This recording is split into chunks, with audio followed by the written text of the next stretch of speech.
Okay, hello everybody. Let's make sure my mic is working. Oh my god, it's been so long. I am sorry it's been so long, everybody.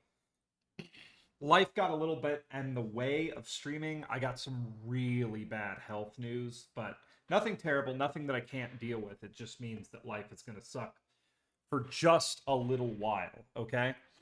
But today I thought we'd keep it chill and do some flying. I'm going to get a stream going of some like nice lo-fi for streaming. There we go.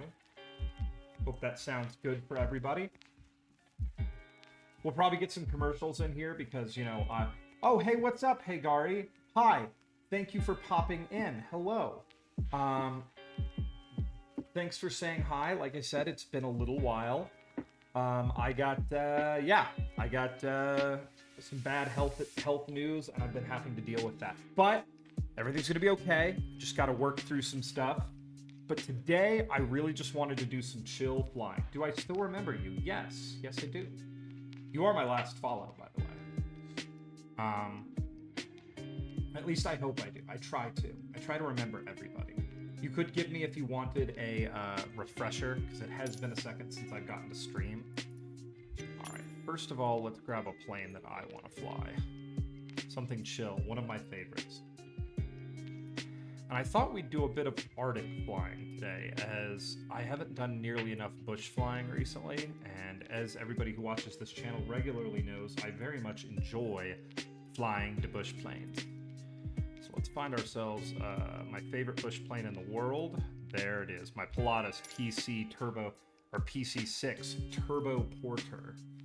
But yeah, what else has happened in the world while I was missing? Do you know I do live streams? I don't, but I'll tell you what I can do really quickly. I can throw you a follow, and then I will see your next live stream, and I will watch it. Does that work? Deal? Deal? Alright. Weight and balance. I'd like to take a full load of fuel today, and let's take some cargo. What do we think? Maybe 350 pounds of cargo? I'll also throw some cargo in the main area. Let me do 200 pounds up here, and 200 pounds right here. We'll do a full load of cargo today. So that's quite a bit. But yeah. I'm also thinking about doing some more Kerbal space program stuff. I'd like to do a stream where I attempt to make a space plane. I've always had pretty severe trouble making space planes. All right, I was thinking we do a flight in Alaska. You know, I think Alaska's pretty beautiful. It's going to be sunrise up there. It's going to look gorgeous. Go ahead and zoom in. Where do we want to fly to, though? I think we should start at Valdez. Well, thank you so much. I'm happy to be streaming again. Like I said, I've really missed it these last couple weeks. And I know it was radio silence. Like I said, I was just dealing with a bunch of crap. There's reason for hope. There's entirely... I don't want to get everyone's hopes up right now. But there's a chance that Poop's underemployment stream might soon become just Poop's employment stream, i.e., there are some rumblings that I may be able to find a slightly better job that would net me perhaps a little more time to stream, but I may be on call while I stream, so there might be moments where I'm like, everybody chill, I'm gonna go run for like 20 minutes and solve this problem and I'll be right back, or something like that. You get what I'm saying. But even then, that would be just amazing. All right, I want to zoom into Valdez. Let's find a parking spot here, because if you're in parking, you get to start up the plane, and I like to start up the plane. Set as that as our departure. Let's do some proper bush flying. I mean, this is Alaska, am I right? Ooh, we could go to Dawson. I'd love to actually go west, though.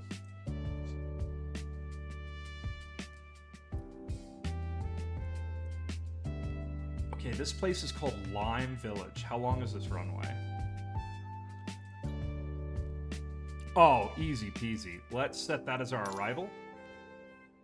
2 hours, it's a bit long. It's a bit long for a stream flight. Let's kill that. Let's fly north here and find something small. One of the cool things about Alaska is you can see that there are just beautiful runways everywhere. Like, it is a bush flying dream. What's up, Lazy? Hey, I am back, not dead. You know, not dead, still alive, just a little bit. All right, what about here? Oh my God, that's a hilariously small runway. How small is that? That can't be real. 903 feet, no thank you. Port Allsworth. Okay. I can get down with this. Asphalt, ew, gross. But yeah, I was just talking, Lazy. I think I might jump into some Kerbal again, just to do some challenges. Because there were things that I landed on every planet, but there are things in that playthrough I didn't do. For example, I didn't get a solar probe built. Nice PFP, by the way. What's a PFP? I'm too dumb to know what these terms are. But I'd like to do a space plane or like a space shuttle profile picture. Yes, yes. That was made for me by the great Justine. They were super nice and gave me a really good price and made me a pretty profile picture that I'm very proud of. I think I'm going to have them do a banner for me soon because they offered to give me a really good price on a banner. We're probably going to talk about that after stream today. They correctly understood that I wanted as much as hearts and... Hey, no problem, Head Garthy. What sort of stuff do you stream? And also, Lazy, yeah, I was super duper excited because, yeah, they did a really nice profile picture for me. And call me H, okay. Oh, this looks perfect. Stephen Lake Lodge, I love it. Let's go take some supplies to a lodge. 1 hour, 4 minutes, easy flight, super chill for today. Maybe we'll do some gliding later. I don't know. You should try to put a plane on Eve and try to fly it. I had a friend do this, okay? My friend did this, and she developed this beautiful plane that, like, folded up inside the, inside its little capsule, its fairing, and it unfolded and it hung straight down under parachute as it was falling. And while it was like under parachute, she unfolded these like awesome wings, and she was using docking ports to lock the wings into place. It was very cool. I'm real dumb, but you know what? I will give it a try on stream. Only under the entire reason that the plane will not be manned and I do not have to bring a Kerbal home. Because that was awful. Like flying a Kerbal all the way back from Eve, I still have nightmares about it. I think, if you guys remember, I think that took me like, oh my God, that took me like 5 or 6, like 6 or 7. I might have 24 hours in trying to get a Kerbal home. I'd have to go back and look at like the archived streams. Hey, she's on vacation and also, sorry, I'm poor. I don't have YouTube Premium. So every now and then I'll just have to skip over a commercial. All right. So let's do this. I haven't flown this plane in a very long time. Crashes are very likely today, everybody. So be ready, okay? All right. Also, I don't know if anybody saw Polaris Dawn, but Polaris Dawn was... I don't care that the dude just stuck his torso out of the spacecraft. Like, that was... The high definition video, the fact that they showed the Draco thrusters on the front of the craft firing for orbital insertion. Just everything about it. What a ride. You know, what a great thing. I think that for the future of spaceflight, we're really going to have to work on making this modern spacesuit more dexterous. And I really think that's the big thing they're pushing for Polaris Dawn, is it's the first step in trying to build a better spacesuit so that, like, you could have space construction be a little bit more reasonable. That was super cool. Oh, and we're going to talk a lot about this today before I start flying, everybody. One more thing. We said goodbye to the trio last night. Clarkson, May, Hammond, the old Top Gear and Grand Tour trio. They did their final special, and I'm going to be honest with you guys, it was a tearjerker. We'll talk about. I'll do spoiler-free talk today. I won't say any spoilers, but my God, was it good. All right, let's fly.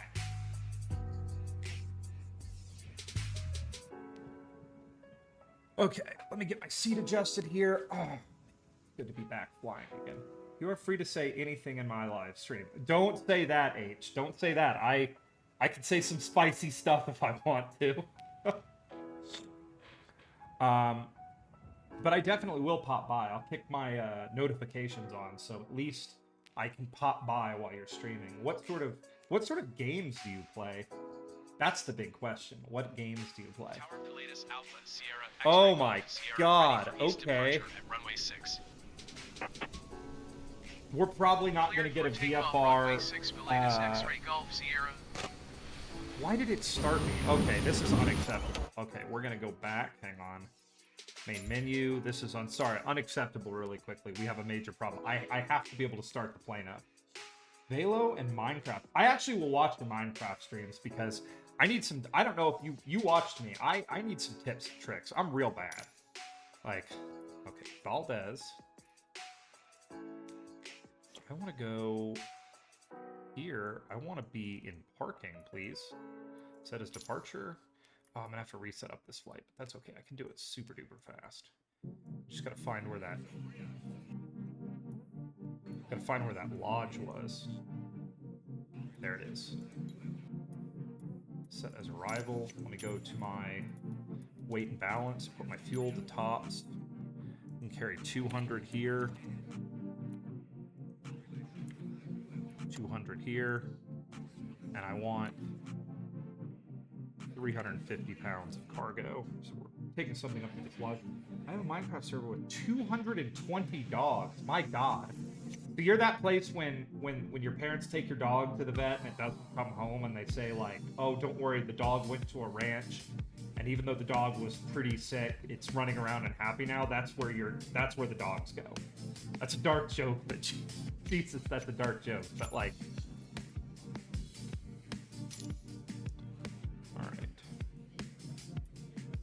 all right, let's fly. Let's try this again.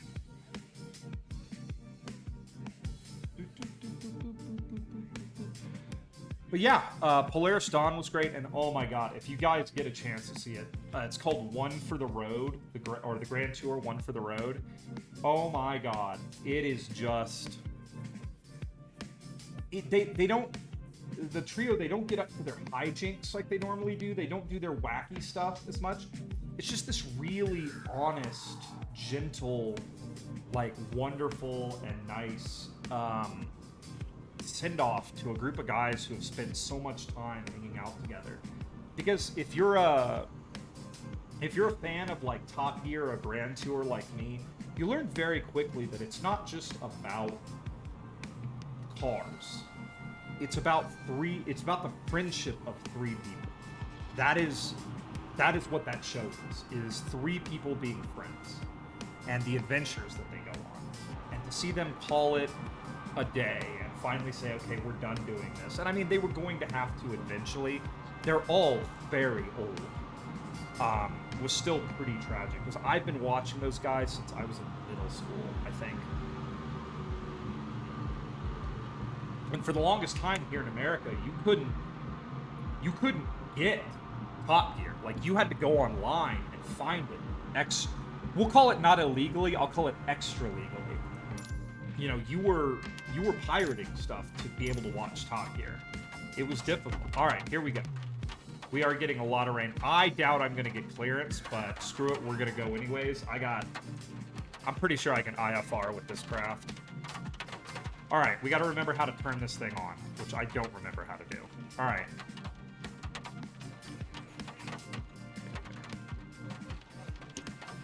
I want everything off. All right, we need to find our main. Let's get external power going. Cool. Battery bus 1 switch. Okay, there's my fuel boost pump and my... Let's go ahead and get these open. It's gonna be my engine ignition and my starter. Okay, let's go ahead and get our position lights on. Beacon lights on. Let's go ahead and bring our landing position, light position to down, but we'll fire that up later. Okay, now we need to bring our avionic bus 1 and 2 on.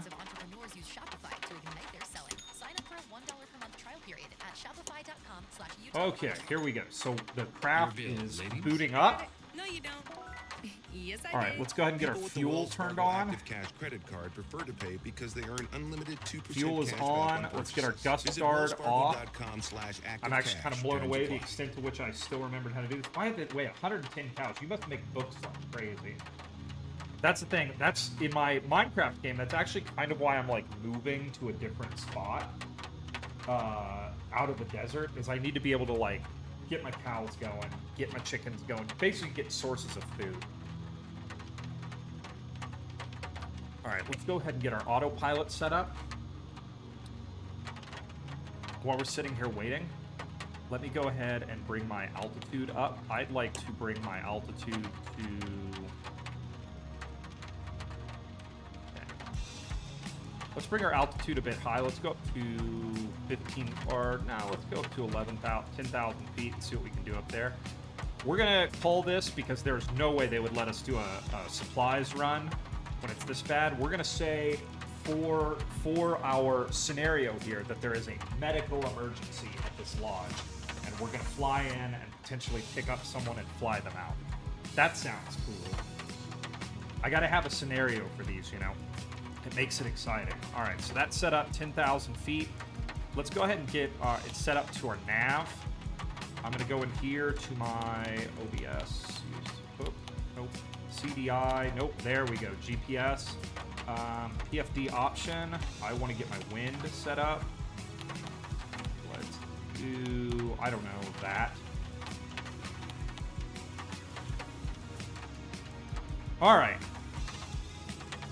I think, using our external power, I think we're ready to fire up the engine. So let's go ahead and knock that out, okay? All right, let's do an engine start.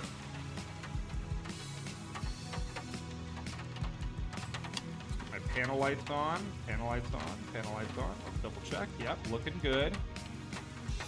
All right, let's bring my ATC and radio on. Let's get my weather. Papa Alpha Victor Delta Automated Weather Observation 1600 Zulu. Wind 05. The big thing I want is my barometric pressure. 5. Sky condition 1,600 feet scattered ceiling 4,600 feet overcast. Temperature 8 Celsius. Dew point 10 Celsius. Altimeter 29990. Papa Alpha Victor Delta Automated Weather Observation 1600 Zulu. Okay, there's my barometric pressure set. 05 tree at 5. Okay, let's go over the ground. Visibility 5. Okay, that's checked. All right. All right, here we go, everybody. Really rough conditions. They look like they're clearing to the east just a little bit. So we're gonna hope that everything works out. All right, here we go. First things first. Okay, let's get our fuel boost pump on. All right, here we go.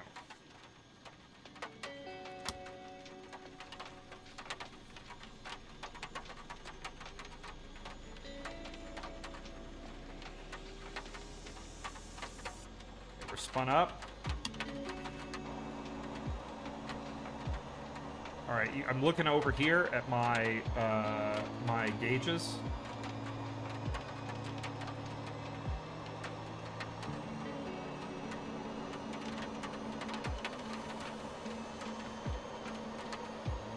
Okay, we got. I think we're started. There we go. Okay, yes, wow, you have a lot of logos. a lot of things you can throw up there. All right, we're set up and ready to fly. I'm gonna get a little more coffee here because coffee is fuel. Let's make sure my prop is correctly set up.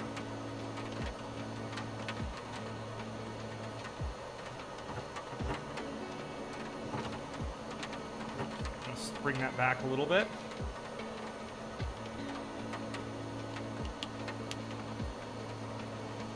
I'd like to put it in a high idle.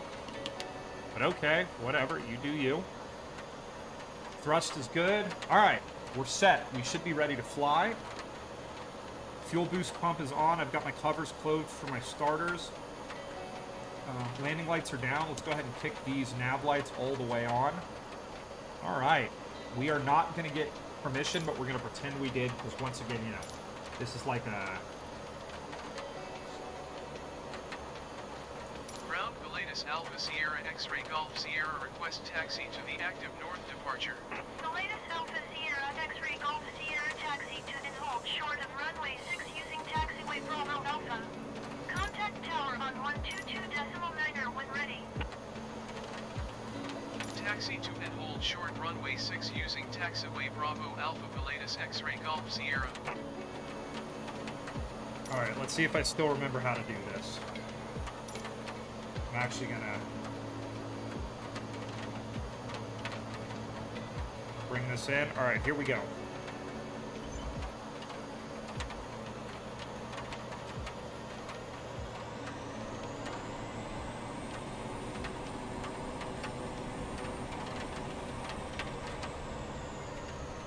Oh, there's so much wind here. The tail is really trying to pick up. What the heck? What's the heck? Actually, hang on real quick. I gotta manage my... Oh my god, commercials are the worst. Why commercial? Why? I think I might be taxing the wrong way, so I need to check that really quickly. Taxing on hold short of runway 6. I'm dumb. I think I might be dumb, everybody. Yeah, I'm going the wrong way. That's alright. That's alright. That's alright. We can fix that. Alright. Because, yeah, it's like I was facing the wrong way there for a second. Alright. It does look like conditions are improving.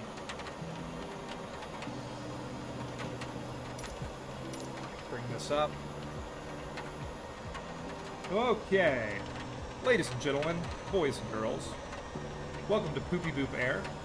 We know you have choice in the crappy Alaskan airline that you fly, and we thank you for choosing us today.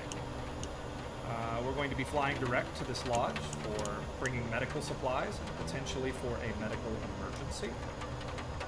Upon arriving, we will... Oh my god. The plane is trying to lift off. There's a lot of severe wind at Valdez where we're taking off. Like, they actually do STOL competitions, short takeoff and landing competitions here, because the wind is so crazy. So the plane is absolutely right now trying to take off, even at this super low speed.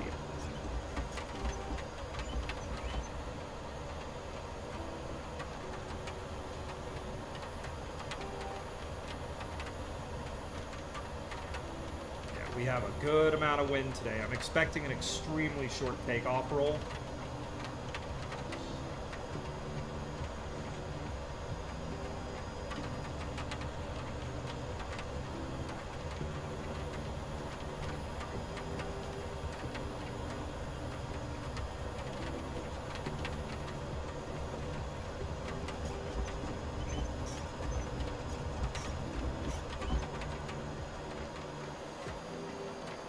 Go ahead and get these landing lights on.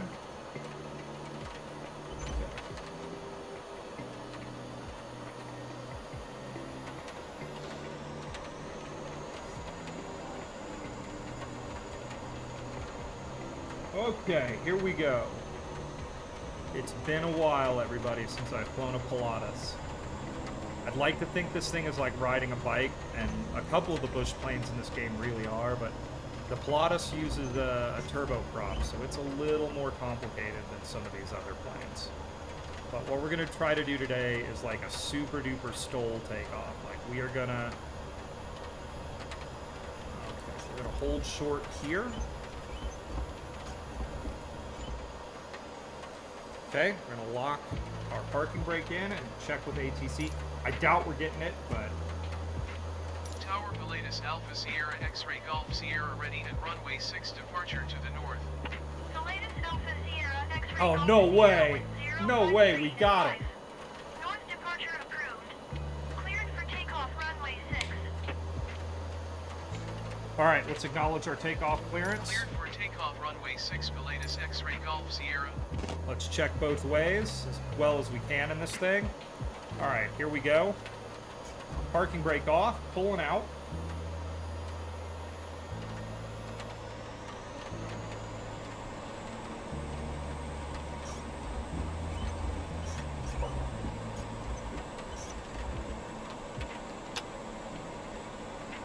Okay, flaps are down. There we go.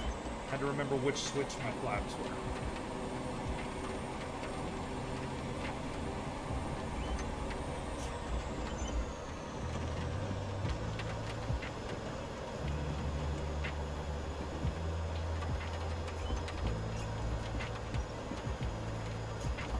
Okay, locked in.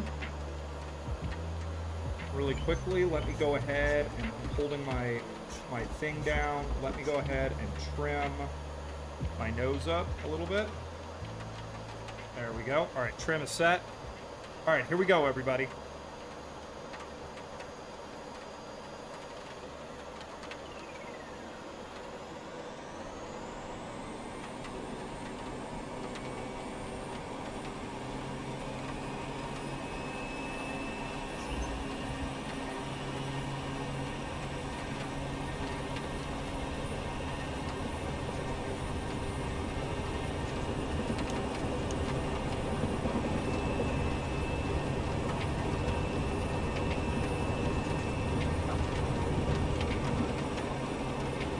We're up.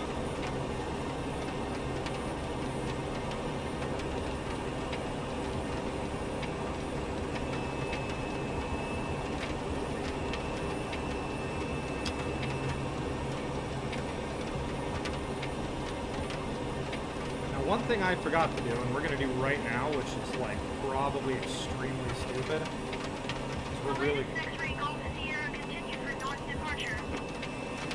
going to go to 12 right. Well, let's see if we can just keep this going for a second and find our... Alright, screw it. We'll do this by hand for a second, because I gotta focus.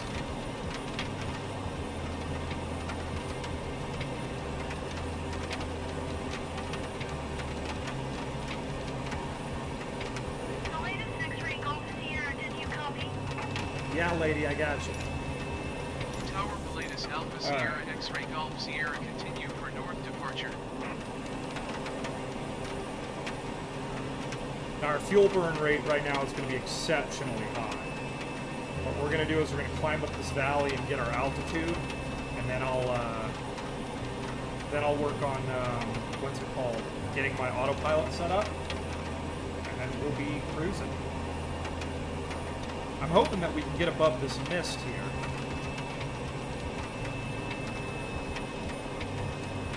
I'm so happy. So thank you. I'm happy to be streaming again. I was not happy to not stream for so long. It makes me feel bad because I don't get to see all the people that I get to talk to on here.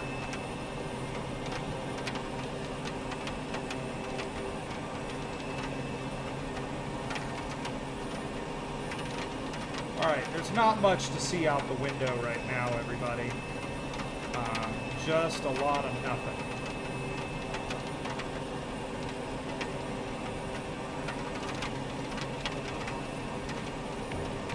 The latest X-ray Golf Sierra leaving by airspace frequency change approved. Tower Pilatus Alpha Sierra X-Ray Golf Sierra frequency change.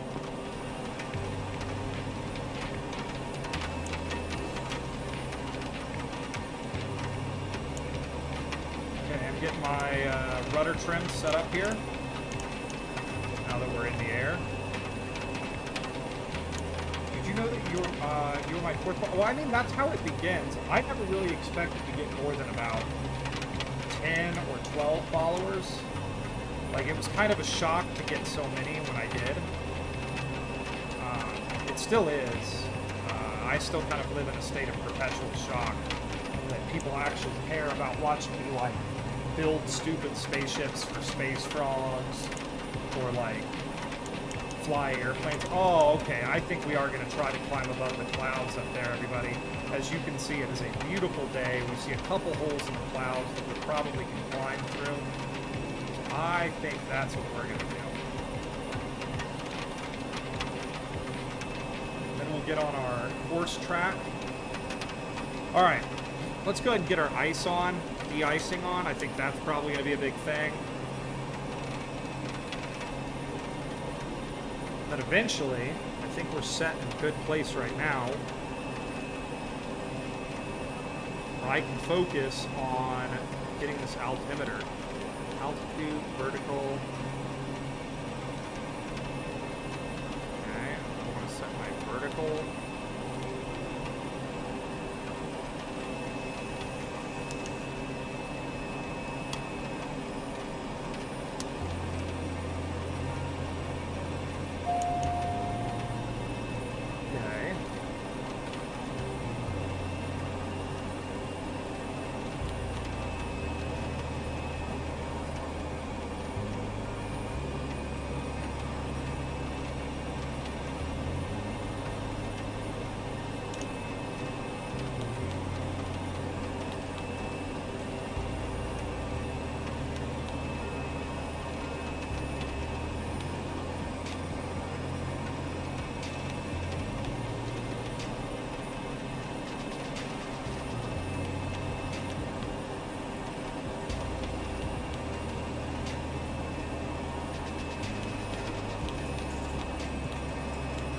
There we go.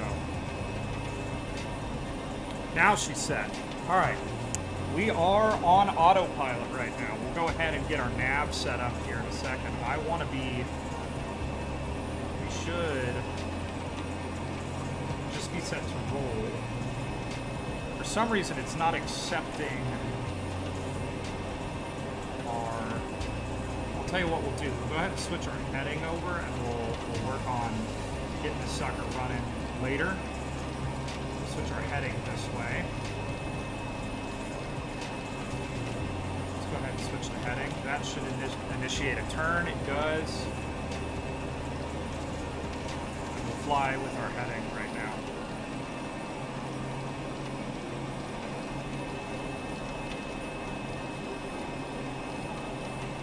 Okay, that's not what I wanted. It is sometimes very difficult to get your things to set correctly here. I think we're going to have to go a bit higher. Right now we're heading straight towards a mountain.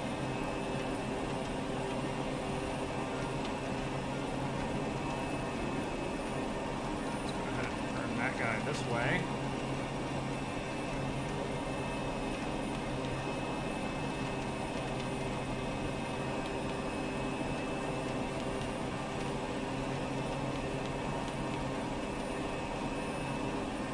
Let this plane push itself. I've still got plenty of throttle built in. So we'll head through that hole in the mountains right there. Did you know? Yeah, there we go. Sorry. I had to focus on not crashing for a second, everybody.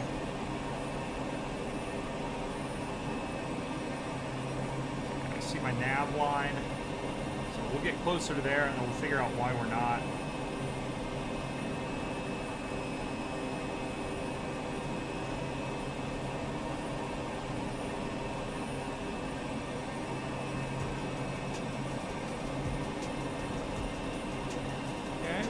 Go up a little bit more.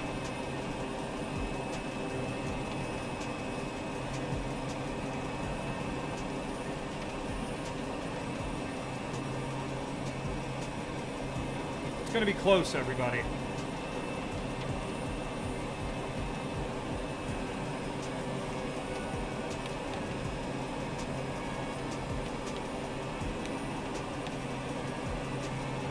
Okay, we'll pull up through here. Looks like we'll make it. Plenty of airspeed.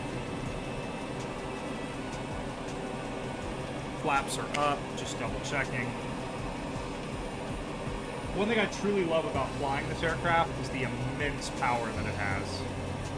I mean, outside of flying a jet, flying a turboprop like this is a pretty unique experience.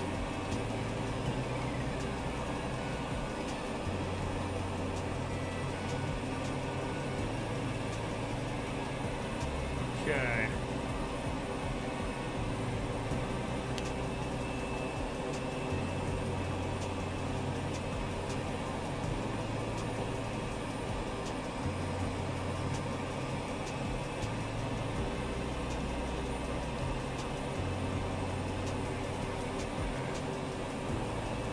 All right. Theoretically, we should be IFR condition right now because we're getting ready to fly through some cloud, but who cares? All right, anti-ice, prop de-ice, we're good there. It just dropped me back into low idle automatically, which I don't like that it does.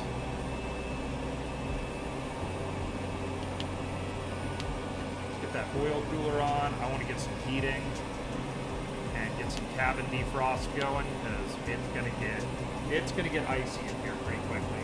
All right, so there we go. We are in the air and on autopilot. We're heading back towards our course line after taking off. You can see down there a beautiful glacier. Gorgeous, look at that.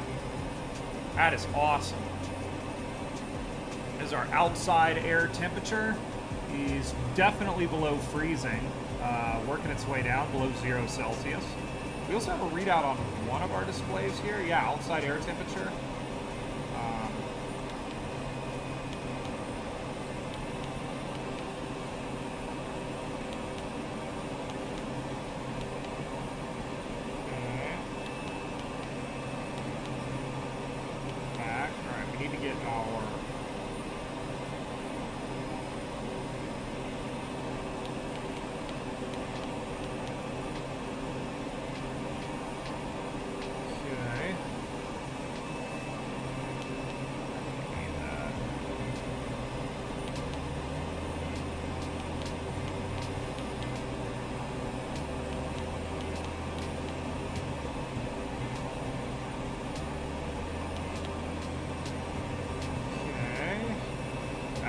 There we go. I think we're all set up. Normally I do that before taking off, but I totally forgot. All right, let's go ahead and bring this vertical speed down because we're still climbing really hard. Okay, so what else is going on? Like I said, Top Gear / Grand Tour, the trio is no more.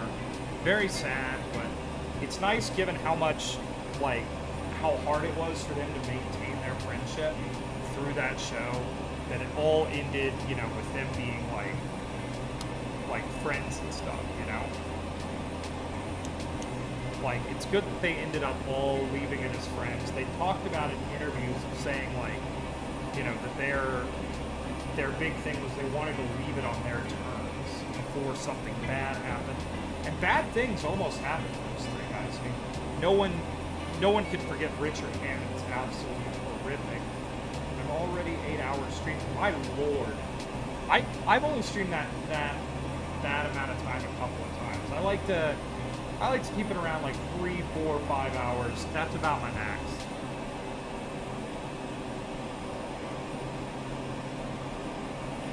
Some games like Kerbal Space Program, I'll get into the weeds and I'll have those 7 or 8 hour streams. But I like to typically, before I go to bed Sunday night and get ready for work, actually have the stream uploaded and on YouTube for people to see. And if I do like an 8 hour stream, my download speed is very good on my internet. My upload speed is terrible. I will try 14 hours a day. I've thought about doing a 24 hour stream. Like, if I was ever, if I was ever like popular enough to like get enough people here to do like a charity stream or something, I might try like 24 hours.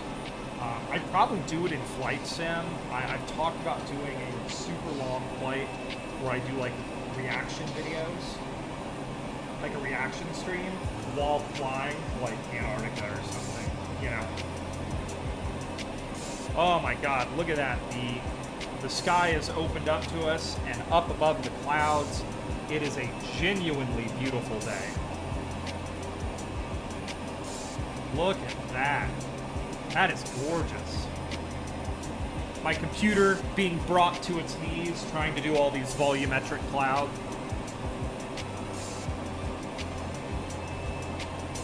The anti-icing system is working well. I think we are. I'm not seeing any ice buildup on the windshield, which is good.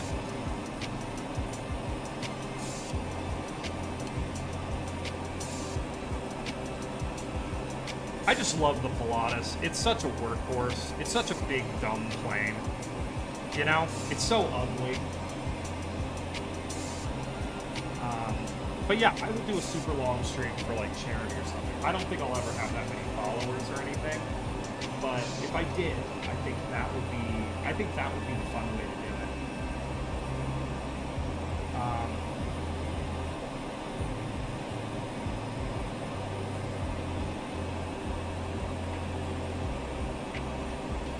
Oh, there we go. All of Alaska is before us now. These clouds look like they're beginning to burn off and clear away. What a beautiful day to be flying. Absolutely gorgeous. Look at that. You can just see, wow.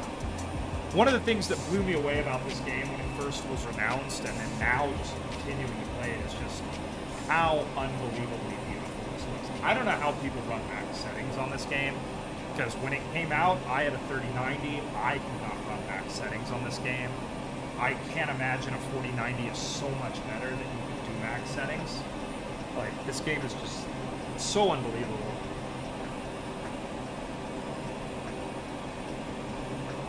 Alright, we are clear. I think we'll go ahead and set our altitude down to about 12. I think 12 is a good altitude. We'll let the plane level off there. It doesn't look like we have any more mountains in our way.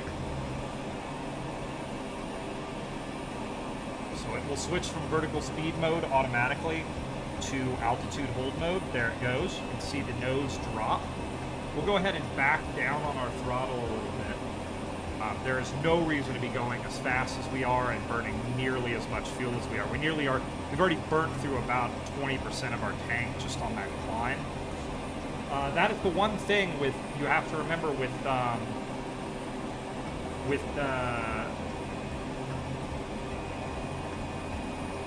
turbines, either jet engines or turboprops, is, as a good friend of mine says, with great power comes great fuel consumption.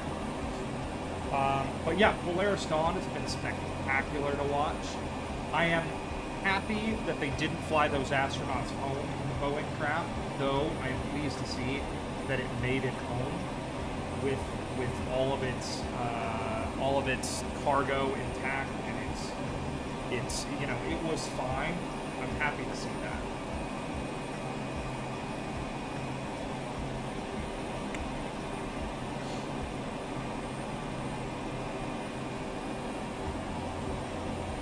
But yeah, what a beautiful day to fly. Look at those snow fields down there. Just gorgeous. Absolutely beautiful. It looks like now it's going to be just a beautiful day to fly. We can go kill our external power. We're good on that. I'm just looking through my systems here, checking to make sure we're good on everything. We are looking good. We are made in the shade. Checking through my map options. We got traffic turned on, topos turned on.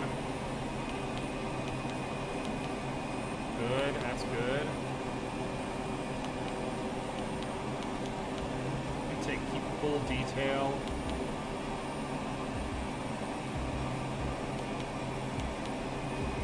I wish we had more of that stuff working. Alright, let's go ahead and go to... I should have a zoom on here.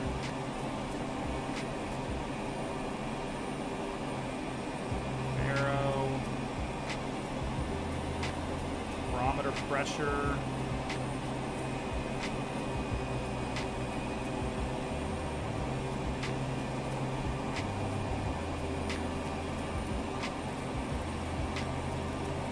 See, there we go. We got weather up. There's that weather down there.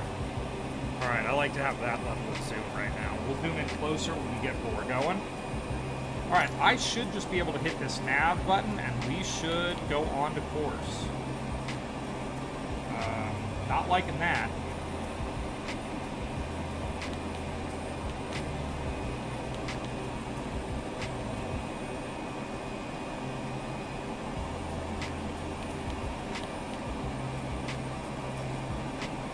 Okay, so we have a bit of an issue here. Why is it not?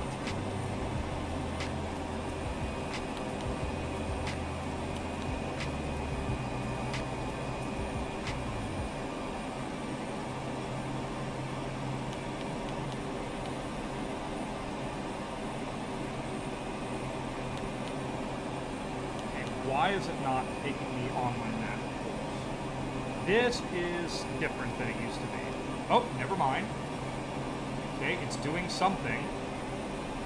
I think it is going to take us onto our course. Maybe. Maybe. Okay, yep, we've intercepted course. It is bringing us onto course. All right, sweet. Just wanted to be flown into the nav line. That's pretty nice. We got about a 30-minute ETA, 34-minute ETA. The big thing, I've been having a lot of trouble with my descent, choosing the right time to descend. So we're gonna work on that today. We're gonna do a little bit of math, calculation in our mind, and try to descend at the right rate to hit our. I love your lives. Oh, thank you so much. I think you'd be the first. I think there's always work to be done on this live stream.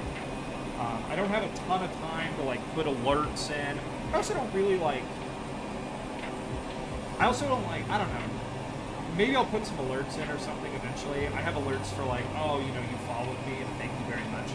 I need to spend some time doing some work on like putting alerts in and getting like stuff set up so that like if someone wants to throw me like a tip or a little bit of cash, I can give them something. I don't really encourage people to sub to my streams or my channel because I just don't know what I can give people that it would be worth their hard-earned money. It's actually always been a big thing since I've started streaming and became a affiliate, is I don't really know what to offer people for a subscription. Does that make sense? Like, I don't know what to offer. I don't know what I can give beyond what I'm doing. And it makes me feel weird that people would spend money.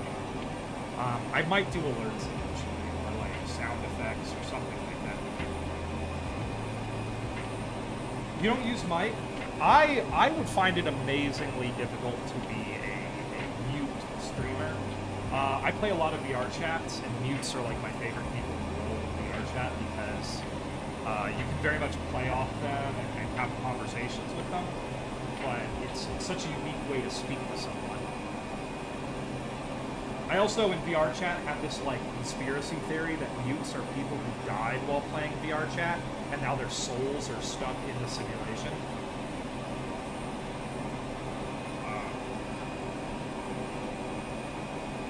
Oh my, look how beautiful that is. All right, let's go ahead and start thinking about ascending.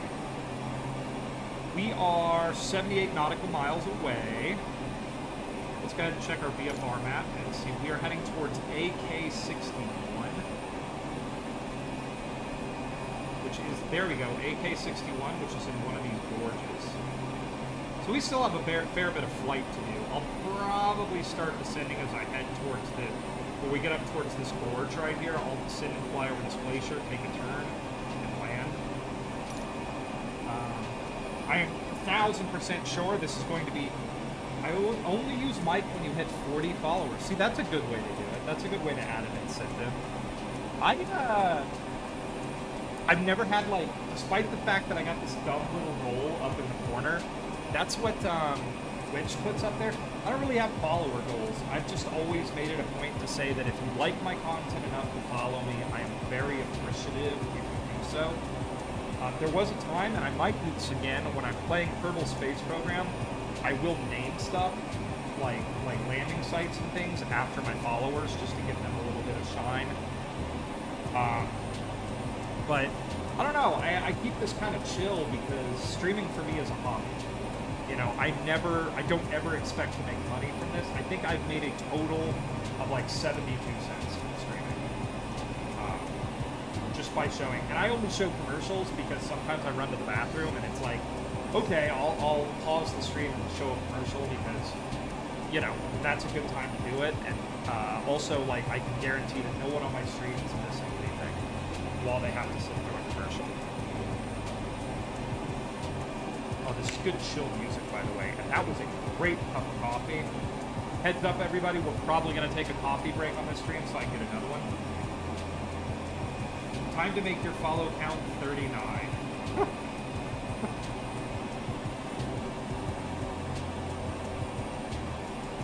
Also, Lazy, been a while since I've seen you about. How you doing? Things good? Things good? Question mark?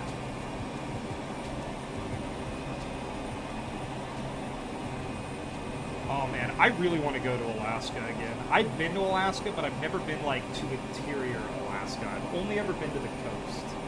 I'd really love to see, like, Alaska proper. Oh, heck, what, you got a new gaming PC? Did you build or did you buy? Also, what are the specs?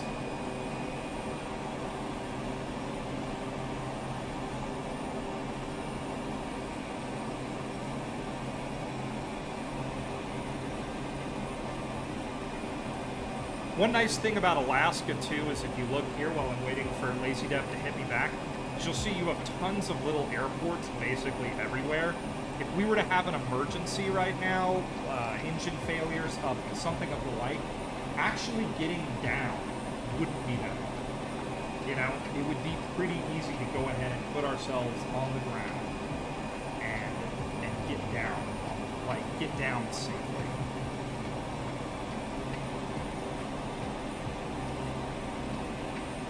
I bought it pre-built because I do not trust myself with anything fragile and expensive.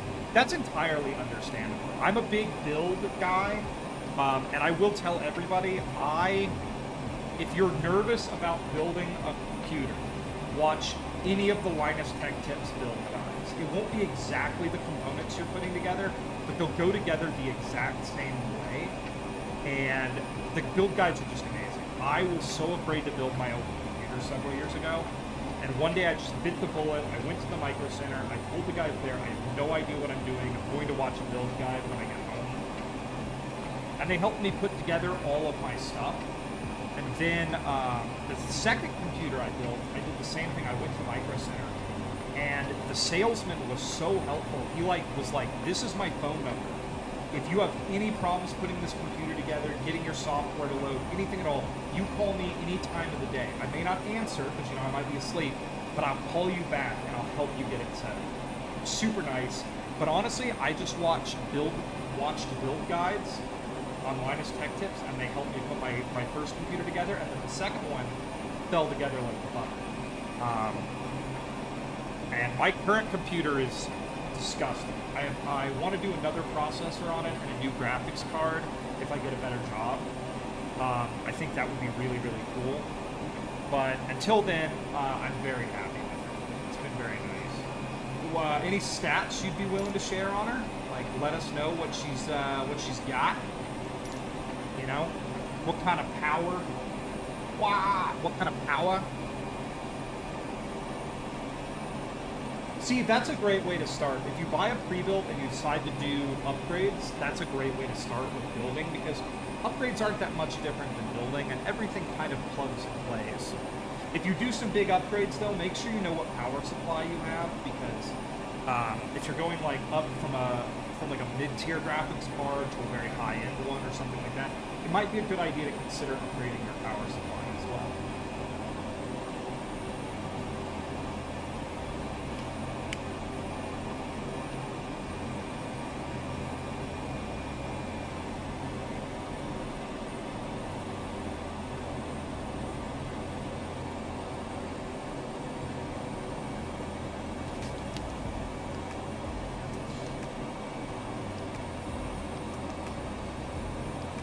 Okay, I'm bringing our speed down just a little bit because we are just screaming through the air right now.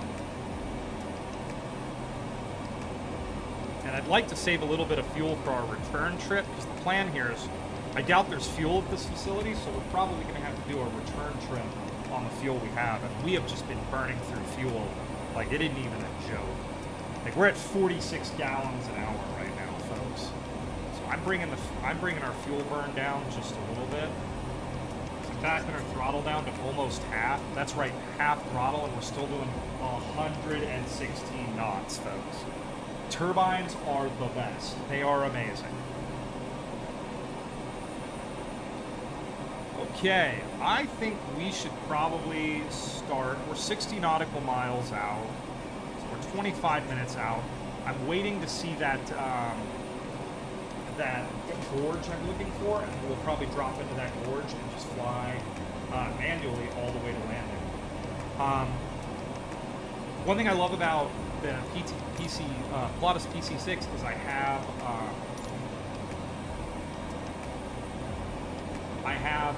what's it called? Beta flight mode, and beta flight mode is just the best.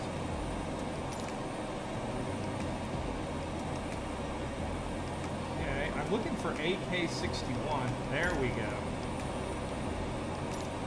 Select a runway for landing. Which way is my wind blowing? think we need runway. Do we want runway 18 or 36? 36 is north. Let's take a look at what our bearing is now. We're heading at 300, so 36 would be this way. I think we need runway 180. Okay. And that is an uncontrolled airport. We're literally just announcing our landing vectors for traffic. Processor AMD Ryzen 5 4500, 6-core processor, 3.6 gigahertz. Is that base or boost clock? That's my big question. RAM, 16 gigs. That's a good one. Your first upgrade might want to be to do your RAM. Come up to like 32 gigs or 64. 32 is probably will be a bit less expensive. Because 16 gigs in this day and age is not a lot. RTX 3090. Base clock? Okay. RTX 3090. Okay, 3090, I have that too. That is a great card to start with. So you shouldn't have to upgrade your graphics card for a while. You could go 4090 for bragging rights. But the big thing there is you got, I think, 20-something, 24 gigs of VRAM. So you are good right there. Like, you are going to be okay with that. Yeah, I'd say your first big upgrade when you're considering should probably be your RAM. Unless you're having storage issues, that would be a great first upgrade to do. Outside of that, that is a very, very solid system. That is a great starter system to start T3 with. Yeah, I think RAM would probably be the only thing. My computer's a little bit overkill because I used my computer for work for a while, so I have 128 gigs of RAM right now, which is, I know, like, completely outrageous. But I will say that while doing like a point cloud mapping project, I did use at one point, I was using 94 gigs of my RAM, which I'm very proud to say. Yeah, fans will be, cooling's always good. Have you checked your temps? Like, if your temps are good, your temps are good, you know? But getting a couple more fans, especially, like, I like to run a positive pressure setup myself, which is more intake fans than exhaust fans. It helps control dust really well. That's a really good thing. But yeah, I'll be honest, like, I'm gonna throw Shine, like sub to Linus Tech Tips. It's a good channel, especially if you like building PCs. They do a lot of other stuff, but they also do a lot of PC content. And it's really great. But congratulations on the new computer. That sounds like a really nice rig. Like I said, the smart thing you did is you got that 3090. Graphics cards are so outrageously expensive right now that your graphics card should be something you're trying to future-proof yourself on a little bit, so that you can buy that one big thing and you're not buying a new one every year. They are. You'll have fan headers on your motherboard. There will be splitters. You'll either need to go into BIOS control, or if you have a fan, if you have software control inside your computer, that's how you configure them. The big thing is if you don't want them to be too loud, try to find a good cooling setup that keeps everything under about 1,000 RPM, and your computer will stay very, very quiet. That's actually one of the nice things. My old case, I had a 200 millimeter fan in it, and 200 millimeter fans are epic because they will keep your computer, like they will move a ton of air at like 700 or 800 RPM, so they'll be very, very quiet. 200 millimeter fans do not get enough love. I'm sorry, they just don't. And it makes me sad because 200 millimeter fans are the business. I don't have any of them in my case. In fact, everything in my case right now is 120 millimeter. And those fans, you gotta, it's been, I had to do a lot of tuning to keep my computer as quiet as it is. It still gets loud if it's doing a lot of work like rendering or something. All right, let's go ahead and check our VFR map. I see on our VFR map, I see our gorge coming up here. That is a plane going backwards at like hypersonic speed that just flew by. You gotta really love the goofiness of Microsoft Flight Sim. Oh, there goes another one. We're gonna get another one?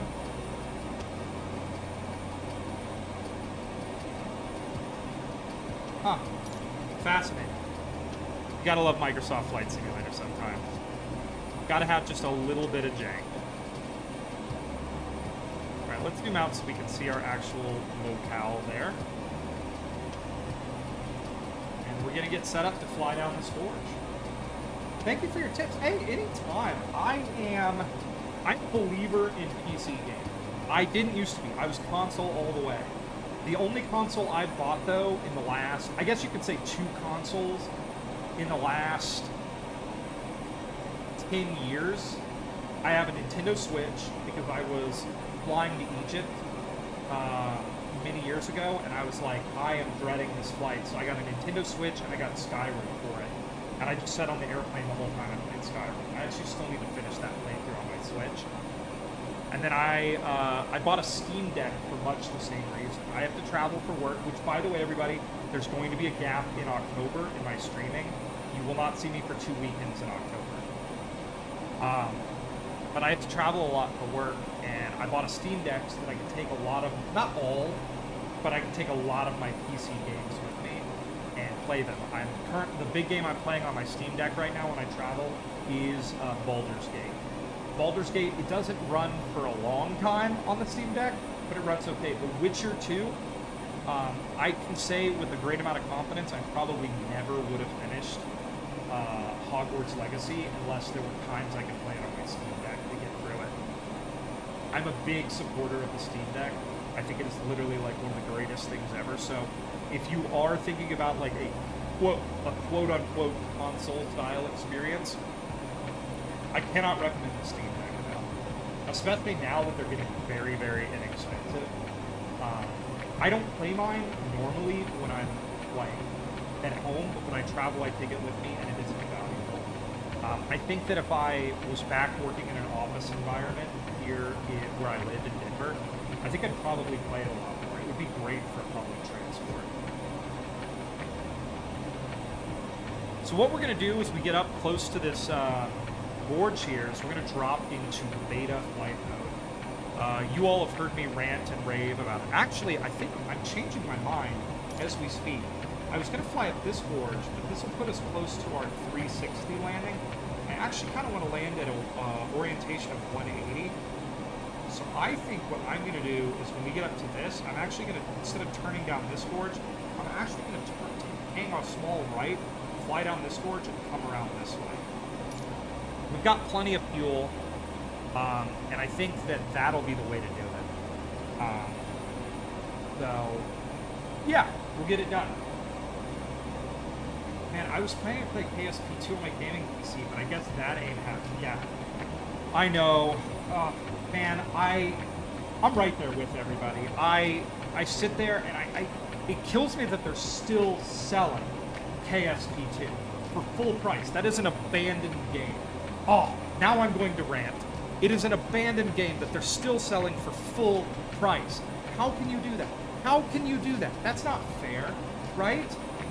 Like, it's like we can't have heroes, you know? Because I'm a very big fan of Helldivers, and that game hasn't been great recently. And these are games I want to like. I want to support them. I think they're great. It's got to be. And I mean, it's like, Well, and it's not even about greed. Like, it's about stupidity. Like, there are people running these companies who don't play video games. I'll give you an example, like Hi-Fi Rush, which is a great game and sold plenty of copies. It was nominated for multiple Game of the Year awards. Microsoft shut down the studio that made it, so we'll never get another Hi-Fi Rush. I haven't played the game yet, but I desperately want to, you know? Also, apparently it runs great on Steam Deck. Like, I gotta say, like, these days, the Steam Deck has been such a game changer for me that when I buy a game now, I have to check to make sure it works on Steam Deck. You know, I don't care if it even works well. If I can get 30 FPS on a game on my deck, I will play it. You don't get 60 FPS a lot. Even if I do, I dial it down to about 40 FPS to save battery. But yeah, it's some of these companies, man. They're just. It's not even just about greed. Because if they were greedy, they'd milk these properties for all that they're worth.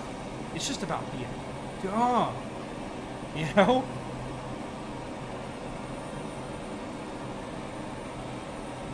Can we also just throw out here how much I love the way the Pilatus PC6 flies?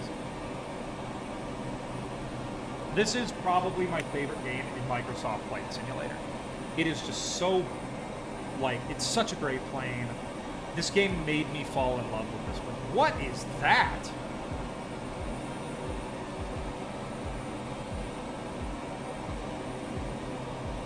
Well, that's probably some extremely iron-rich rock out there. All right. Is that my gorge? I think that can't be my gorge. That's my gorge right there, I think. I hope.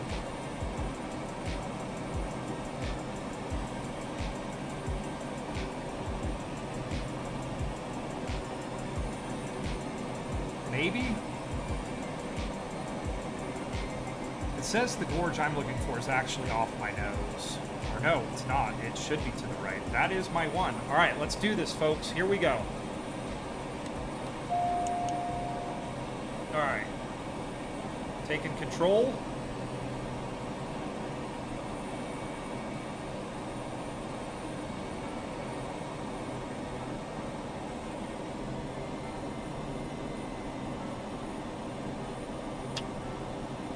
Okay, flaps are down.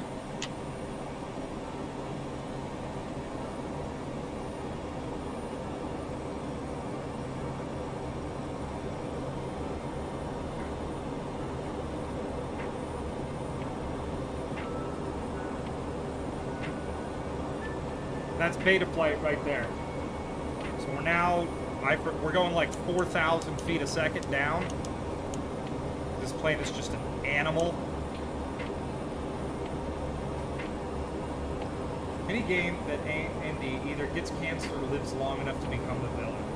Gary, I need to go shower. Hey, have a good shower and thanks for popping by.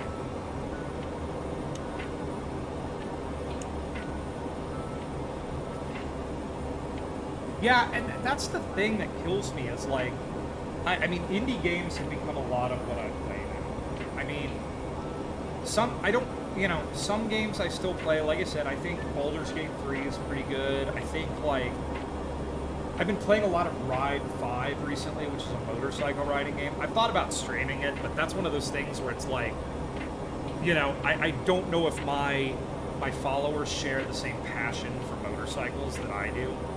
So I wonder if it would actually be that popular. All right, let's go ahead and pop our flaps up. Let's bring our engine. Let's bring our prop back. Fire the engine up.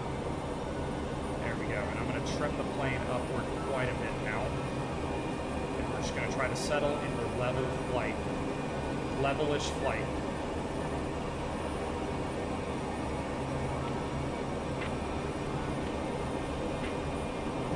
There we go. What a beautiful day to fly. Yeah, I miss when the money spent on, like, AAA games was, like, you know, the juice was worth the squeeze. Like, you know, that's one thing that gets me. It's like, I miss when games were, like, you could go pick up a $60 game and, you know, because a major studio made it, you just know that it was going to be good. you know?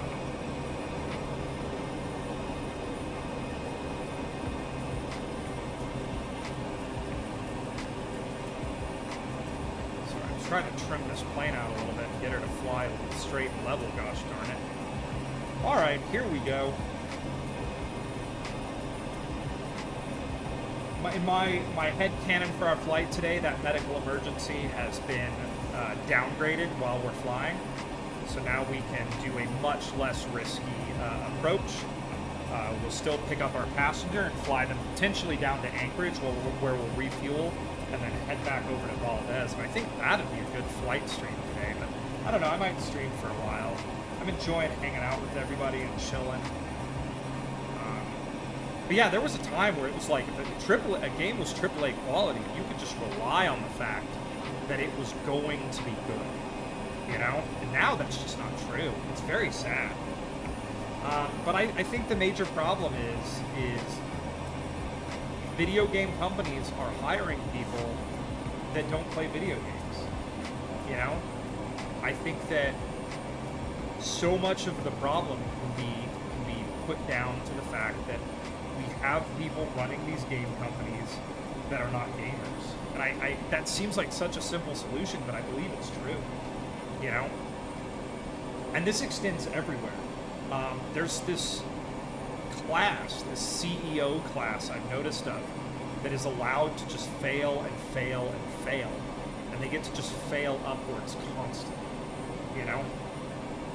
Like they like you'll see it with like Wizards of the Coast is run by the lady who used to run Xbox for Microsoft, and it's like, guys, these are not the same thing.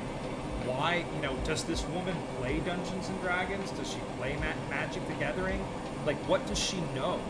Like, yeah, you can look at a spreadsheet, but unless you understand the passion that your customers have for a product, you don't understand that product, you know?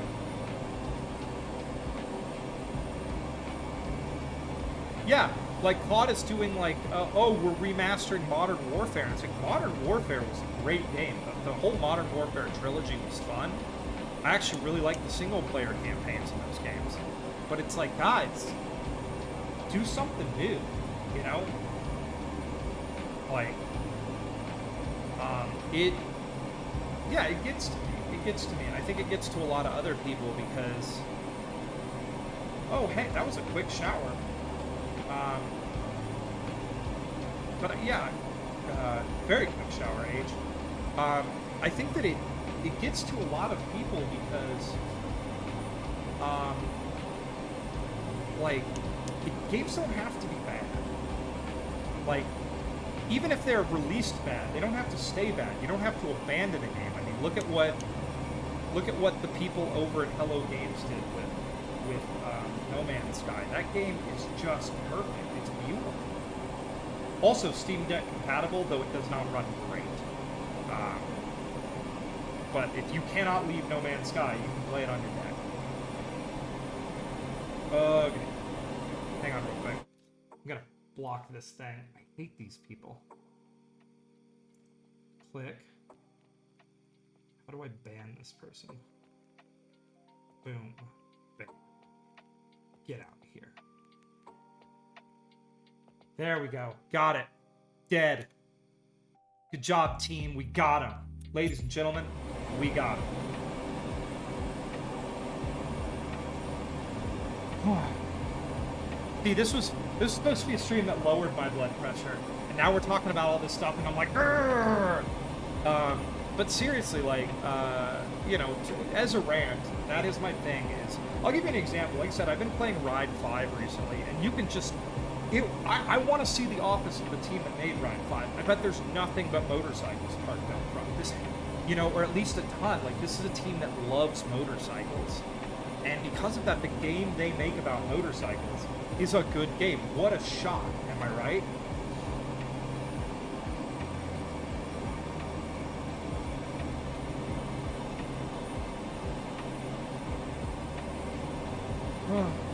Beautiful day to fly.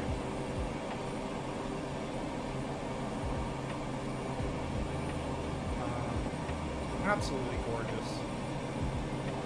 What's my outside air temperature right now? We're looking about 1 degree Celsius, just above freezing. It is heading into fall, I suppose, for Alaska right now, so these are appropriate temperatures. Yeah, I would wonder if this winter, if anybody would like me to do some winter bush flying here in Alaska. Maybe we do some flights around Greenland and Iceland as well. Bush flying is my favorite thing to do in the world in Microsoft. Maybe tied with gliding. I do really like gliding. Everybody who watches this channel knows that. After I land, everybody, we're going to have to take a break. I'm going to make Daddy Bezos some money, and then I got to make some more coffee.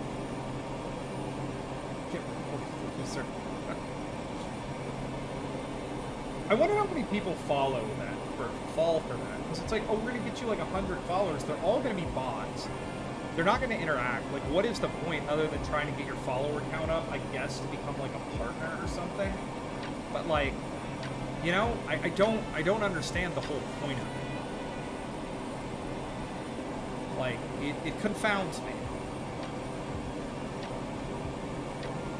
Because I feel like if you're using Twitch, it's not just the amount of like followers you have, it's the number of interactions. That's the way the algorithm is going to pick you up. Are people chatting with you? You know, are they hitting, you know, are they doing what's it called? Like alerts? Are they subbing? You know, are they giving Daddy Bezos money? And the fake followers you get from those accounts are not going to do that. You know.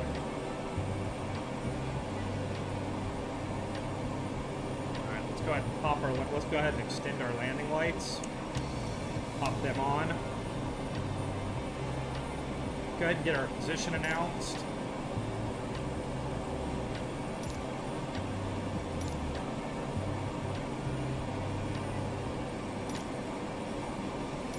Alpha Kilo 61, traffic Pilatus Alpha Sierra X-Ray Golf Sierra 25 miles east 5,600 feet inbound to land runway 18.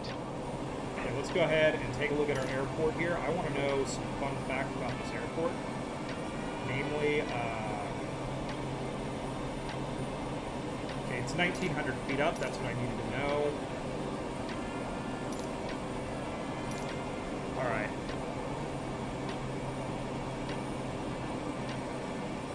And best viewers are free. Exactly.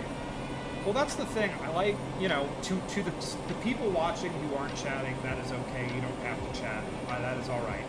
But I do like talking to people, you know. But if people just want to watch, don't want to chat, just enjoy my stream while they like cook something or chill out or do homework, that's cool too. I don't really care, you know. But it is wonderful to have chat that, you know, talks to you and chills with you.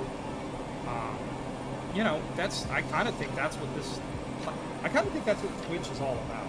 Like, I think you do well on this platform if you bring your personality to bear. You know? Like, if you do your best to interact with people and talk with people, I think that's really what makes you, you know, kind of win the Twitch game. It's your personality. I mean, people can watch these video games 1,000, you know, one of 1,000 different places, but being able to talk to people, react to stuff, just letting your personality shine through is really, especially as a VTuber, I think is really the end-all be-all way to win in this. Is you gotta be genuine. You know, you could play a character, and some people do, and I think they're very good at it, so I'm not gonna throw shade at them, but like, for me, I try to come on here and just be who I am.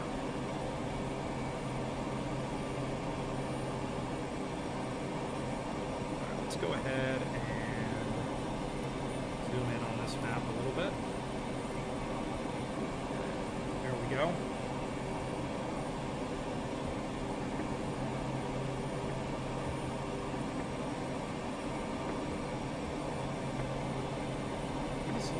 Getting with a community that you can talk to and interact with is even better. Exactly.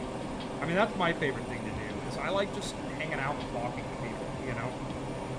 It's especially people who share my interests. It's like, I love talking about space. I love talking about just like gaming and the same stuff we've talked about today. It's just stuff I like talking about. I could go on forever about motorcycles, cars, rallying, stuff like that too. I have sadly a little bit of a, what's the word I'm looking for? A little bit of a reputation for being kind of a know-it-all at work, at my job, which I don't mean to be. But the thing is, I've always been really naturally curious. I like learning. So I just, I know a lot about a ton of stuff. Or maybe that's not the right way to put it. I know a little about a ton of stuff.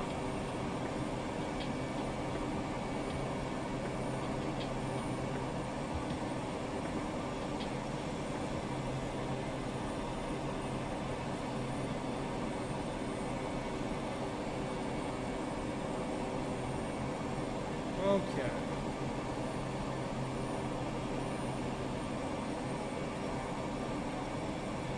We are getting where we're getting. I'm looking good on fuel right now. Once we made our climb out of Valdez, I did drop my fuel, what is it called? I dropped my fuel consumption way down because I'm pretty sure there are no fuel services at this airport, and to keep this flight realistic, my plan is I'm going to fly back to potentially Anchorage with our passenger after I've offloaded my cargo. I want to fly back to Anchorage with my passenger,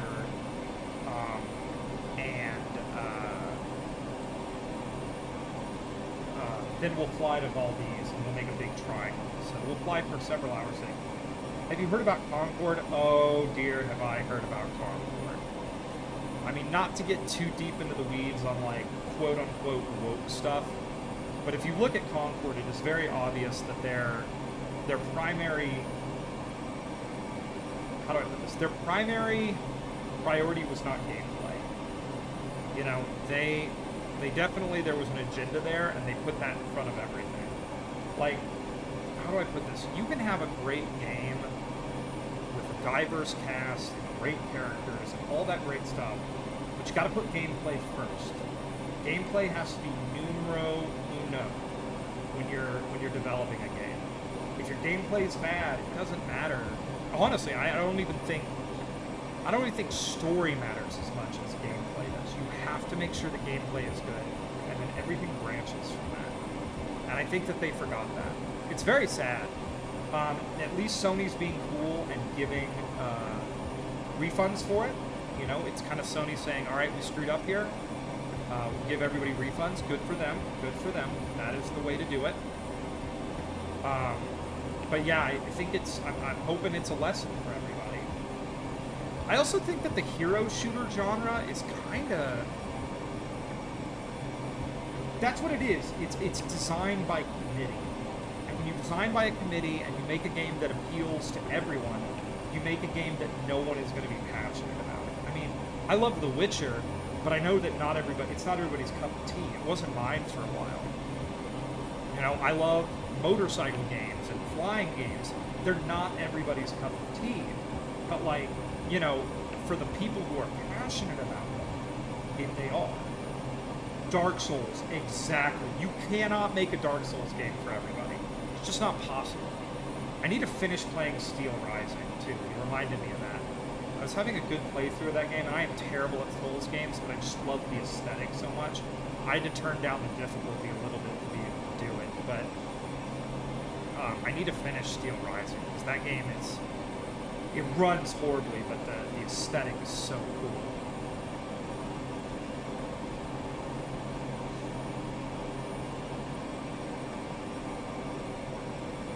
That's the thing, if you love Dark Souls or like Elden Ring, or I own Elden Ring, and I played it for like 10 hours, and I am like, this, I just don't, you know, and I'm happy to give my money to that company because they made something great, but man, I just don't think that's the game for me.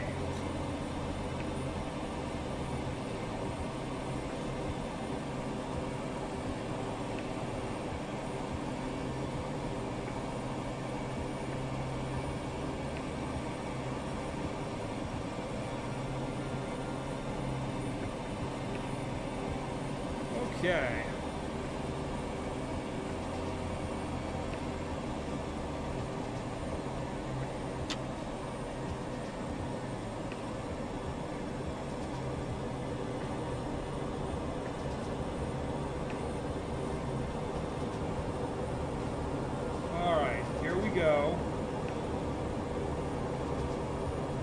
back into beta flight mode. We're going to descend a bit more, and I'm going to start lining up for landing. By the way, how did you buy your VTuber model? I did not buy it. I purchased a program called, I think, Vroid. You can get it on Steam, I believe, and I made it. They give you a bunch of different options. It's very much like a character creator, and you can just build a model. So my model is super duper bland. And the reason it is I just use Vroid because I created my VTuber. I started VTubing and setting all that up during one incredibly like insane caffeine and alcohol fueled weekend. I was like, screw it. I've been thinking about doing this for a while, so I'm just gonna do it. I'm gonna commit to doing this and see if I'm good at it, and see if people actually want to see what I'm doing. And yeah, it worked out okay.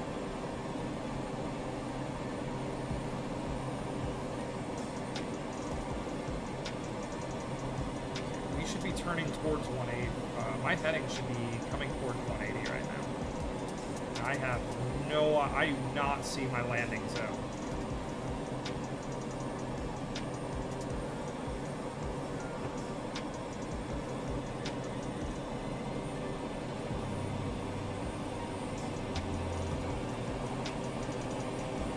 I was hoping to not have to make a loop around, that I could just come straight in.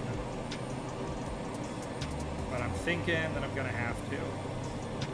Unless it's just around this bend, and we'll attempt a landing. Let's go ahead and announce that we're on approach. Okay.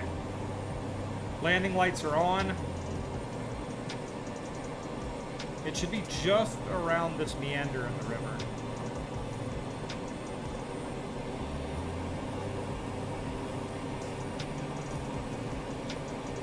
But yeah, that's how I did it. I just bought, I think it's called Vroid Studio, I think. I can actually find it for you here once I'm landed. I'll give you the exact name of the program I bought. It's not very expensive. And it comes with a bunch of pre-generated, like, hairstyles and clothing that you can put on. I have some friends that are very good at making models for, like, VR chat and stuff. But yeah, that's how I did it. And then, yeah, I can send you, the person who did my logo and banner, I can send you their Discord information if you'd like to contact them and see what sort of pricing they could offer you for if you wanted to try to get them to set you up.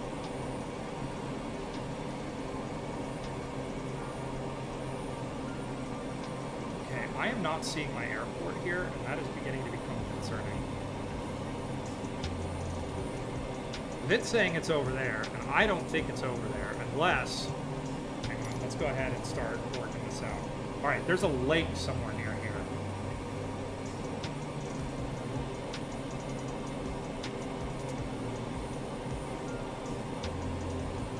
Okay, so there's a lake up and through here that I thought was connected to this river, but it's not.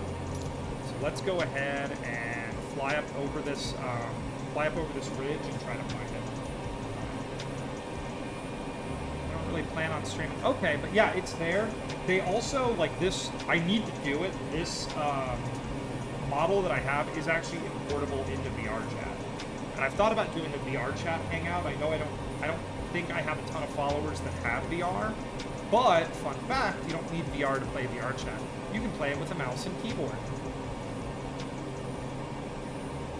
Okay. 500. Yeah, I know. Okay.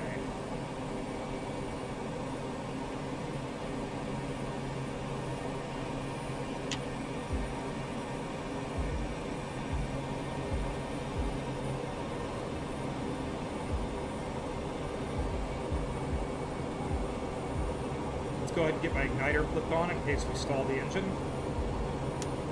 Igniters are on. I would love to do VR chat, but sadly I don't have a mic.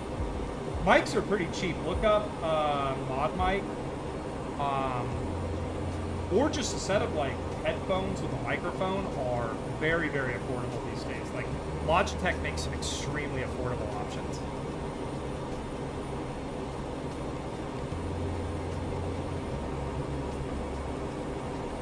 All right, I think that right there, Famalam, is a runway. I don't know if you guys see what I see, if the resolution on my stream is that high, but here we go. We already announced we're on final. I see no other traffic in the area.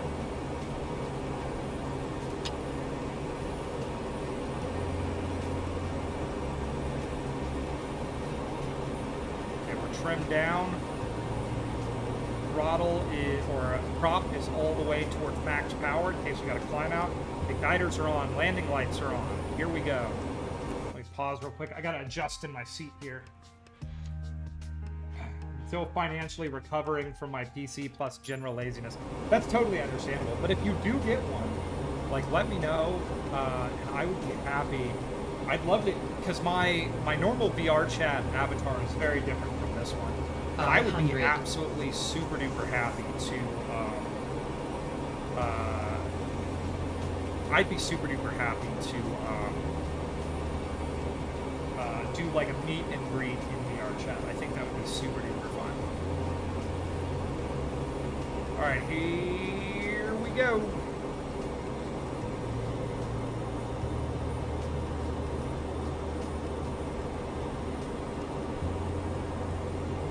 Now I got a slight tailwind now. This is not what I wanted. Let's see if we can set it down anyways. Tailwind looks to be at like 1 mile an hour or something, so I think we'll be okay. Okay, adjusting trim.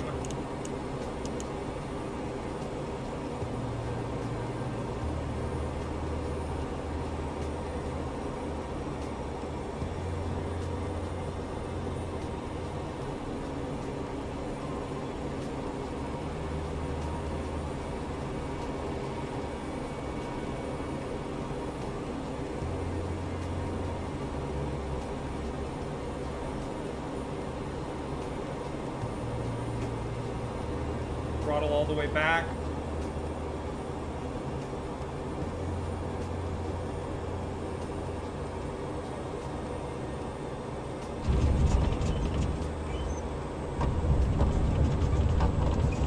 Oh, like butter. Greased it.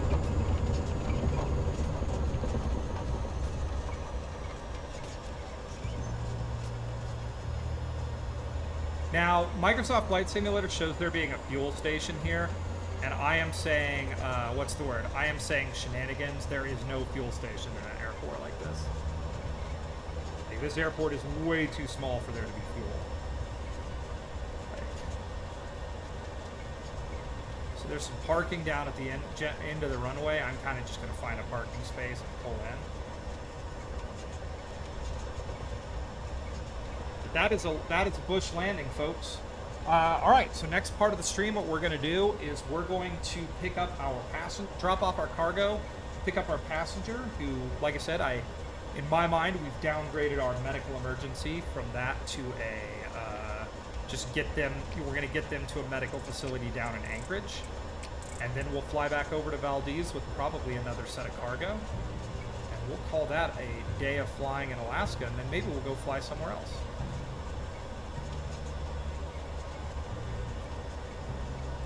Here's aircraft parking hilariously right down at the end of the runway. Let me go ahead and kick my igniter off.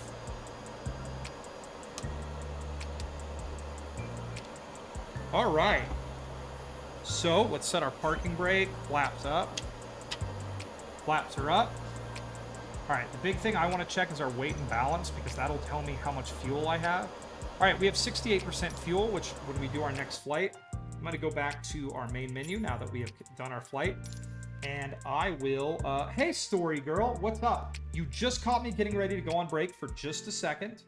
But I will be right back. I'm going to go to the restroom, make some coffee, and then we are flying from where we are, which is AK-61 Airport, which is a nature lodge, down to Anchorage. So I will be right back, everybody. Give me just a few minutes and enjoy these lo-fi beats and possible commercial by YouTube. Also, I'm going to throw a commercial here because I'm going to make Daddy Bezos some money. I will be right back, everybody.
And we're back. Testing 1, 2, 3.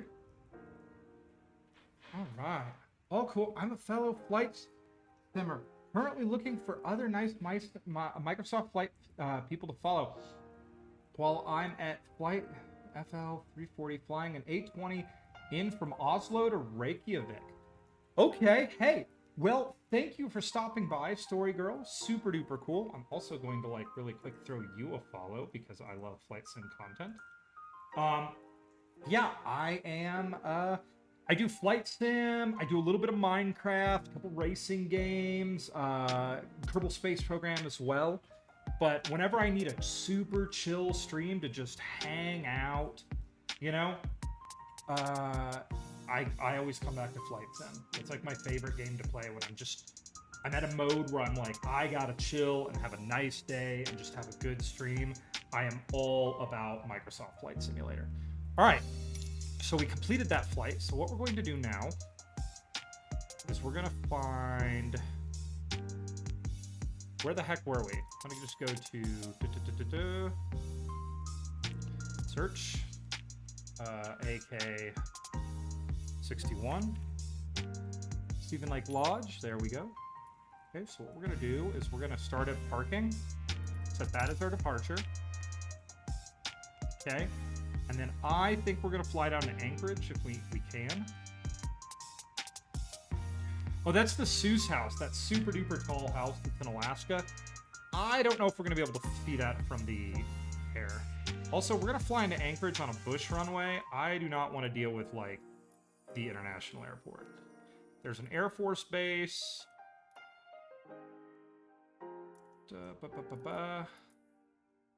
There's Merrill Field. I'm pretty sure that right there is a good place to go. So let's set that as our arrival. And heck, now that we're not on an emergency, let's just add this Seuss house and let's see if we can actually see it from the plane. I think that'd be cool. So there's our flight. We're looking at about 55 minutes. We'll probably stay a little bit lower. I don't know what our weather looks like. Weather down here at Valdez was pretty rough. So we'll see what it looks like. Let's go ahead and go to our weight and balance, that our fuel load to 68 is what it was at. Okay. I'm going to go ahead and say that we're carrying our patient, who is now stabilized. Let's go with them and all their crap is 250 pounds. Let's get another medical professional in here. We'll say them and all their crap is 250 pounds. And then we're going to take maybe, I don't know, 75 pounds of cargo. There we go, 75 pounds of cargo. Not too bad. We got 62 gallons left on, or 124 gallons left of fuel, 125 almost with that 0.5 there. So we're looking good. Got a couple more hours of flight time left. Let's go ahead and fly.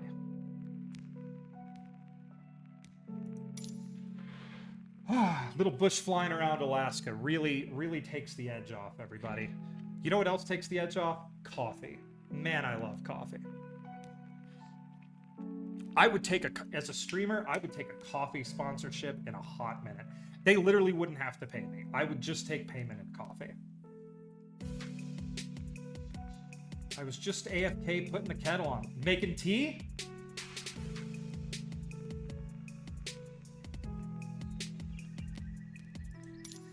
All right, back in the cockpit of my favorite plane in the world. Coffee, of course. Game. Are you gonna do like a French press or pour over?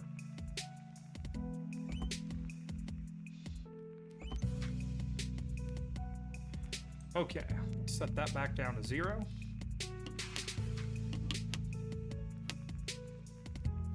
Not just instant, I'm poor. That's okay. I have a Keurig machine that my mom bought me, like, God, it must be almost 10 years ago that I got my Keurig machine. Number one, it has worked. I clean it like once every 2 years. I do the, I deglaze it, or whatever you do where you like put the special fluid in it and you run it through. Other than that, it has just run perfectly. But there's nothing wrong with instant coffee. Pour over's really nice. If you can, French presses are pretty cheap, and then you can just put your. Okay, yeah. Because French presses, I used to be that guy in my office back when I had an office job and life was fun. I would bring I had my French press at my job. So every morning I would go to the coffee machine they had there. You could get hot water out of it. And I would, walk back to my office with my French press and work for like 2 minutes and then press my coffee and drink it. And it would be yum yums.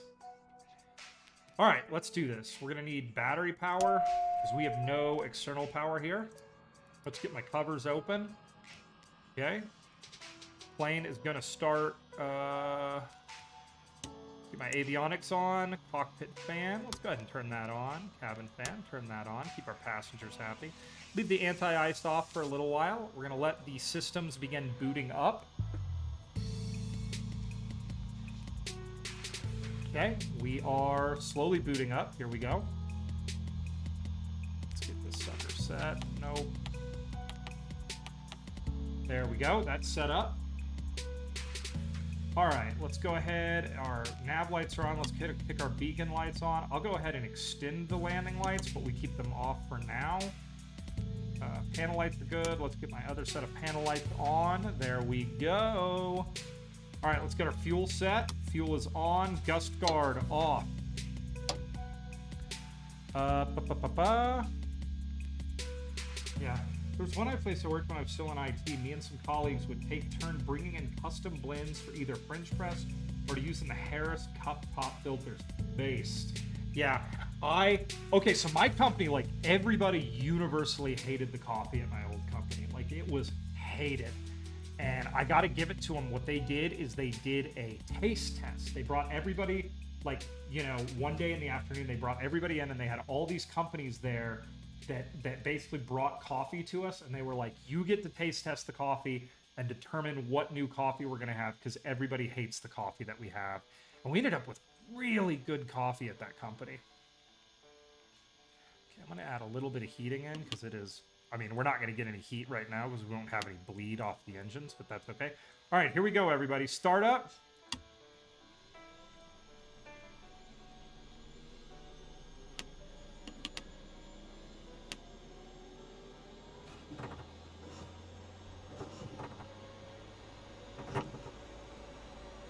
Okay, let's go ahead and kick our igniter on.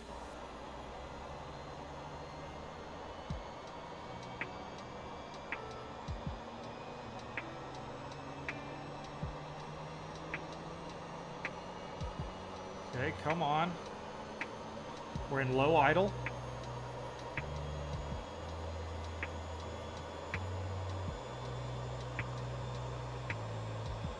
She's coming up.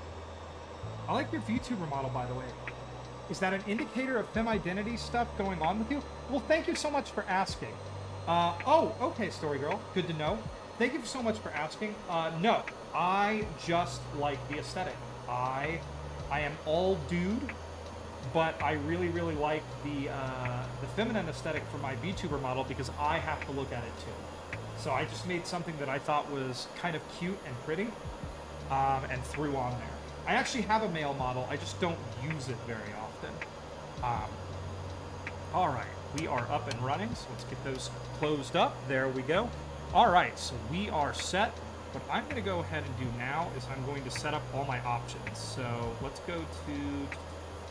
There are a couple options I really want to set up. Gifty options, wind, I want to option 2, good. Okay, option 2, back. All right, let's go ahead and go. We don't really have a Barrow right now, but it was $29.90 last time. So we'll just set it to that for now. Okay, because we're in the middle of nowhere. $29.90, there we go. Gary, need to eat dinner. No problem, H. Thanks for still stopping by. Enjoy your dinner. And when you get back, you're gonna have to tell us what you're eating. All right, so that's set up. Let's go and get Flight Director turned on. I want to let's get our vertical, let's go to altitude. I'd like to set up at around 5,000 feet for now. And then maybe we can climb a little bit higher later. Let's go ahead and set our vertical speed to, Yeah, let's do about 500 feet a minute. The CJ6 has a G1000, or is that tower lower end Garmin model? I think it's lower end. And this is the PC6. This is a Pilatus. It's got the PT6. Why are we gaining?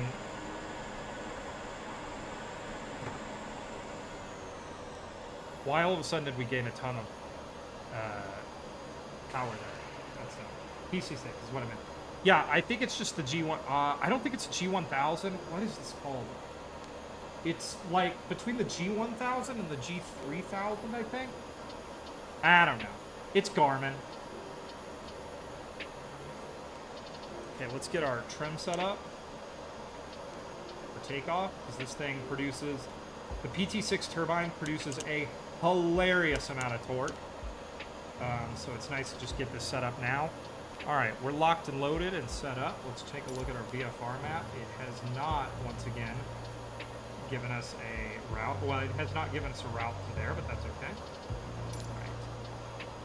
All right. I think we're set up for flight. We got auto trims on, auto yaw trim on. I think we're set for flight. Okay, ATC, Tuna AK-1 traffic. Let's announce takeoff. We're going to fly south. Alpha Kilo 61 traffic, the latest Alpha Sierra X-Ray Golf Sierra. All right, here we go, everybody. Runway Tree 6 departure to the south.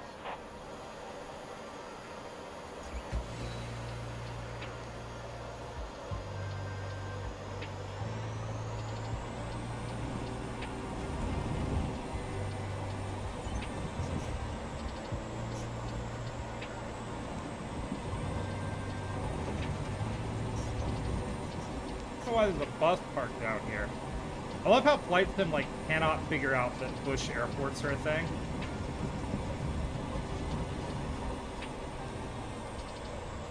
Okay, we'll climb up here onto the runway.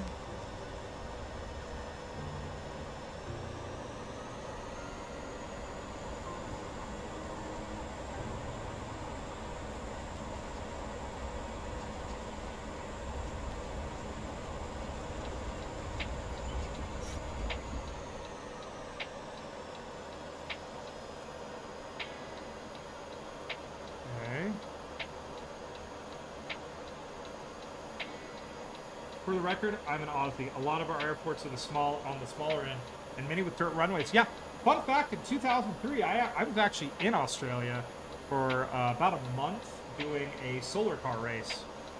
Little bit of poopy boop backstory there for everybody. I'm gonna switch nav. Autopilot should still be off. Okay. All right, here we go. All right. That's set. Let's get our flaps down and our landing lights on. Landing lights on. Flaps down. Poopy, yeah, Poopy Lord. Oh, nice. You would have been to my city then. I'm in Adelaide. Adelaide was absolutely beautiful. We were there when the Rugby World Cup was happening. So as we were pulling our solar car into the city towards the finish line, there were drunk dudes on the sides of every street who had just wandered out of bars and were yelling encouragement at us. And oh, there goes a bus in a what sounded like English, but their accents were very thick. Awesome to have an Aussie here. I mean, I believe what it's called the Stewart Highway that goes right down the spine of Australia. But that was a fascinating trip.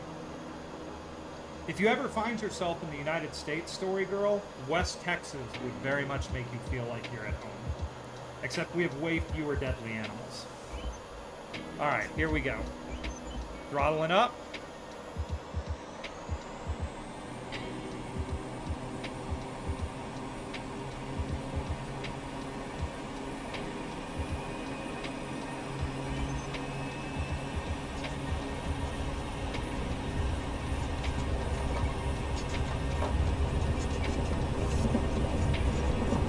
Any second now. And we're up.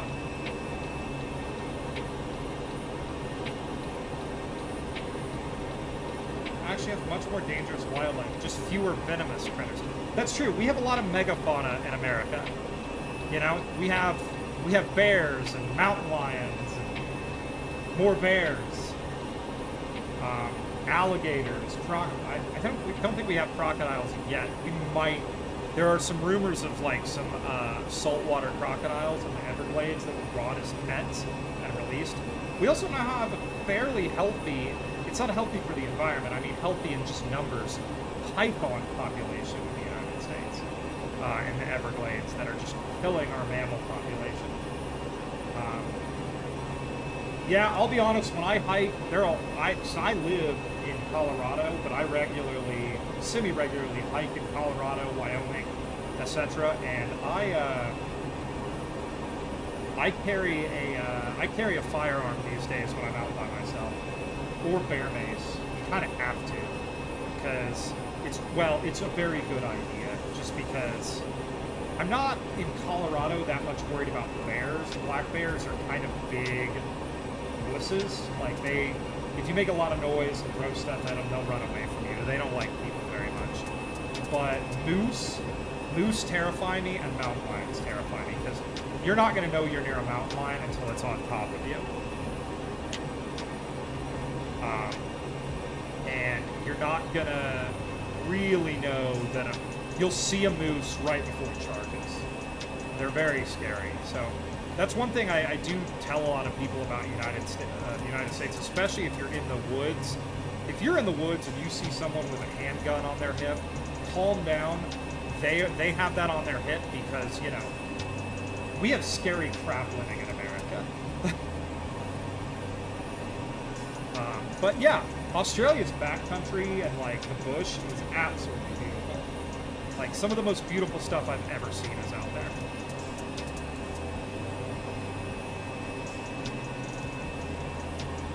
Okay, it looks like we are going to need a little more altitude than what I'm giving us, so I'm going to bring us up to about 8,000 feet. There we go. Let's go ahead and see if I'll fly it manually until I'm on course, and then we'll pop her into the autopilot. Once we get into that valley we're coming up to, I want to drop super low, super slow, so we can try to see that Seuss house. Back us down off of full throttle, put us at about 2/3 throttle here. I love this plane because it has so much power that doing these like 500 a minute, 1,000 foot a minute climbs is just no problem for it. Okay, aircraft, let's go ahead and get our landing lights off. Landing lights are off. Let's retract our landing lights. Aircraft is cleaned up for flight. Indeed, we also have actual trees, but you probably wouldn't have seen. Yeah, you don't see much. The Stewart Highway is pretty. It is one of the most barren places I have ever visited in my life, and that's saying something. I've had the unique opportunity in my life to travel pretty extensively, and man, bush Australia was a different animal. Like, I've never, ever seen stuff like that.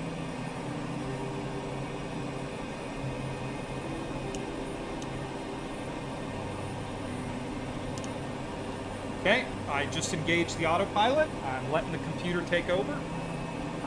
And then we'll be able to just chat for a while until we get close to that Seuss house. And then I am going to dive down in beta flight mode, and we're going to go check it out. We'll be able to pick up a couple of pounds of fuel in Anchorage, and then we'll start heading off towards our next adventure, which is getting back to Valdez. I'm showing 0 degrees Celsius, so I'm going to go ahead and pop on our de-icing system just to be sure. We do have some clouds up here that I'll probably try to sneak underneath. For the record, I spent a couple months in the States, mostly Washington State, but I got to spend a week in Plano, northern burbs of DFW as well. Hey, yeah! Poopy Boop Lore, I am from the DFW area. Grew up in Dallas, Fort Worth. So, yeah, I hope you liked it. Texas is definitely not everybody's cup of tea, but it is a fascinating place because there's nowhere in the United States there's nowhere in the States that's quite like Texas. It's very much culturally different from anything else that exists in the United States.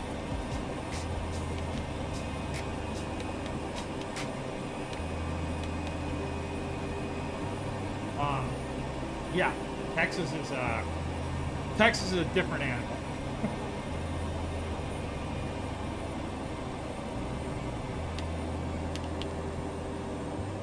But did I just kill my engine? I might have just killed my engine. Gosh darn it. Get my igniter on. Okay, this ain't good.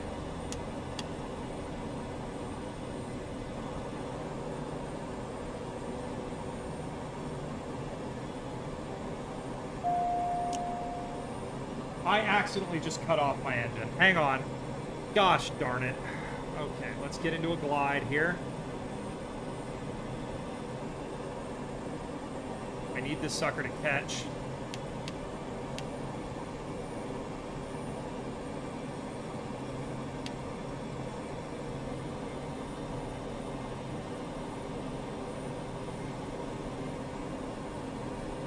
Okay, screw it. Let's just feather it and let it start naturally.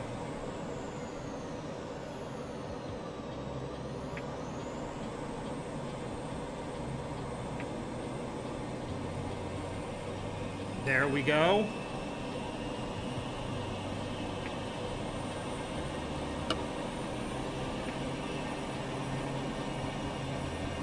Okay, we're back. We're live. We're good. She's flying again.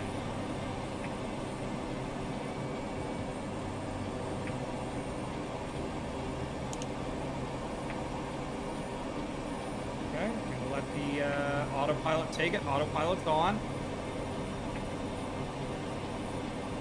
Okay, that was exciting. Woo! Sorry, I was trying to switch from low idle to high idle, and I turned the knob the wrong way. Okay, so that's the way I want to turn it, to go to high. Sorry about that, everybody.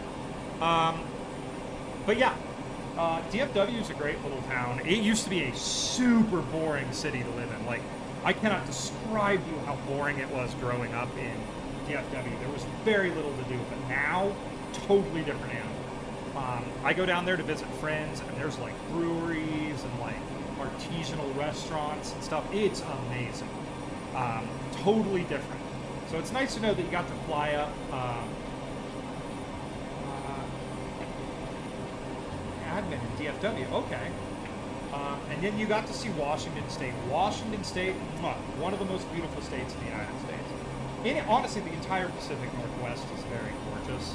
I haven't been there that much. I've flown in and out of Seattle for a couple of times, but it's one of my dreams to go up there and just spend like a week wandering around.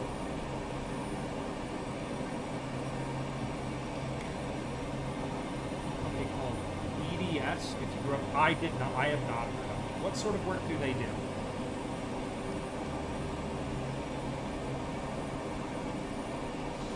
See some storm clouds up above us here, but I'm going to keep us nice and below them, and we'll putter along here all the way back down to Anchorage. Got to do a mid-air restart on a turbine. Been a while since I've done one of those.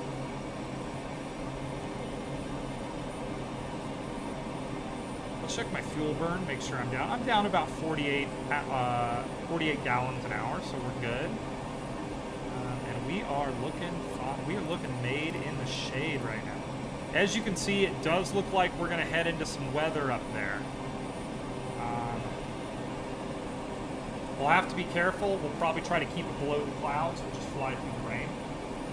But yeah, I have not heard of EDS.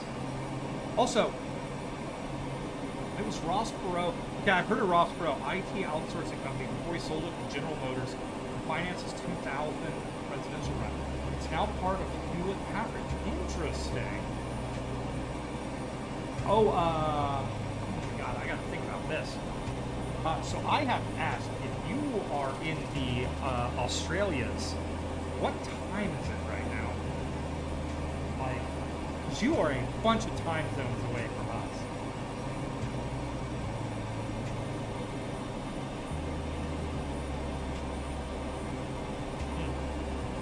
Just after 3:30 a.m. on Sunday. Oh, you're in the future. Yeah. Anything big gonna happen that I have to know about in the next like 15 hours? You know? any sage future soothsaying wisdom you can share with us Americans who are way behind you. All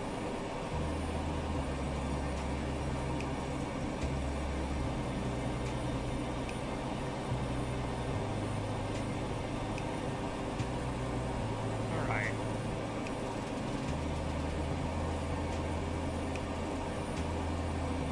Also, you can see this storm front right here. This is one thing that Microsoft Flight Sim just does so beautifully. Its weather simulation is awesome. Cop's gonna cop, politician's gonna advocate for project capital, or advocate for and project capital. Otherwise, nothing particularly interesting. All right, that's all right, everybody. Strap in. Business is normal then. It's a wacky time. You know, I'm not sure if it's apocryphal, but there's an old Chinese curse that's supposed to go something like, may you live in interesting times. And I certainly do believe that. Oh, thank you so much for the follow, Story Girl. Thank you.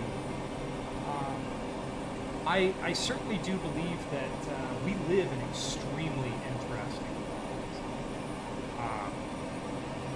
You know, we are blessed and yet cursed to live in a time, in historical times, I would almost say. All right, I'll tell you what we're gonna do. We're gonna start dropping down. See that storm up there? We have two choices, above and below, and we're VFR, so we're gonna try to go below. So I'm gonna go ahead and set our. Stay. I'm gonna go ahead and set us down to 5,100 feet. I'm gonna go ahead and set us to vertical speed on.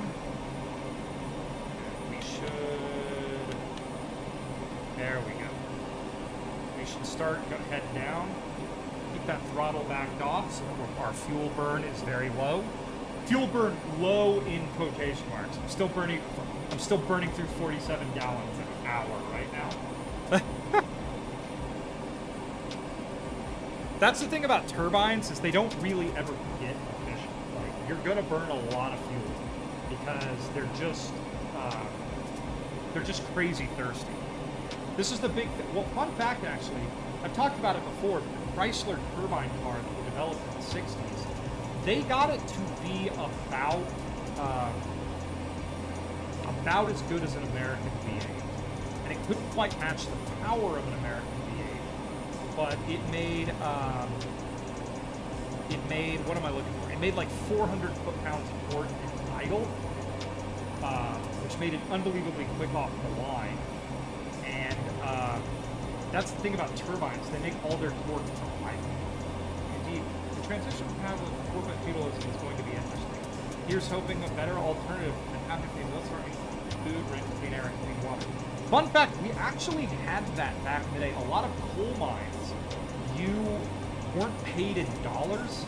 You were paid in a currency that the coal mine used. And then you would go to the store in the town that the coal mine owned to buy your food, like general stuff, like at a general store. Fascinating time in American history. And I am concerned. I see us kind of working our way back that way. It's very concerning. There's that meme going around of Captain Barbossa from Pirates of the Caribbean wearing like a futuristic visor, and he says, "You better start believing in cyberpunk dystopias. You're in one." I do believe that. We're like, it is frightening the extent to which like megacorps, and I can use that term now, that cyberpunk term, at the influence they have over your everyday life. I mean, I work for one, so, and it is. I used to work for like smaller and mid-sized companies, and I enjoyed that infinitely more because, I mean, one of the companies I worked for, if I had a problem that I needed to be taken to the CEO of that company, he was down, like, I could step out of my office, look down the hall, and his office was 30 feet away. William Gibson famously stated he could no longer write cyberpunk sci-fi anymore because the future was already here. I actually went to a book signing a couple years ago on a series of science fiction stories.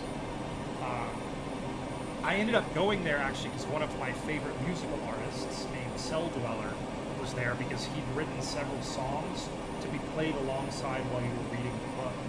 And it was an anthology, a collection of short stories that were cyberpunk related. And the authors that were there told like a very fascinating concept that, oh yeah, I've gotten to meet Cell Dweller too, Clayton of Cell Dweller, which is very exciting for me. But the authors that were there actually struggled with it. They talked about struggling with the fact that, you know, real life has caught up with even the darker parts of cyberpunk. And it is fascinating to think about that we're basically there, you know? Like, we're there. We made it. For better or for worse, we live in a cyberpunk dystopia, which is fascinating. I mean, think about it. You're watching a virtual mask of a person on stream from the other side of the planet. There's so much about our society now that seems like science fiction. And fun fact, I'm actually, in mid-October, I'm going to help my mom hook up a Starlink because she is so angry at her current internet provider because she's paying them like $100 a month and she gets, I kid you not, like 15 to 20 megabits and that's it. And she already has the kit. And I was like, why don't you just set up your Starlink? You can pay $100 a month to SpaceX and get 500 or 600 megabits a second. So we're actually going to go set that up. But that is, I've used satellite internet for most of my career as I used to be a geologist, still am a geologist, just not employed as one. And satellite internet for the longest time was garbage. It was horrible. Like, on an oil rig, I could not get Gmail to load. You know, Gmail, like the lowest thing ever, could not load because satellite internet was so bad. And now it's like, you can stream movies to it. It's pretty good. I think there are pluses and minuses to living in our cyberpunk dystopia. I have a plug-in hybrid, and I really like that. I like being able to charge my car when I'm sleeping and save gas and drive to work on electricity every day. That's pretty neat. That's pretty cool. I'm all on board with that. But there are a lot of other things that, yeah, it's difficult to get behind. All I'm saying is, when I use Google, like when I use Google Assistant or something like that, I say thank you. If I use ChatGPT, I say thank you. Because when the machines rise up, I want them to know that I was polite.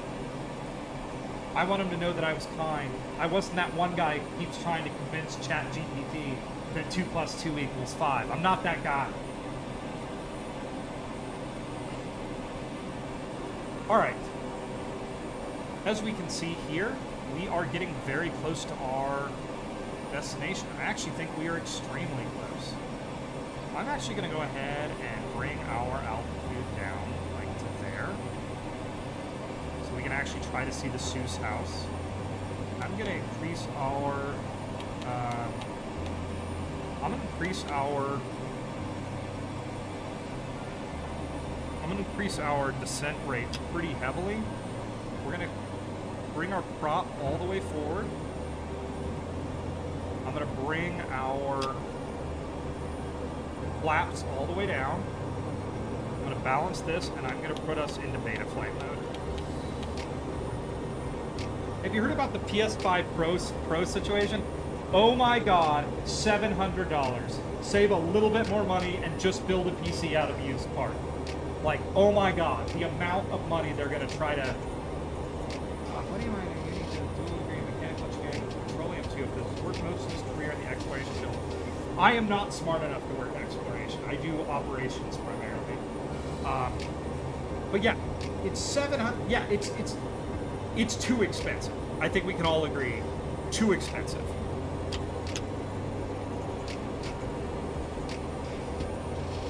Okay, let me settle back into a cruise here. We're almost down to 3,000 feet.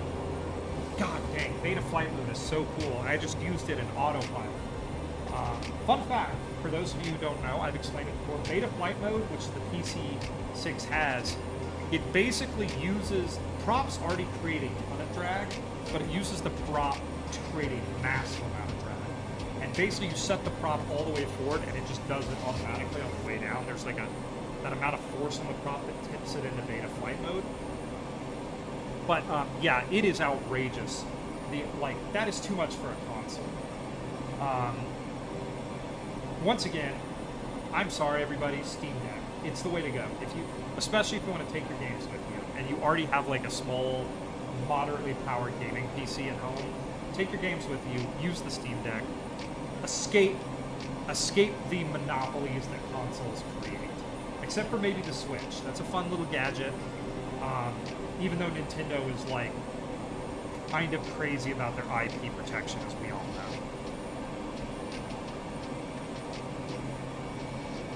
Let's go ahead and let's bring this in here. Alright, I think I want to go ahead and drop my altitude a bit more. Like I said, we're going to go low and slow by this Seuss house thing. Let's go down to 2,000 feet, set that. Set our vertical speed to on. I want to go down 300 feet a minute here, maybe 200 feet a minute. There we go. Set that, and we'll let the plane just gently, we'll back off on the throttle just a little bit, and let the plane bring us down. But yeah, man, I don't know what decisions, I don't know what Sony's doing right now. Like, when I was a kid, man, when that PS2 came out, oh my god, that was so cool. Like, Tony Hawk's Pro Skater 2 for the PS2 is one of the greatest video games ever made.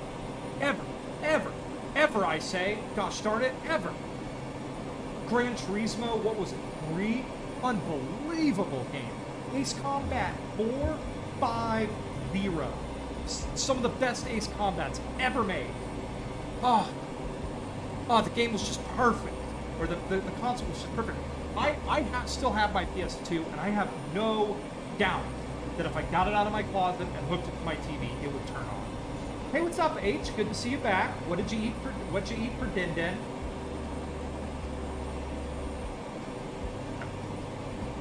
But yes, I have no doubt in my mind in the slightest that if I, fish and rice, ooh, yum yums. That does sound good. I'm currently doing a very low-carb diet. Part of the health news I got a couple weeks ago, so I'm trying to drop carbs and dump a little bit of weight right now, and just really focus on my diet for a little while. So rice currently is a no-no, though I'm currently thinking about experimenting with cauliflower rice because I miss my stir fries. I love my stir fries, and I miss them greatly.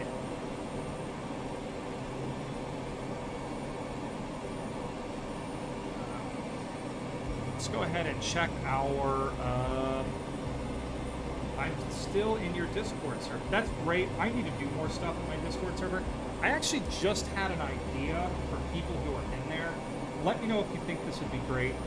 Maybe a movie night. Where I schedule a movie night, and people who are on the server get to watch a movie, and we just get to comment on it and make stupid comments and have fun. Let me know what you think. I just came up with that idea. I think it'd be a fun one. Let me know. If people like that, I will set up a potential movie night. Okay, all right. Maybe I'll put up a general post and see if people who are in my dead-ass server would like to do a movie night.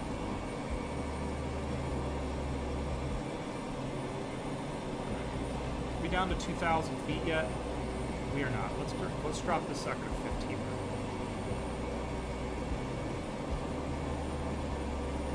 We're looking for this dumb little house. It's called the Seuss house because it looks like a Dr. Seuss house.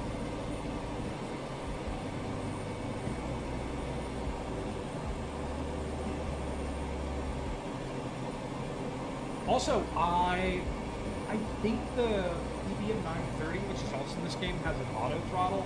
And after using the auto throttle in the citation, I kind of think auto throttles are the greatest thing in the world. So expect some potential TBM 930 flights in the future. Like, ooh, big hiccup.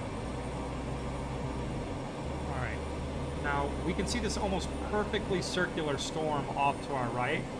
A lovely little artifact of the weather generation of Microsoft Flight Sim. You can see we have, these are stormy clouds. We took off from Valdez in a storm.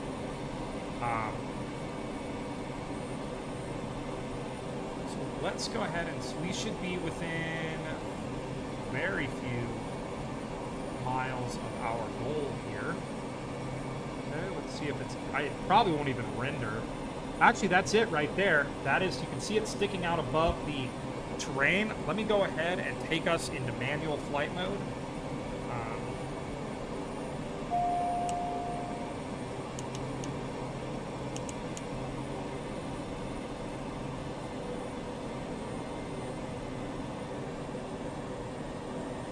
Let's see if we can do a low flyby of this guy.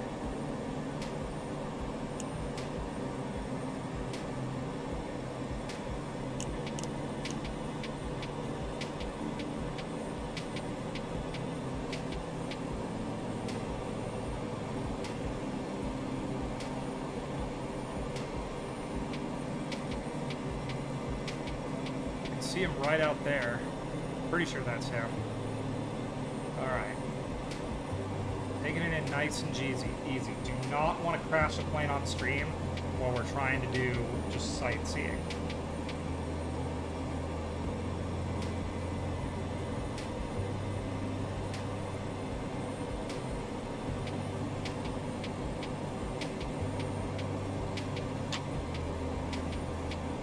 Flaps down. Lead off the speed. Not all the way, just a little bit to bleed some speed off. Like I said, we're going to go low and slow.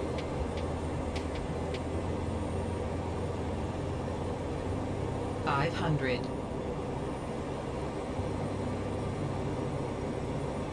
Man, I love flying. I know I say it a lot, but man, I love flying this plane.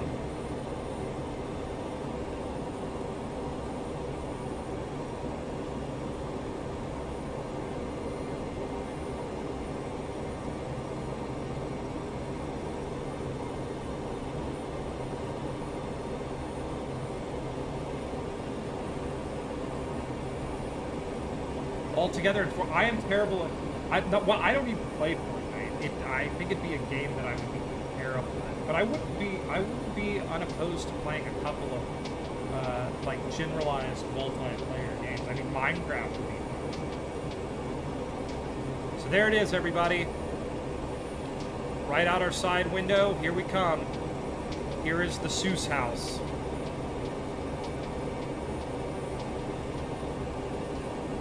Look at that. Alright, we did it! Alright. We're going to turn back onto course here. Set up for our flight down to Anchorage.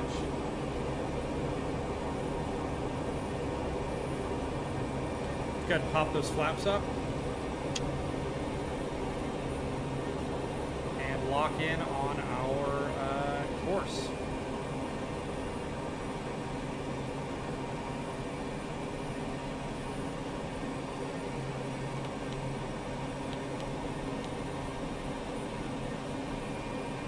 Can I get a vertical speed, please?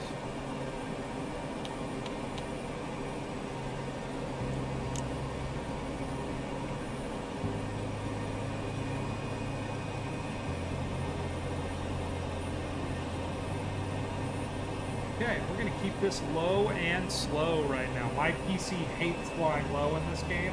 We are at a blistering 38 frames a second right now.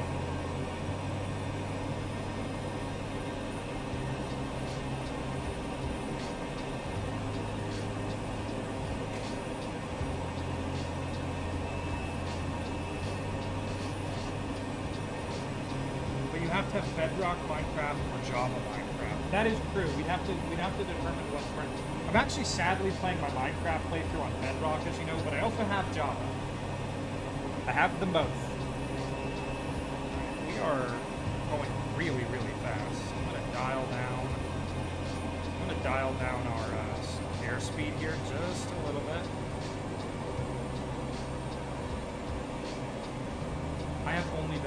you could still play it. That's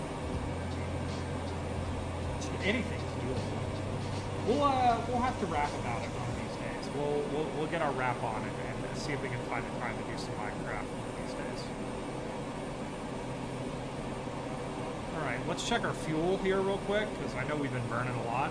Okay, so we're under half a tank. We'll probably fill up to about half a tank, maybe a little bit more to fly from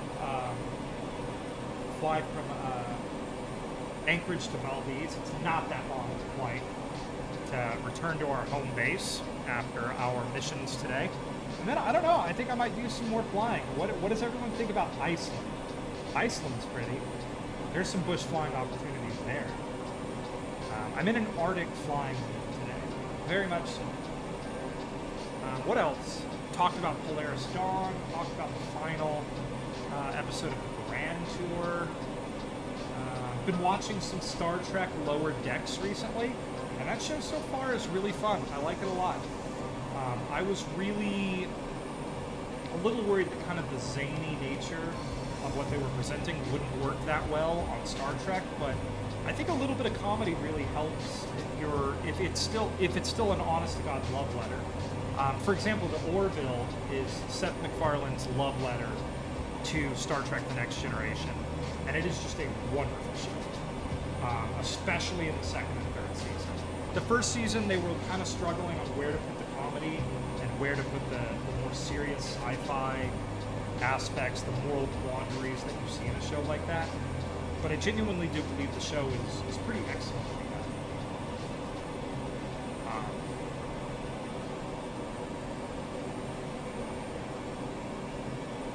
All right, we are settled in and we're going to fly low and slow. We're going to enjoy this beautiful terrain generation.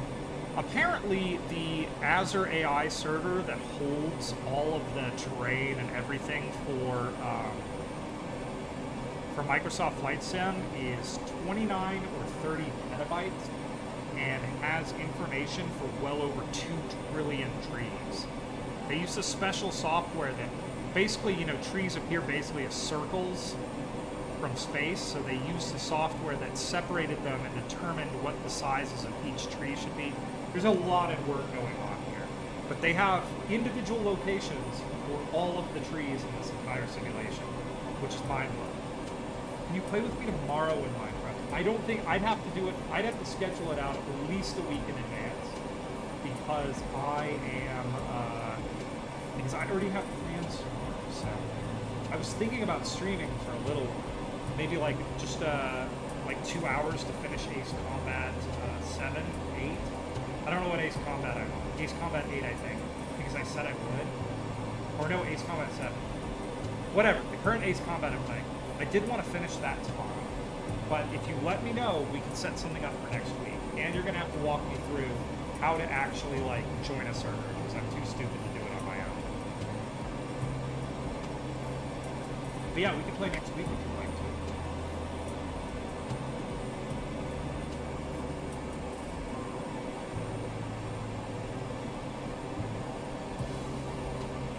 All right. Something else you'll see right here that's very interesting is I have external fuel controls. So if I had external fuel tanks, which you can get wing tanks on this craft, you can literally pump fuel in from those to the main tank. They never put this functionality into Microsoft Flight Sim, and it hurts my mind. It hurts me dearly.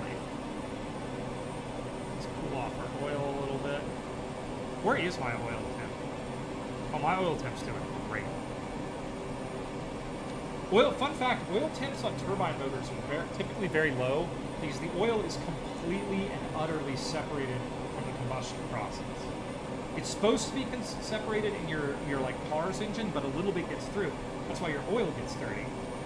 Turbines keep the oil completely separate. This leads to some fascinating things. The Chrysler turbine car had an oil change interval of 50,000 miles, mainly because, as one of their mechanics put it, at 50,000 miles, it's a good idea to check to make sure there's still oil in it. And it did have an oil pressure gauge in the vehicle, so you could tell if you ran low on oil or anything.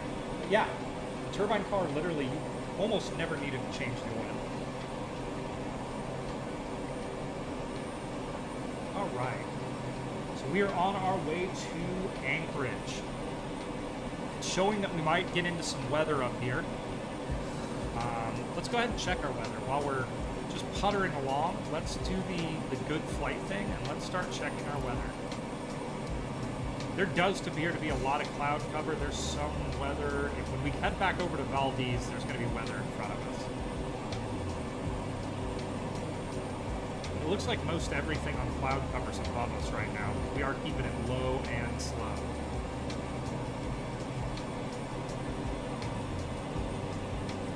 Fuel burn is 42 gallons per hour, so pretty good.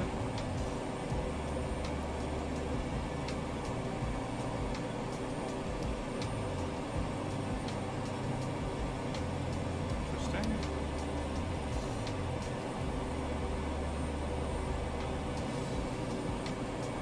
Alright, puttering along.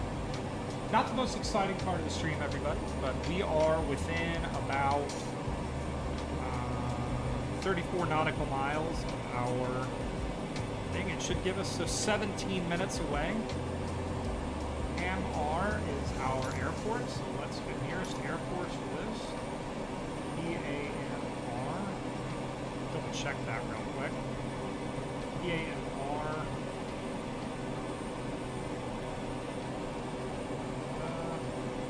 One of the things that's fun about flying in Alaska, but also a little annoying, is you have so many airports near you all the time that actually getting the airport that you're looking for is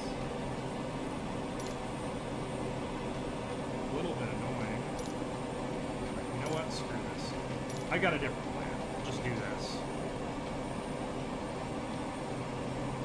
VFR map. Let's go here. Let's go down to here. We'll select, zoom in here, and select our airport. Anchorage Field, I want mine. Let's do our approach 119.1. Where's my radio up here?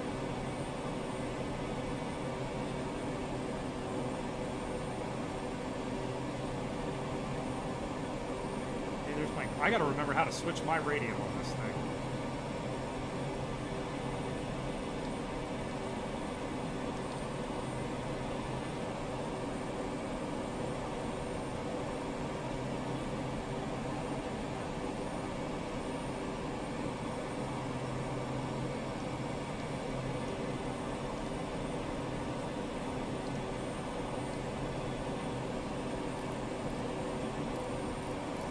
There we go.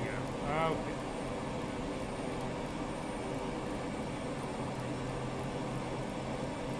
Come on.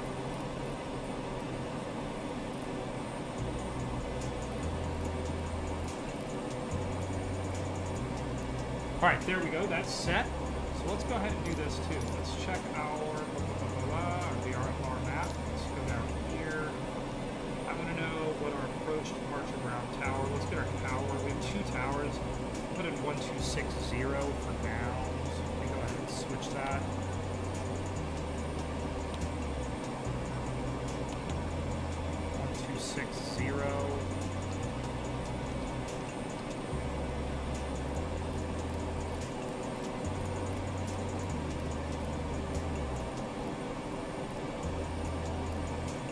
Okay, 1260. All right, so we're set up on our comms. We'll use the actual ATC given to us by flight sim when we get a little closer, but this will do the job.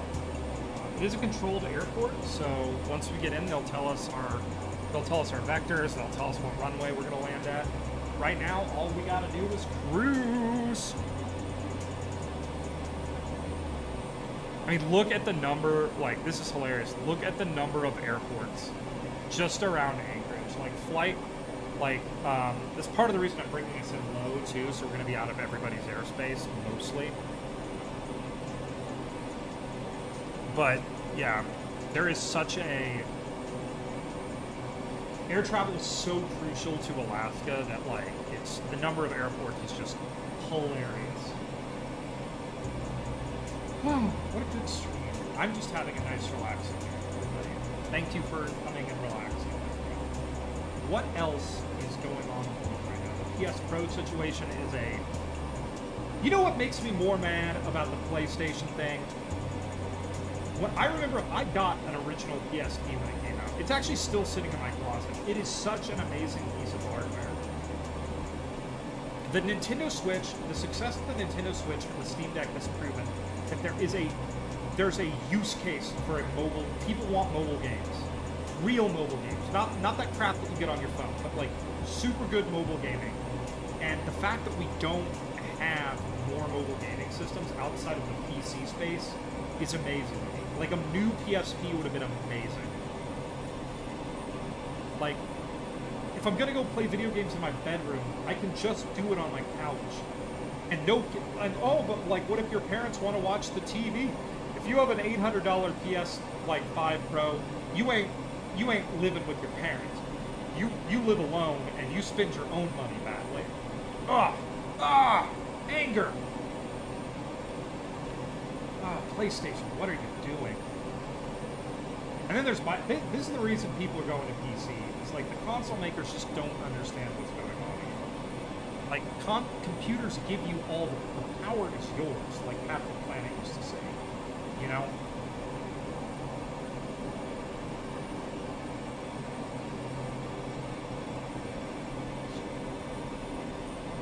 It does look like we're gonna encounter some rain out there. I have my de-ice on. Good. Okay, sweet. It does appear that like rain is coming. That looks like we're gonna encounter some weather.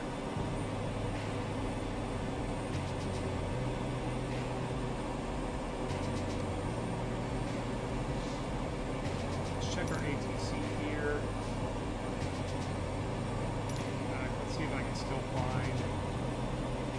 It'd be great if you could search in here. Yeah.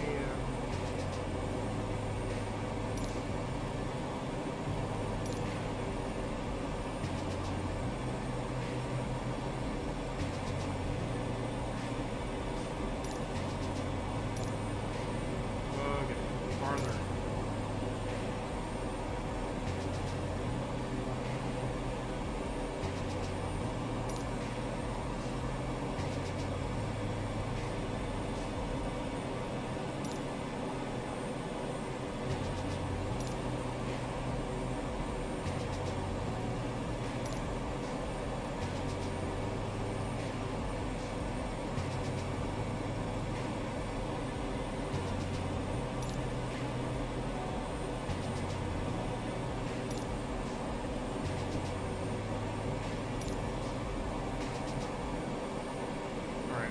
How good are we looking right now on our time? All right, we're looking good. We got oodles of time before we get to where we're going. PAMR is really what I'm trying to find. There's an airport in here called that. I'd like to find it. PAGQ, airport's farther from us. PAMR, there's just so many airports around us right now.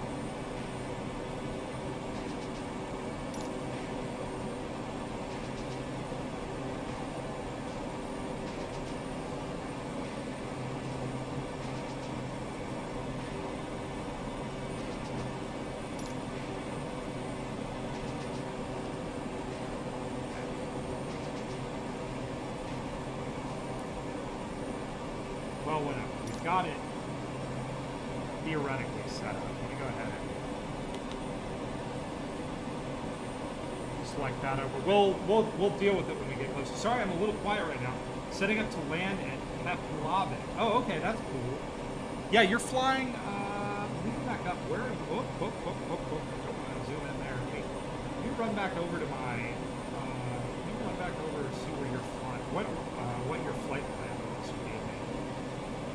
I just gotta.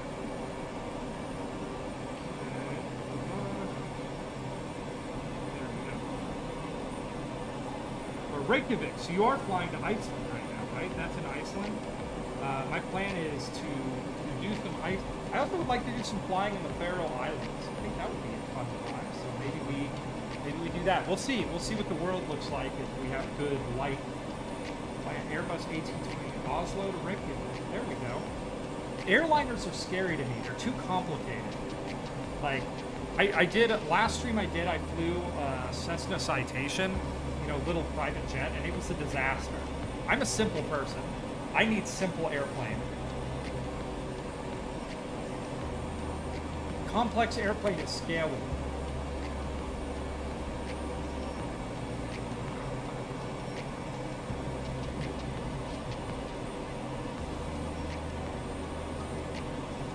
Okay. Well, we are looking good right now. I am very much enjoying flying. Can I close my radio? Where's my radio at? There's my radio.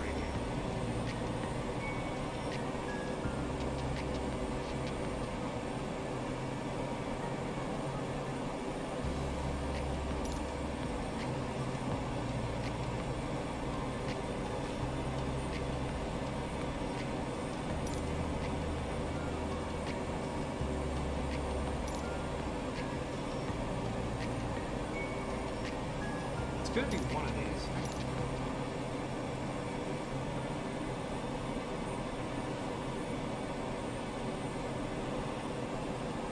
We got a ways to go. We got out over that water. Once we get over that water, I'll probably go into manual flight mode. I'll probably just set it to roll stability. I used to think that, but now I'm finding out that it's actually quite easy to fly. The FMS is very hands-off. Oh, okay, interesting. I mean, I guess I've done some 747 flights, but mainly just to try to fly under the Golden Gate Bridge in a 747. I've always thought that my big, long flight, if I ever did like a charity stream or something, I'd fly the 747 for a very long way. And then do like a reaction stream or something for fun, you know?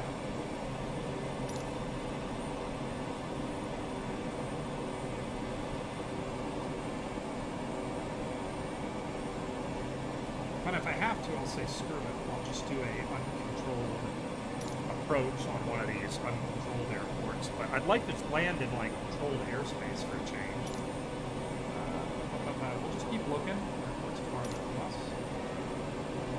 It has to be coming in very soon onto this list so I can get my...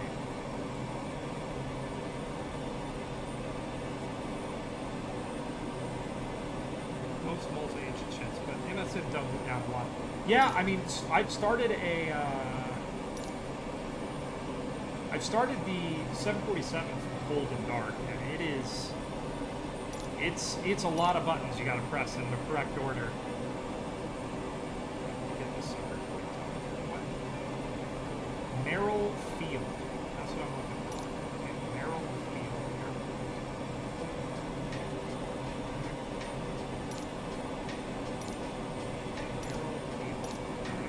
Here's airports.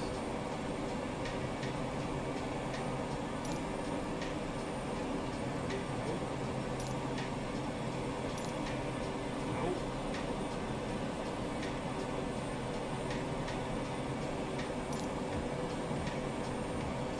It's gonna suck if I literally cannot get onto this radio frequency before we get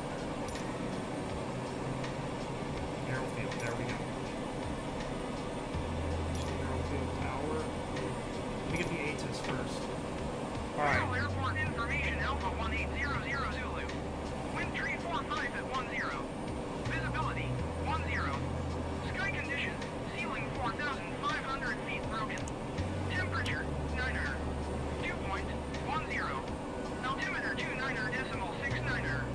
Visual runway 25 in use. Landing and departing runway 7. VFR aircraft say direction of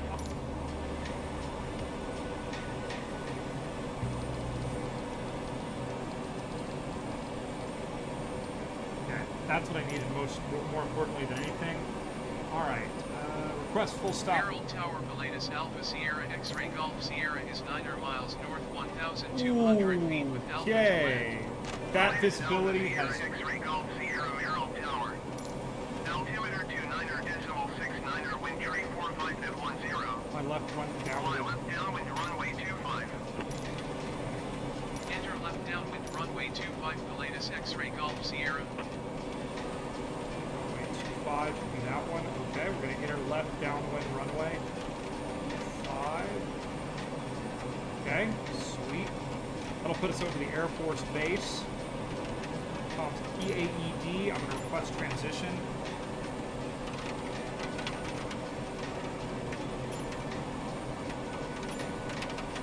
Never mind, we'll just assume that I can't or ask for airspace transition. Actually, what I'll do is I'll probably go ahead and take a hard left now and let's grab my autopilot here. We're going to turn east.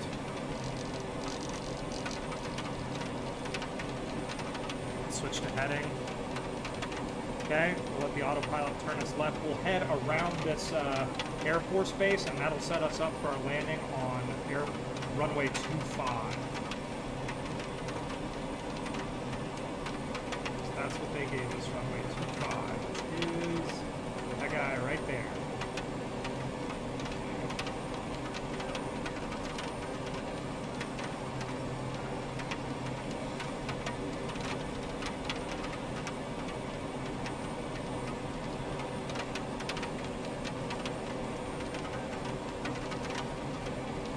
Alright, there we go. We're set up. We're ready to go. The cool dark star.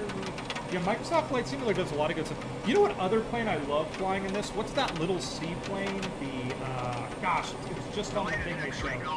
I love flying it. Cleared to land runway 25. Alright, I'm going to acknowledge my landing clearance, even though I'm flying around this airport. Oh my god, we are... This is not the type of landing I like to do right now, everybody. We should be landing IFR, but I do have a good view of the ground below me. But I definitely don't have more than about a half mile of visibility. We should not be flying right now. We should not be doing this landing right now. But we're gonna go for it anyways.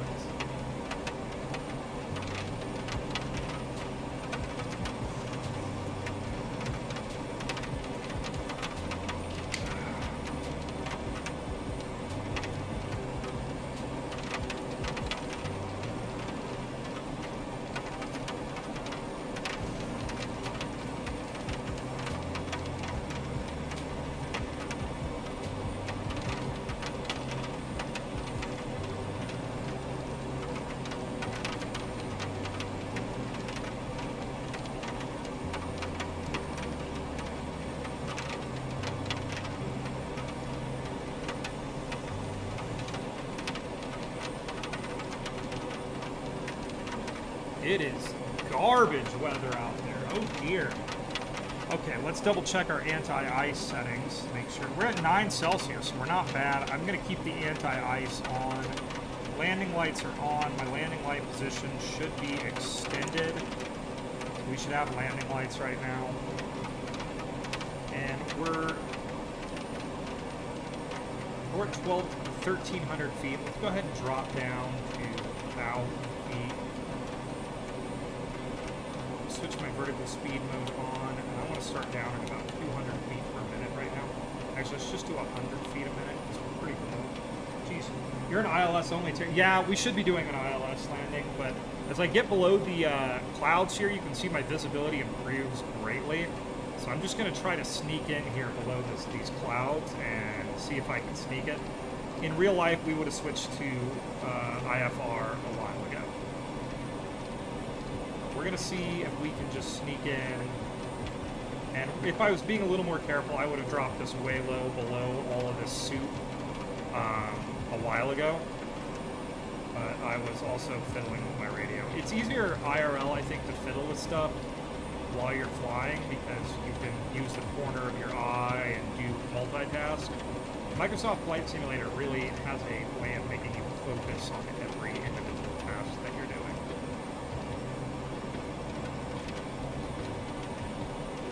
But you can see out to the east, we're going to go into, you know, our visibility has improved greatly right now, so I think we'll be good. I hate doing IFR approaches. I really want to figure out automated approaches. That's my big thing in this game I want to do. I want to get because this plane can do an automated approach. Hell, the Carbon Cub, the X Cub in this game can do automated approaches. It'd be really nice to figure those out.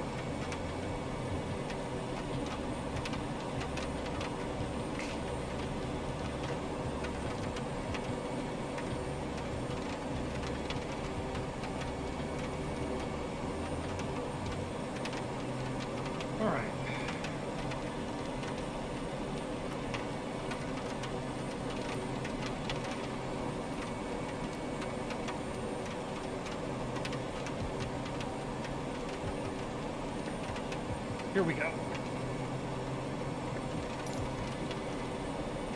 All right.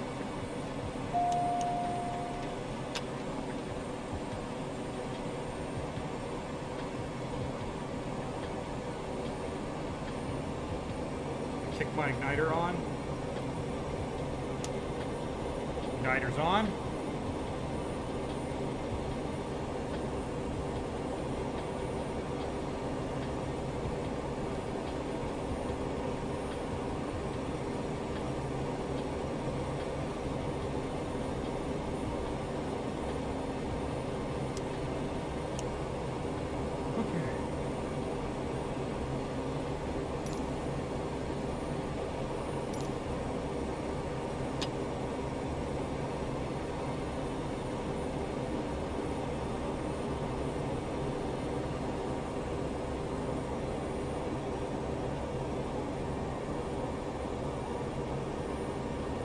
Now I'm like super nervous because I have someone who like plays this game a lot, 500. like watching me do this.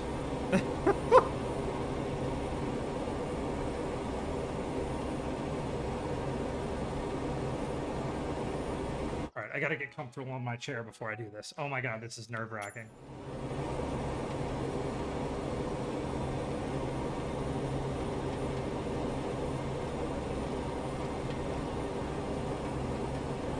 Thankfully, we have almost a direct headwind. Flat tar all the way down.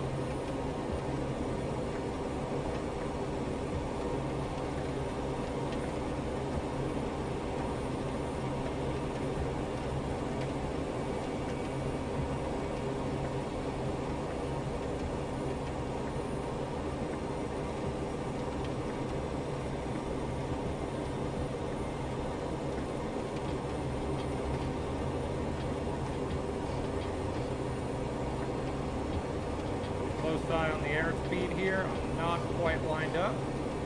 Make a final adjustment here to kind of line up.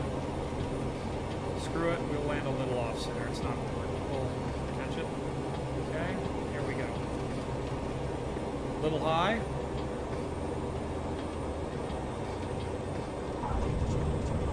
I'll take it. Oh, that was a terrible bounce.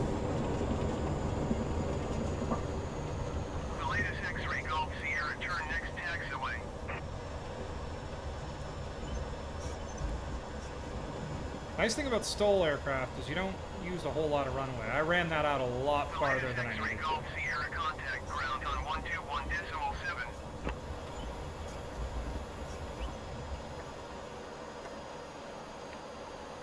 let's go ahead and get our ground contact going. 121.7 Pilatus X-ray Golf Sierra. Goodbye. Actually, no, I do not want vacuum.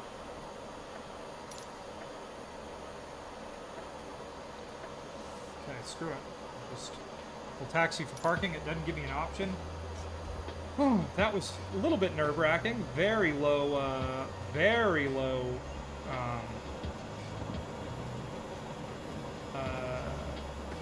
terrible, what is it, visibility there for that landing. We're going to be taking back off and heading to Valdez here in a second. Once I fill up on a little bit of fuel. Go ahead and taxi down here and we'll just find a nice place to park. I'll assume that I know where I'm going. I don't really have this airport plaque brought up, so we're just gonna taxi down here and we'll say this is a nice place to park right here by this shack. Alright, let's go ahead. We'll go ahead and put ourselves, we'll assume we're putting ourselves on external power. And we'll do a shutdown here. So, pop our igniter off, and I'm just going to bring our fuel cutoff down, and that is fuel cutoff right there. Let's kill our landing lights so we're not blinding everybody.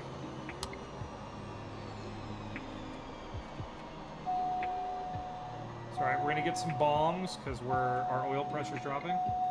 Yeah, that was exciting. I've definitely done landings in way worse, but not that much. So thank you. I do appreciate it. All right, let's go ahead and check our How do I make you stop?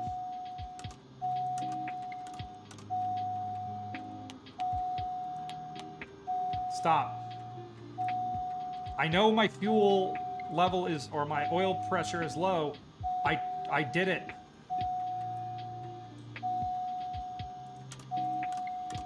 Oh, screw you, plane. Alright, you know what? I'm just gonna check this real quick. I want to know how much fuel I have. Alright, I'll probably put us up to about 120 gallons. Though we could honestly probably make it on what we have, but just to have a buffer to get back to Valdez. So let me go ahead and exit. I could do this entire thing now, but... since I parked so close... You know what? I could do this entire thing now. Screw it. So I'm going to go ahead and fuel us up to 120 gallons. You can see the plane shift. There we go. About 120 gallons total. We're going to go ahead and pull... We'll go ahead and take on some more... we'll go ahead and drop our passengers. Passengers are dropped off. Let's go ahead and take on... We'll take on 100 pounds of fuel where the passengers were. Sorry for the bong, everybody. It'll go away in a second when I start the engine back up.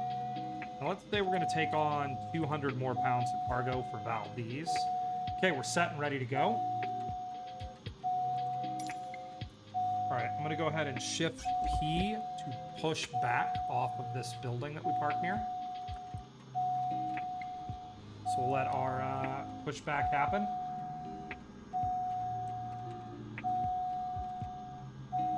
Don't worry, the bong is going to stop soon. Okay, we'll shift P off and put on our brakes. All right, let's fire the engine up real quick.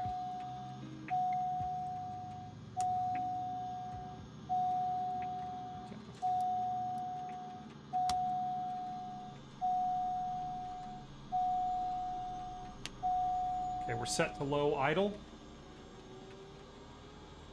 Okay, fuel pressure's good. Kick our igniter on.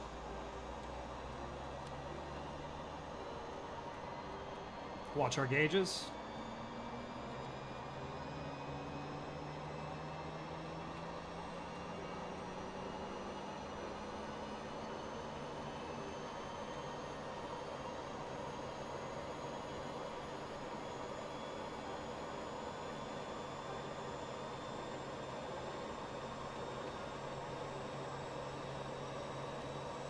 Okay.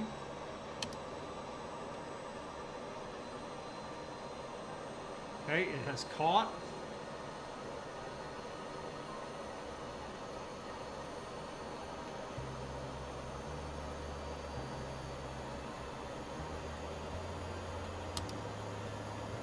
Okay, that's a good idle. Okay, VFR map. We gotta go find out what Valdez is called. Woods, municipal, no. We're gonna have to go farther out than that. PAVD is Valdez Airport. Alright. Let's go ahead and set up our course. Direct to...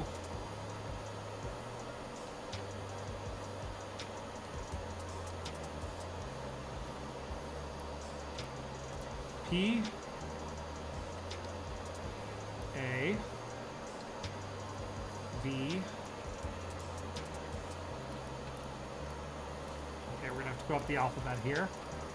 P-A... P-A-V...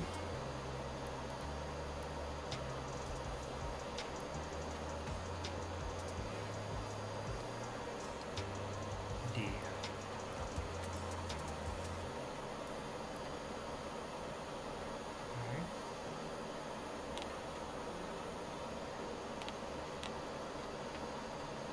Okay.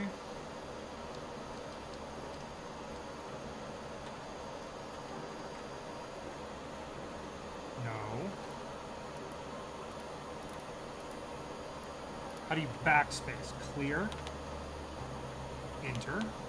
Activate. Okay, it should be to the west. Why are we looking at the west there?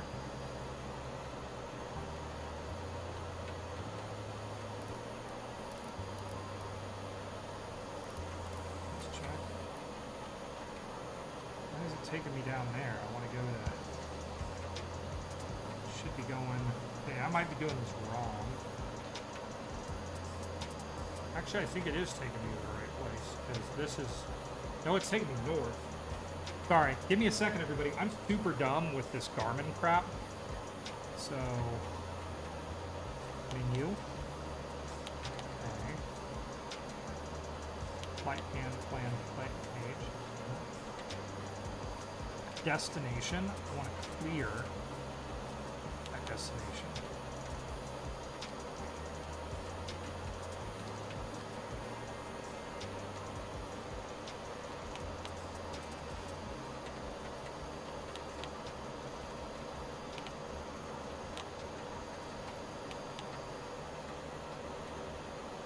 Why is it still showing my destination as being there? I have done something wrong to anger the machine. Alright, screw this. Weight and balance. I'm just going to memorize these real quick. I'll figure this out later. 65 is what I'm looking for. 170, 100, 100, 200. Okay. Watch this. We're just going to do it in the planner on the map because I can't figure out how to make Garmin shit work. I'm terrible at making Garmin stuff work. Okay, world map. Where am I at? Okay.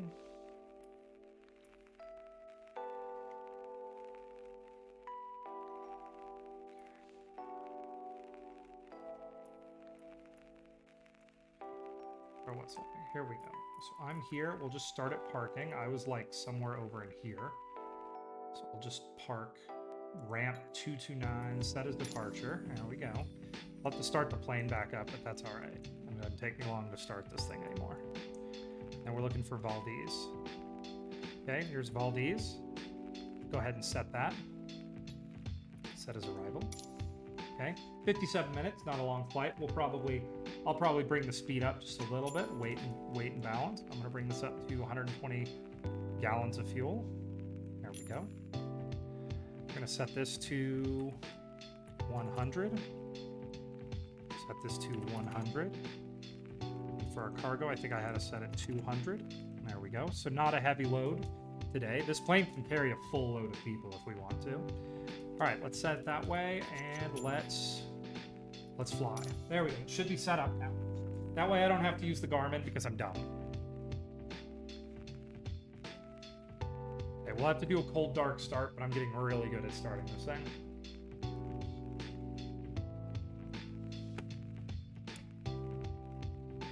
This is a good jam. I'm liking this. I'm feeling this.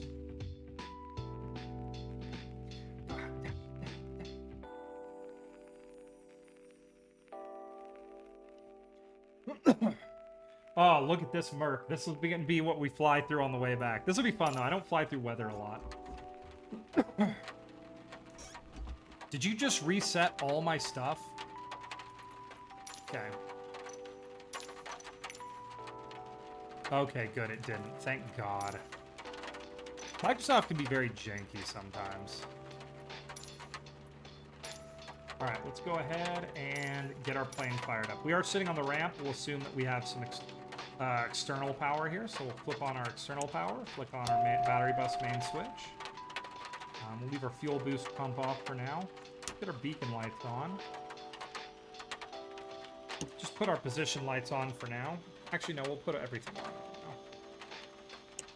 Okay. Let's go ahead and get our landing lights extended downward. Let's go ahead and do our avionics. We'll turn our fans on so we don't fog up. And what is my outside air temperature? Well, we'll have to wait for that, though I do have something on the window here. All right, we're pretty warm right now. We'll leave our anti-ice off probably until we get closer to taking off. At least until we have our engine started. All right, we are still booting for our avionics. Let's go ahead and turn our cockpit light on. We'll turn that off here in a second. My gust guard is off. Let's go ahead and get our fuel set up.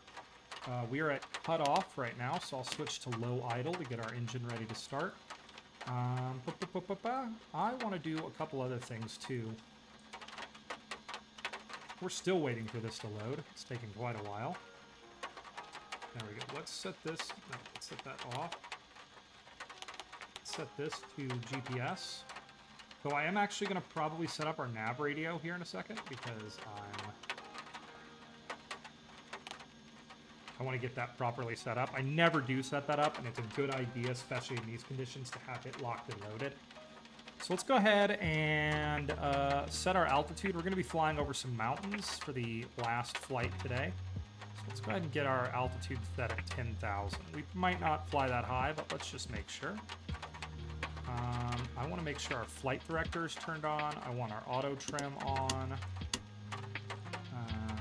We're going to get all this set up before we fire the engine up.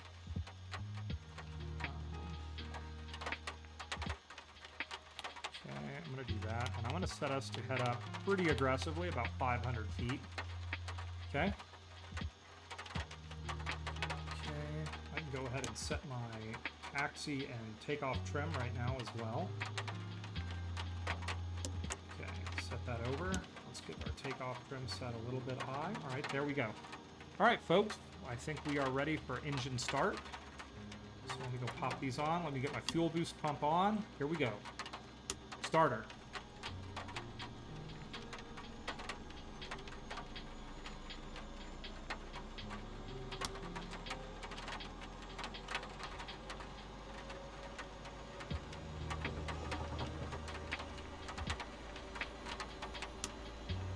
Igniter. Looking for that ITT to start rising. There it goes.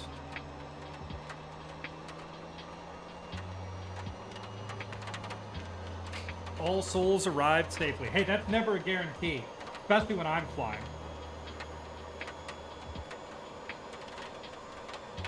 Okay.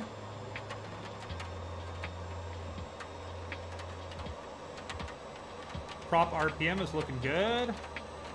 Turbine RPM is looking good. Okay, we got good amps. Good volts. Oil pressures in the green. Oil temperatures in the green. All right. We have successful startup.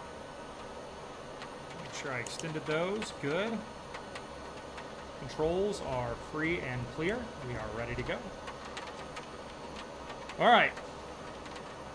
Let's quadruple check our settings. All right. Oh, I was going to do one other thing. Let's go to our VFR map. Let's go over here to PAFD. I want to know if I can. I'm probably not going to do a approach or anything, but I do want to know if there is a nav radio. I'm too stupid to figure this out most of the time, but I'm going to try to figure out if there's a beacon that I can fly towards. 524.0, maybe. Give me a second. I'm gonna work on this and see if I can figure out how to do this, because that would be super cool if I could okay, approach. I don't know what AWOS is, but FSS looks like navigation crap. So I'll tell you what I'm gonna do. I'm gonna set my nav tuner to that, which is 121.5.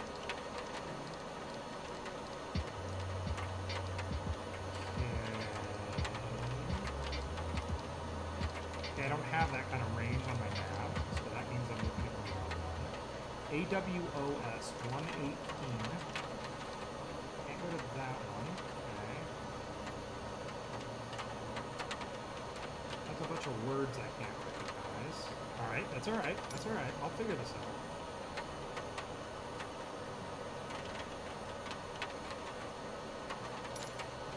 There is a way to do this. You really should go finish making that coffee. I bet your kettle is boiling by now.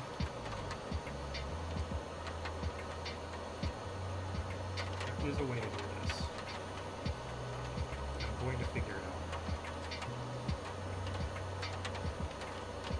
We have all the time in the world right now. I'm low idle. Coach departure.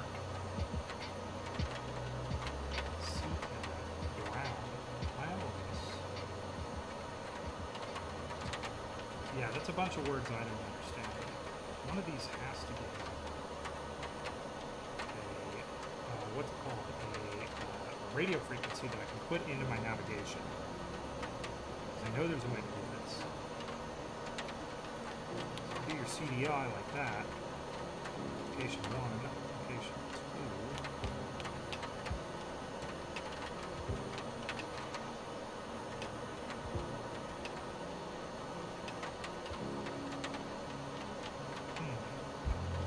Let me think about this for a second, folks, and we'll get off the ground. I know this is not the most exciting content, but I have 2 4s at 0. Minecraft can't go with that.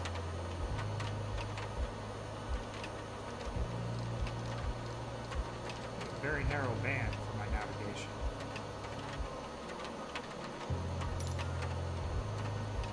Let me go further out. These will get me close.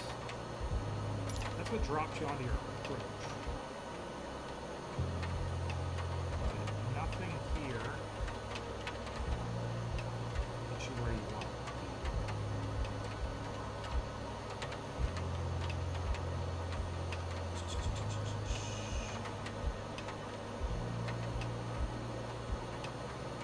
Alright, screw it. We're using GPS, I guess. Unfortunate, but that's okay.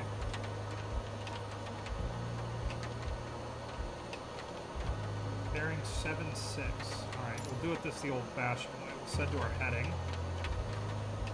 Go to... Okay. Bearing 56. Or 76. We'll just bring that over to 76.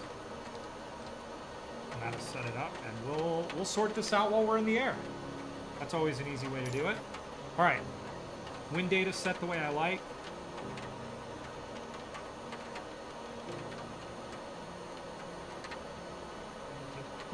Map, double check all my stuff.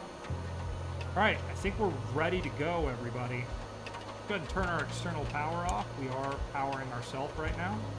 Let's go ahead and turn our overhead light off so we have good night vision. That is off.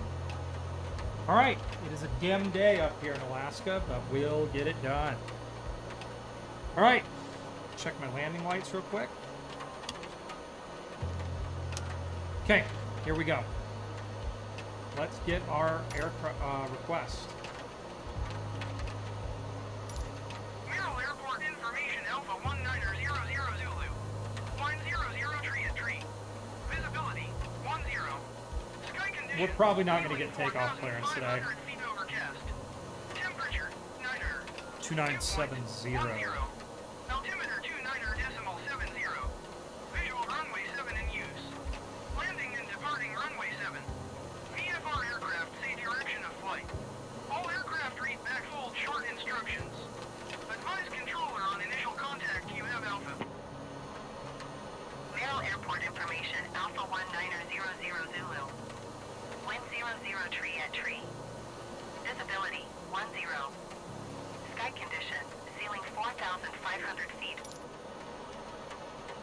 Okay, we're going to depart to the east. The latest Alpha Sierra X-ray Golf Sierra taxi to and hold short of runway 7 using taxiway Delta cross runway 7 Foxtrot Bravo. Contact tower on 126.0 when ready.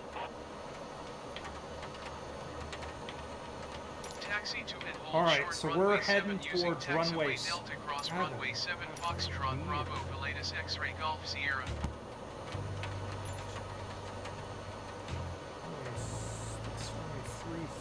Runway 7. Alright, they're going to take us off to the east. That is convenient. We're going to have to cross runway 7 to go set up. That is okay. We have permission to do so. So let's go ahead and let's start our taxi.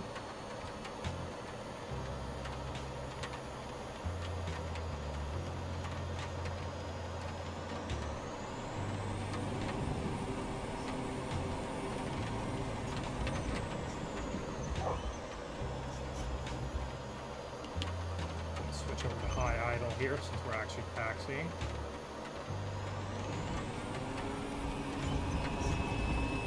Easy, easy.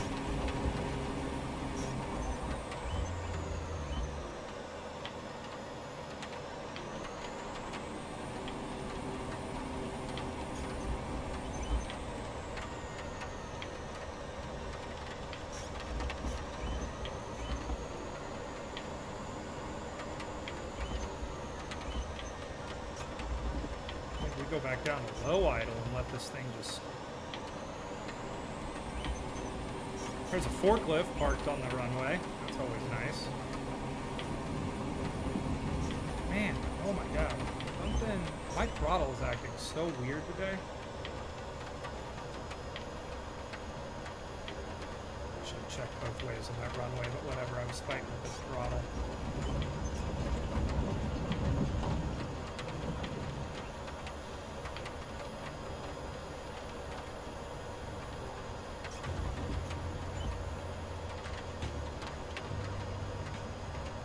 Oiled, switched off, and gone cold again, I'm sure. Yeah, we are oiled. Here we go.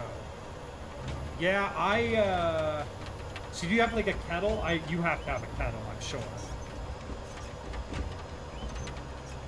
I'm literally gonna come all the way back, and I'll pull onto the runway from the back. Oh, this is a way I could have gone around. Dang it. Alright, well, we're gonna check right, check left, and I'll cross the runway again. Actually, you know what? I'm just gonna come onto the runway from the back. We'll do it this way. Screw these people and their rules. Alright. Merrill Tower, Pilatus Alpha Sierra X-Ray Golf Sierra ready for departure to the east at runway 7. Pilatus Alpha Sierra X-Ray Golf Sierra wind 00 treated tree. Departure to the east approved. Cleared for takeoff runway 7. Cleared for takeoff runway 7, Pilatus X-Ray Golf Sierra.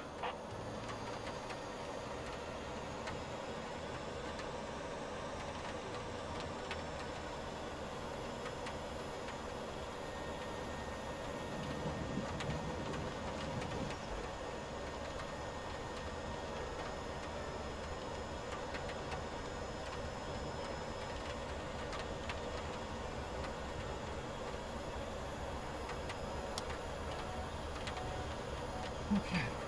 Deep breath. Done this 1,000 times.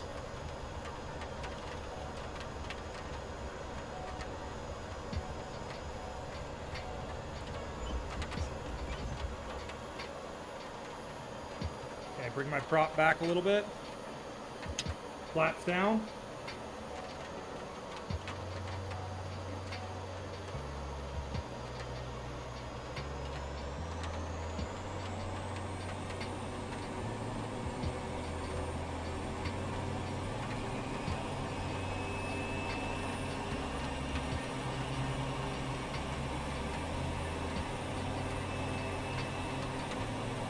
Okay, here we go.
Alpha Sierra X-Ray Golf Sierra continue for east departure. Okay, we're going to keep the throttle way up on this plane. We are going to use all that power to climb above these mountains over here. The latest X-Ray Golf Sierra leaving my airspace, frequency change approved. Merrill Tower, Pilatus Alpha Sierra X-Ray Golf Sierra frequency change.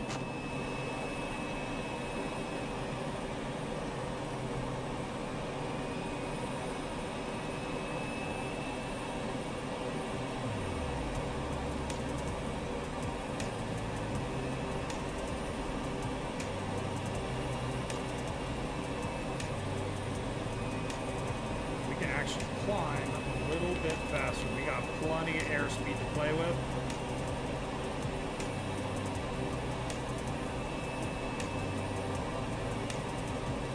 I want to see if I can just climb literally straight over these mountains here.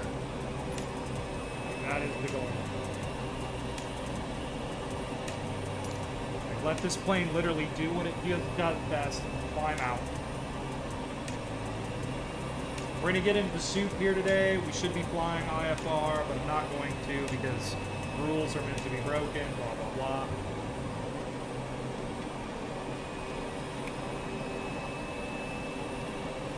Let's go ahead and pop our landing lights off. Let's retract them.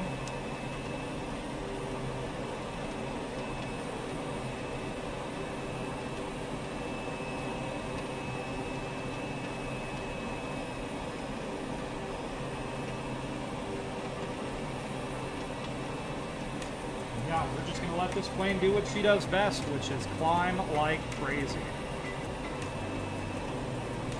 We're already at 3,300 feet almost, and we're going to try to climb up to 10,000.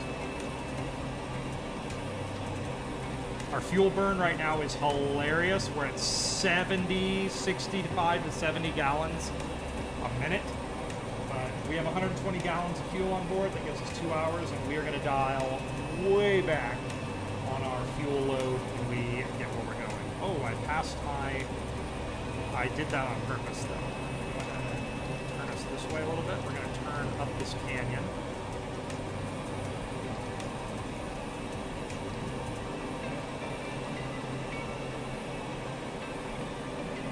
There we go. 4,000 feet, still climbing.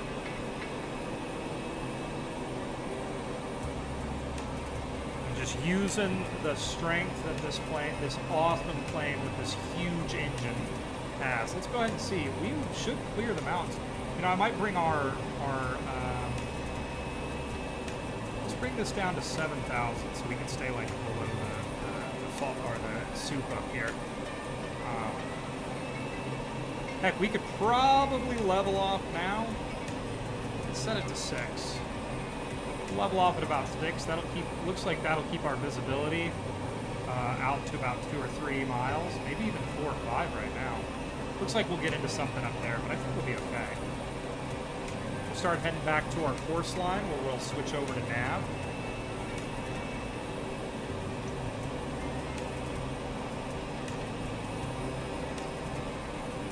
Then we'll settle in for our cruise, and I'm going to figure out how to do radio navigation while we're flying.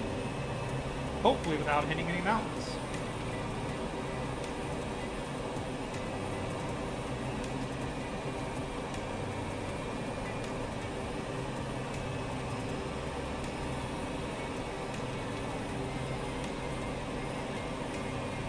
Alright, we're coming up on 6,000 feet. She should begin leveling out. Auto-magically. There's our level out. I'm going to go ahead and bring our throttle back to about halfway.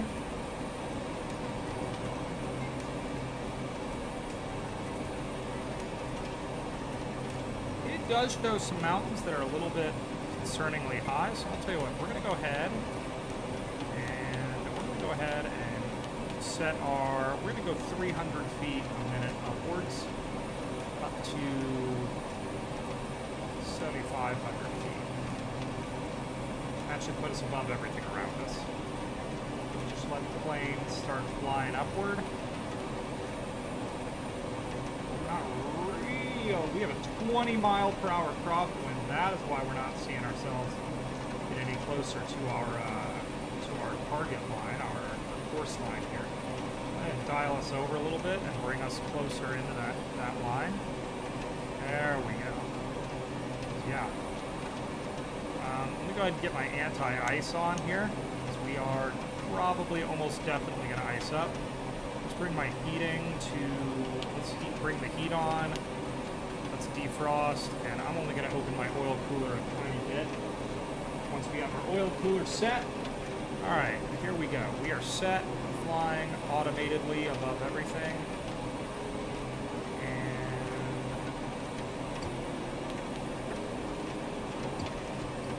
Yeah. I certainly would like it if I could figure out how to fly with a radio.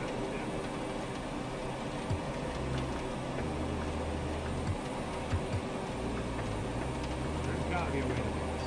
Flip this over. That's 5.4. I know I can't go there. Valdez Airport, Valdez, Alaska. Gives me all this gobbledygook around down here, but I don't know what any of that gobbledygook is.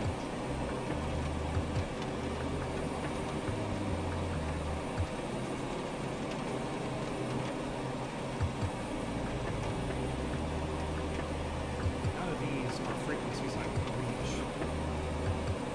Huh. So curious. So interesting.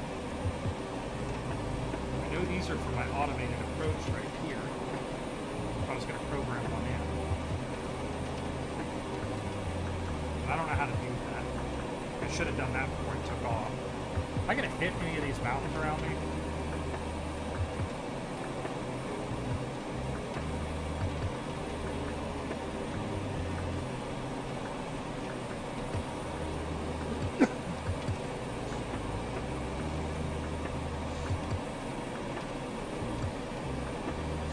Let's go ahead and, I don't know, it looks like we're going to go into something here. We're going to have a rough day here in a second.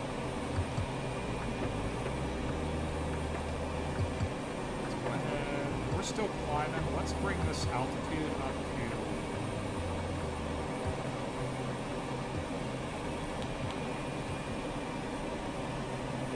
Oh, hey, what's up, H? Welcome back.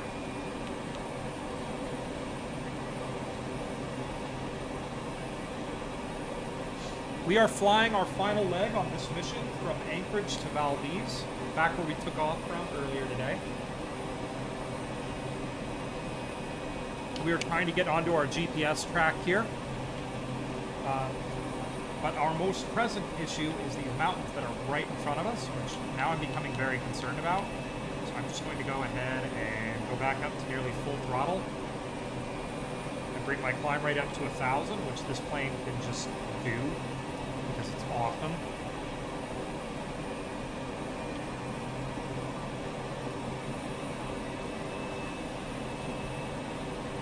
Still live streaming. How many hours are you at it now?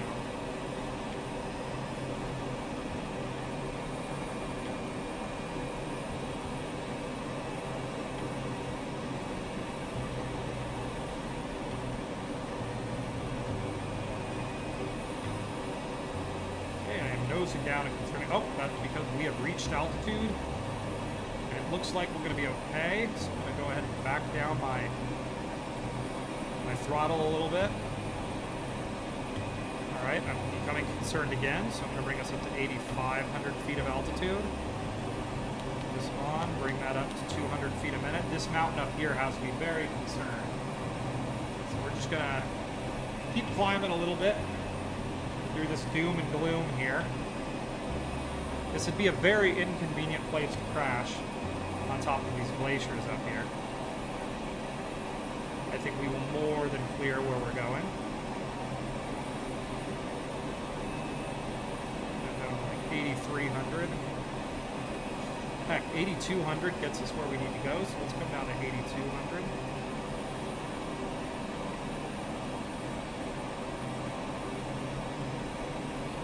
Should be there in just a second, and then we'll level off and we'll hold here. We're almost right on top of our GPS track, so what we're going to do is we're going to switch over to nav.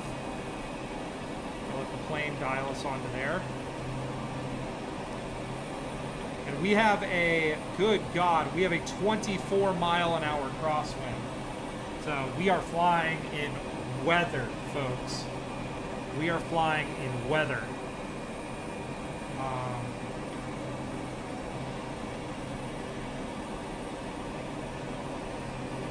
Sure, I still have my music playing. It's just a quiet part of the song. Why have we pulled up this much, and are we getting ready to stall?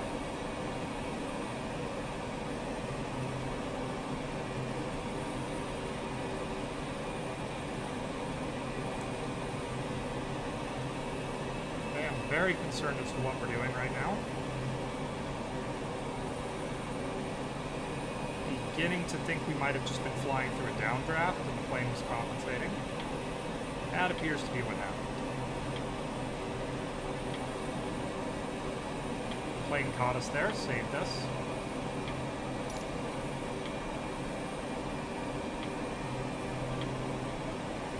Oh, buddy, we are probably flying through stuff we shouldn't be flying through, but whatever. Let's go ahead and get some weather here.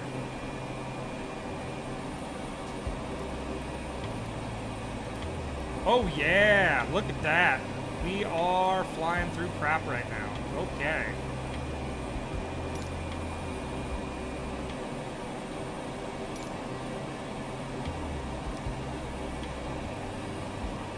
We might have to fly even higher too. It looks like there's some mountains up here that definitely cross over our things. So let's go ahead and let's do another altitude adjustment.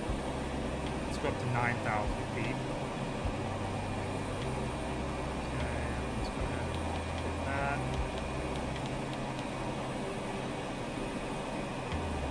Oh Lord, this is in real life we wouldn't be flying today, or we'd be in ILS or IFR conditions. We are in IFR conditions, but we're just doing it because it's fun.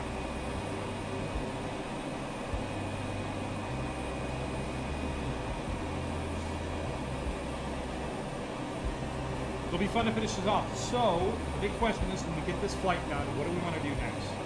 I'm having a good time, maybe a little bit of gliding. Everybody knows me, I love flying gliders. We could do some flying around Iceland, a little bit of much flying around Iceland. We could take something a little bit more high-end out, maybe a TBM 930, or low-end, maybe a Carbon Cub or X-Cub, or one of the Cubs that's Savage. Is it Savage? I forgot what name. They make the Savage Cub, which is one of my favorite planes to fly. We could take something out pretty simple, or maybe do some automated approach work in a Cessna 172. It'd be a little boring, but I definitely do need some practice. We shall see. We are in definitely, what's my, 34 minutes out, 33 minutes out. We are making very good time. I am using a lot of throttle here. I am not too worried about burning up fuel, as we had double the amount of fuel we needed, but we are still dealing with a 23-mile-an-hour crosswind. In fact, let's go to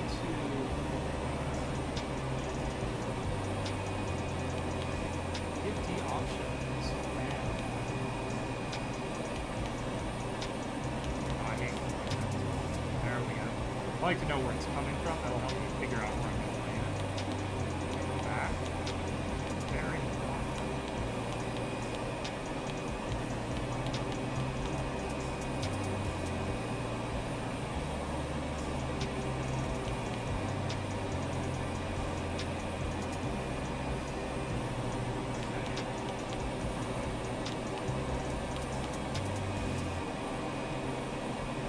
Very curious. I want to work out that bearing. I want to work out that nav stuff for ILS. We're going to have to do that at a different time.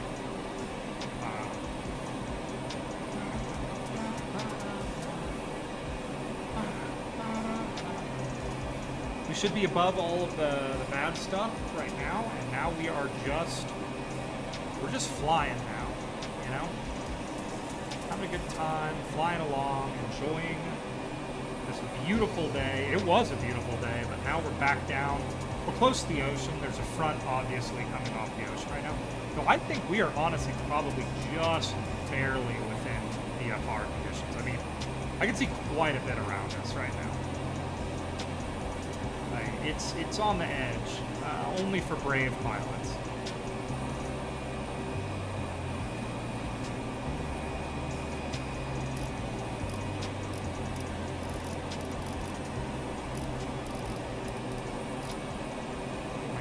Lighting brightness all the way up. Go through what else we can check. My fuel burn is going to be extremely high. It's not too bad, but oil PSI looks good. Temperature looks good. Procedures, select approach. That's pretty cool.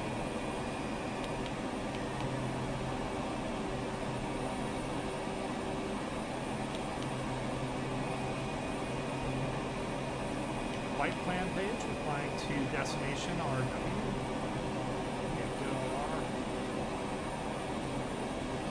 Selected waypoint weather, blah, blah, blah, blah, blah. That's that information. Active B&B profile. See, I gotta figure out all of this stuff. There's so much stuff here that I can learn. Menu.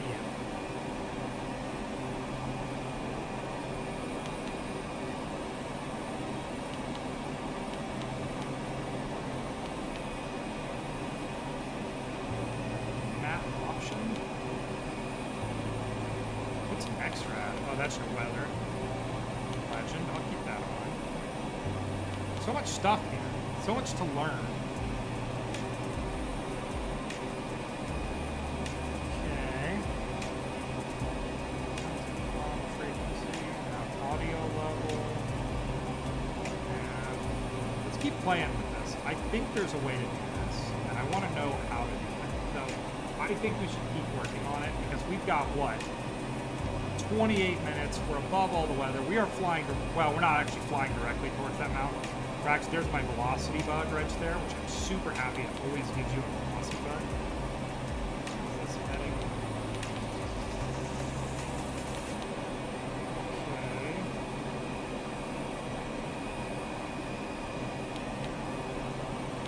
No, I don't know what I just did, but we gotta go back. We gotta go back. We gotta go back. PFT options. Yes, on. There we go. Okay. Oh, Lord. All right. Whew.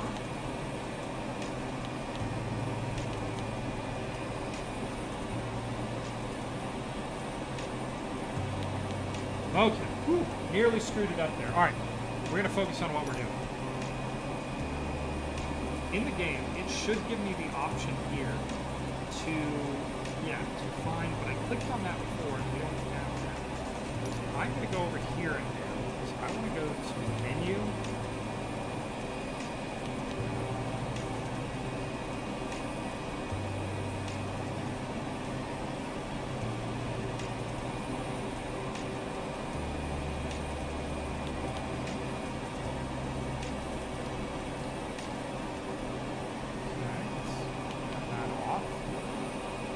Things we can do that we have not done to try to determine how this works.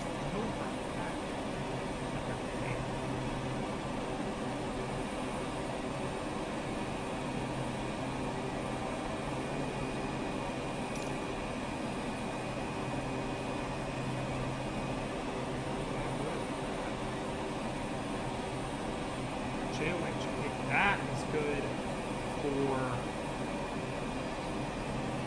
I think what you can do is you can find these things, these nav beacons, set a bearing to the nav beacon that you want to fly.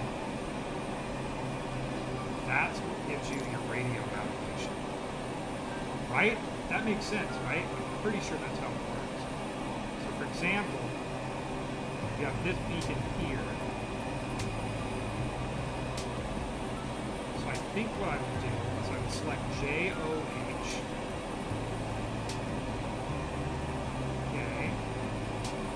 Which is 116.7.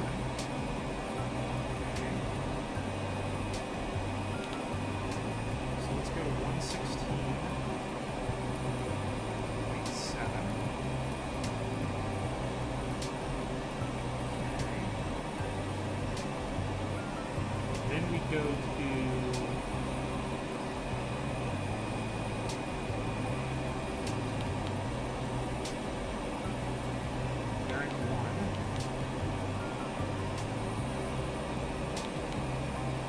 doing this computer is really not helping. ILS now 1.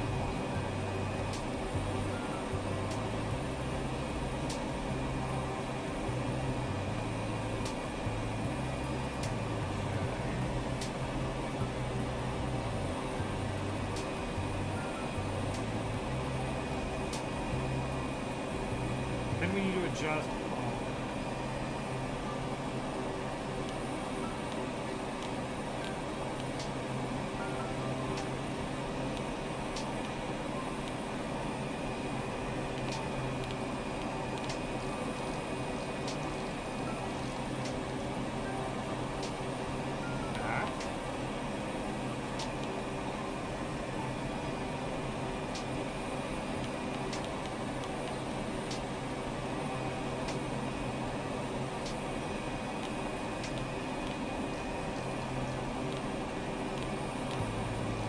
I'm working on figuring this out while we fly, everybody. Thank you for your patience.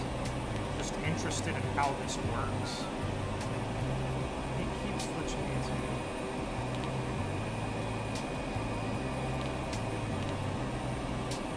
nav 1 is what we want. Okay. Kilohertz, megahertz, 116. And we'll get that set to here.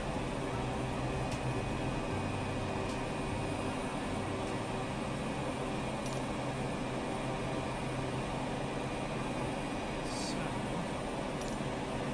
now what we gotta do is we gotta set our bearing to it. So we do that by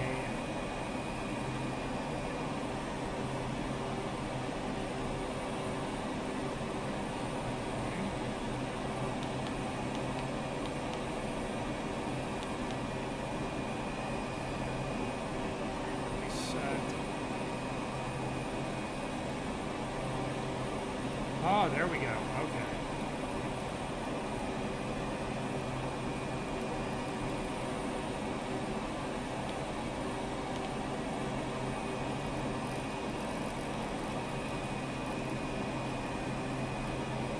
You set it to like that, and then that gives you like a radio frequency that you could potentially follow that gives it to you. All right, I think I figured it out, everybody. I'm pretty happy.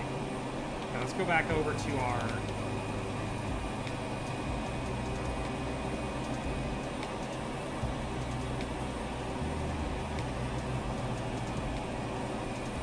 toggle nav, go back to it, let the GPS take over. But now we know. Now we know how to do it. I'll set that up next time, and we'll see if we can make it work that way. That'd be pretty cool, right? To do it all by radio.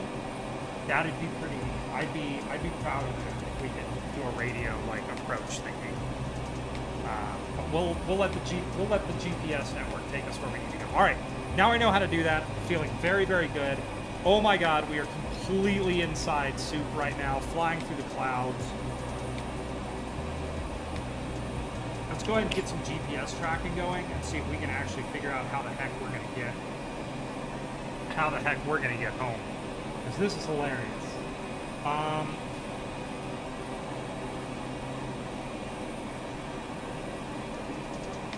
About 9,000 feet. What I'd really like to do is go ahead and get low and get below all this soup. There are way too many mountains below us, but I think we could actually start descending here. I don't think we're going to hit anything bigger than what we've already hit. So let's check our VFR map and double check. Yeah, we're coming around this high stuff here, so I'm going to go ahead and drop us by about 500 feet, and let's see if we can start working our way down below all this weather. Because that is soup out there right now. What did I just press? Oh, you are kidding me. Not again.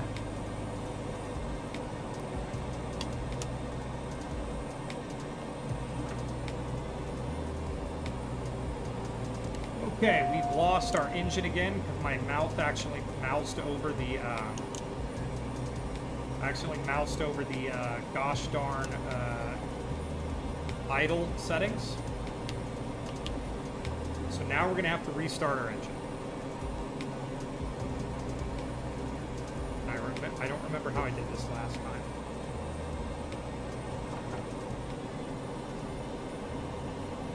We have our starter on. Fuel boost pump is on.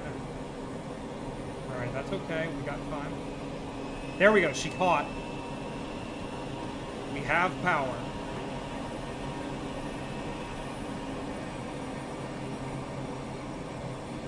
Okay, let's get our autopilot back on.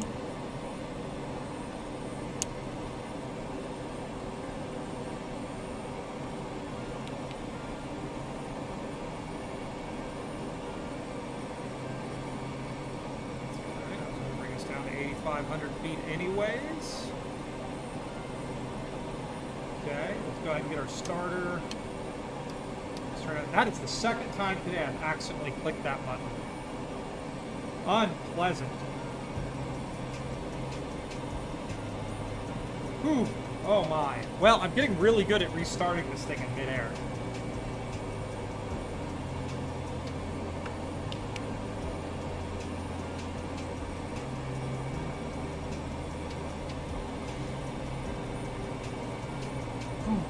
absolutely beautiful up here, though, in this cloud. My computer is nearly crying for mercy right now. I am pushing my GPU very, very hard, rendering not only these beautiful surroundings, look at that, but also myself. Okay. Kind of maxed out on our... Let's go ahead and set this sucker down to 8,000. 8,000.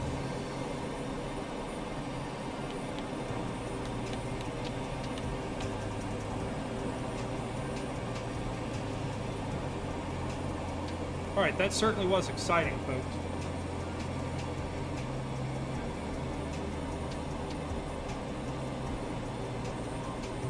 We know you have a choice in the small Alaskan airline that you fly in. Based off of how I've flown so far, it looks like you made the wrong one.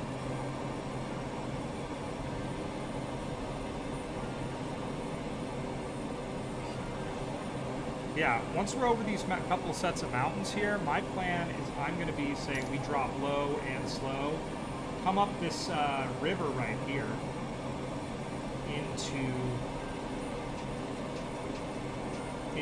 yeah, I think that's a good idea. So we'll fly a little bit further like this, and then I'm going to drop down, come around this peninsula, fly up, and we will land at PAVD. If they are running that runway, we have to come around and, you know, pop into the pattern and come around this way. But yeah, we'll do it this way for now.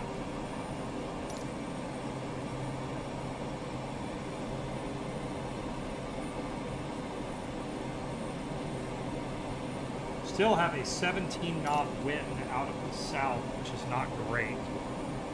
We will make it work. Alright.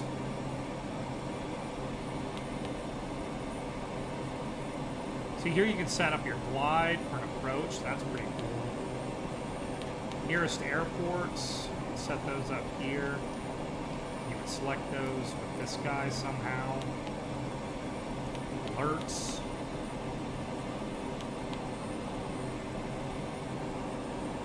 Well, there you go. There's your ADF tuning, so I could use that to tune. That actually makes things helpful. Let's click this guy.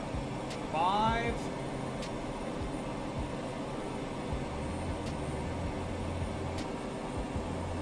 Let's go do this. 524.0. We're going to set that to nav 1. 524.0. So...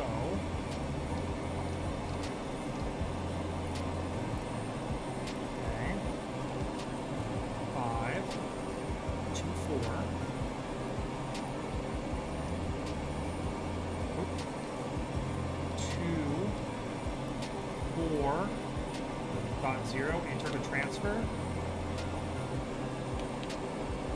524.0. Then if we go to our we go here, we can go to our CDI, location 1. Then I'm going to go to my PFD options, bearing 1. There we go. There we go. That's the location right there. So we can navigate that way. Oh, I'm so happy. Oh, I'm learning so much about how to do this, which I will completely forget between now and the next stream, everybody. Alright, so let's go ahead and go back. Boom. We are set. So if we needed to, we're going to go to, let's go to PFD, CDI options. Let's go to here. We'll go to nav. We're going to keep it on GPS for now. But now we have options. We know how to do this. We're smart. Big smirk, everybody. Big smirk. Learn fly plane good. We are in definitely, we should be flying IFR conditions right now. Whatever. I'm getting better. I'm learning, everybody. I think maybe in the future we do a really long flight.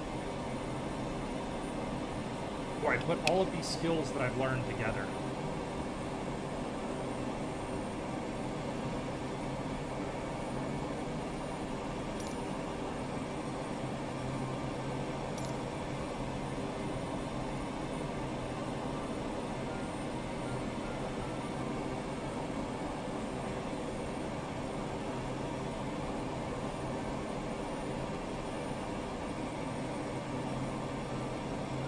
Hey, we have online services back that we lost for some reason. Thank you, Microsoft.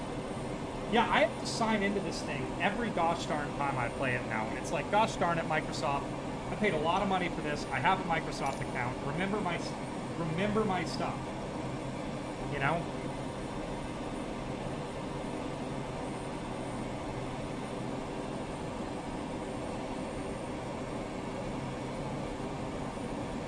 So we're basically on instruments right now. There is just not a lot to see outside the plane. Hopefully, we'll be able to get below this. In fact, let's go ahead and start thinking about that. When we get up to this, like, fjord here, I'm going to go ahead and turn us... In fact, I'm going to turn us south now. So we're going to go ahead and do a heading adjustment now. You can see we're flying through a fair bit of turbulence because the plane's getting kicked around.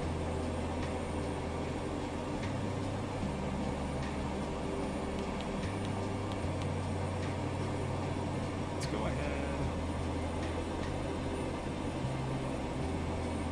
Bring our heading. Let's bring our heading right down here, just like that. There we go. Let's go ahead and switch to heading mode. Okay. And we're going to set up to fly up that fjord towards Valdez. Also, this will give us a chance to potentially, once we're over this mountainous area here, I'm going to begin setting up a descent, because we're going to try to get below this, because we are in soup right now. There isn't even much to see on the stream right now. This is kind of boring. Exciting for me, actually. Extremely exciting for me. But not great to watch. So we're going to try to get below all this. I'll go ahead and set up a very slight descent profile. So let's set our descent down to 5,000. A descent set for, go ahead and set this to, arm this and set this to, let's say about 500 feet a minute. There we go. I'm going to back my throttle off just a little bit to let the plane bring itself down.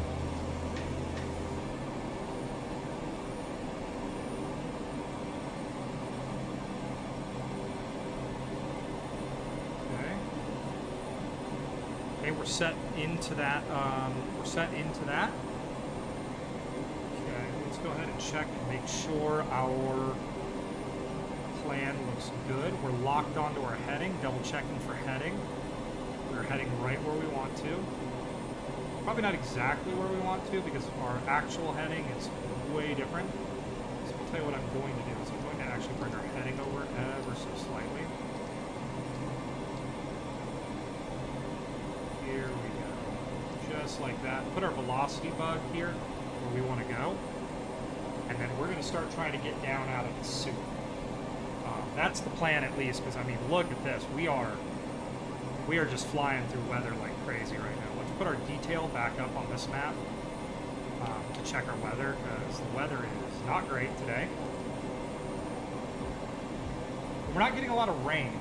I think most of these are ice crystals. We have our anti-ice on, so we should be good-ish. Beautiful day up here in the clouds. I'd love to be able to see some water, you know?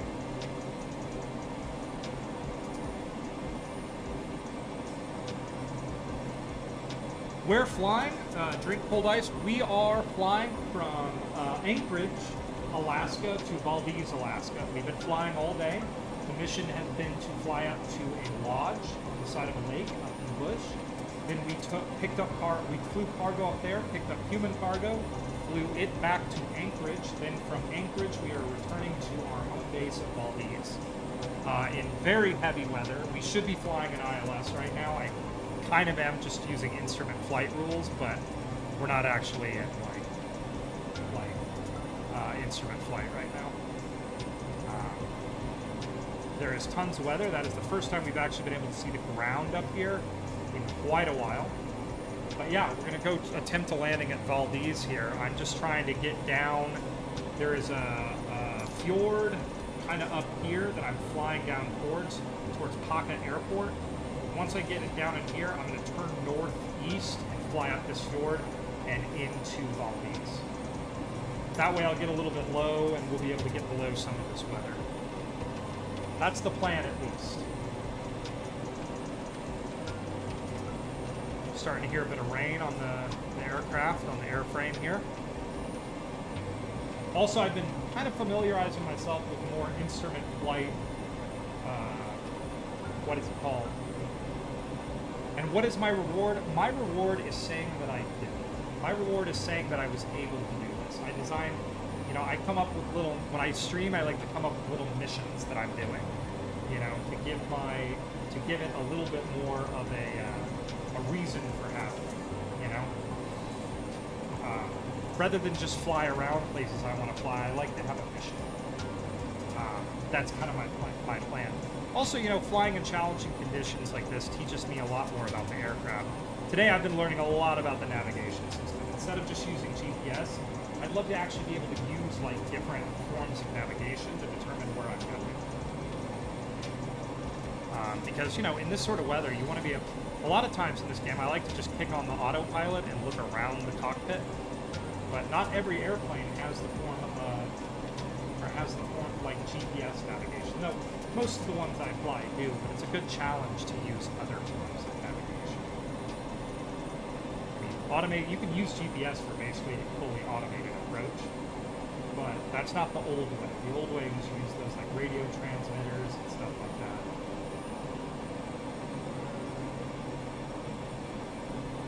Okay, let's go ahead and continue our 300. Let's go down.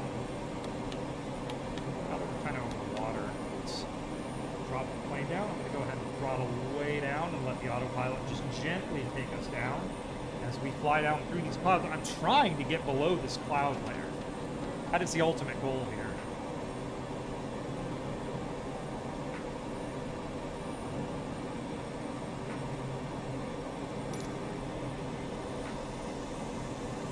So yeah, a little bit boring right now because we can't see much, but once we get below this cloud layer, I have a plan. I have a theory that it's going to be quite gorgeous. I think the ceiling we were given from our ATIS the other day was 3,400 feet, so I'll probably drop down to about 2,000 and see what I can see down there. Let me get us down to about 2,500 feet and see what that looks like. I'm gonna let the plane just keep on descending here. As we try to get below some of this weather and set up a landing in Valdez, Alaska.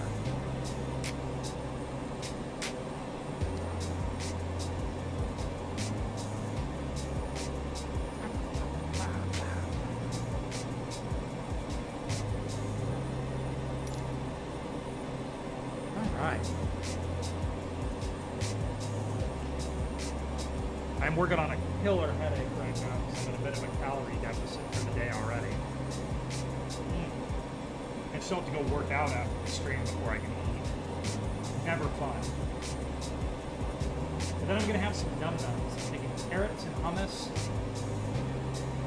You love it? Well, thank you so much, H. I do appreciate it. I'm happy I am entertaining to at least some. You know, that has always been my goal, to be entertaining to some. You know, that has always been the goal. All right, we are starting to hear. We are in the thick of it here. I am definitely still beginning to feel or hear more rain. These are challenging conditions that we are flying in right now. Like I said, my goal right now is to try to get below the rain depth, or below the cloud depth here. Outside air temperature is above freezing, thankfully, so we're probably pretty good on our anti-icing for de-icing, but I'm gonna leave it on.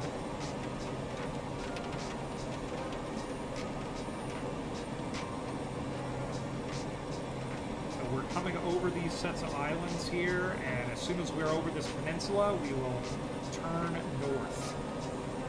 And there we go. Finally, we're starting to actually see some landscape here. It looks like we're finally below some of the weather. This is excellent.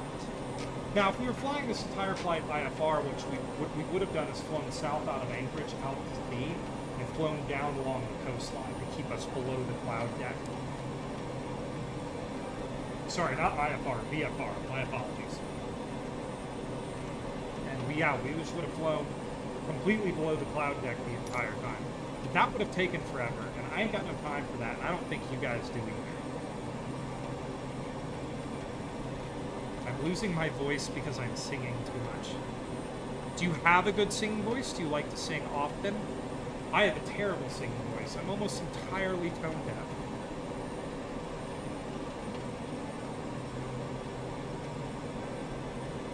I was hoping to get below this. It looks like no matter what, we're going to be in these mists as we make our turn north towards Valdez. Not ideal, folks. Not ideal. We'll have to just deal with it. All right, that's all right. We'll fly through the murk.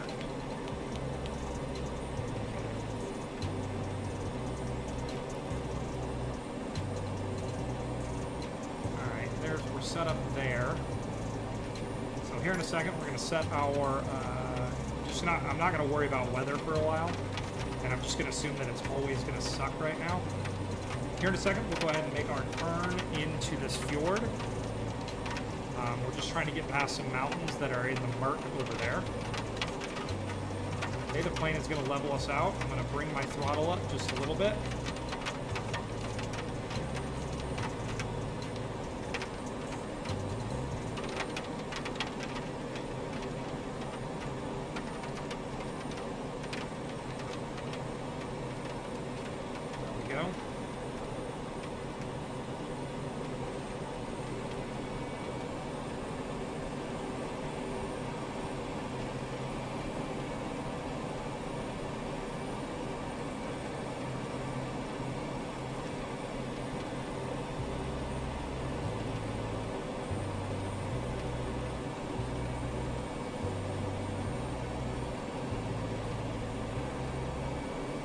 Okay, let's go ahead and go for it.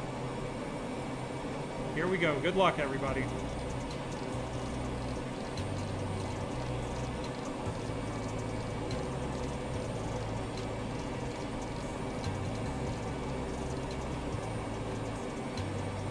Coming about.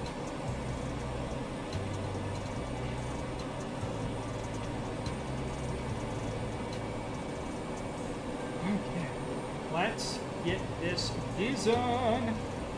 I'd like to land pretty soon here. This has been a stressful day of flying.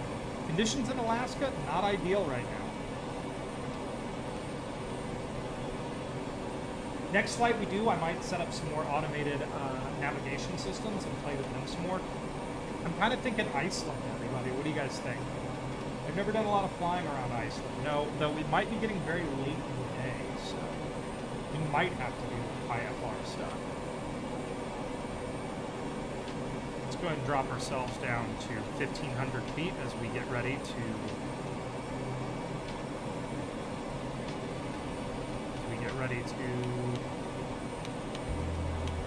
come in for a landing here.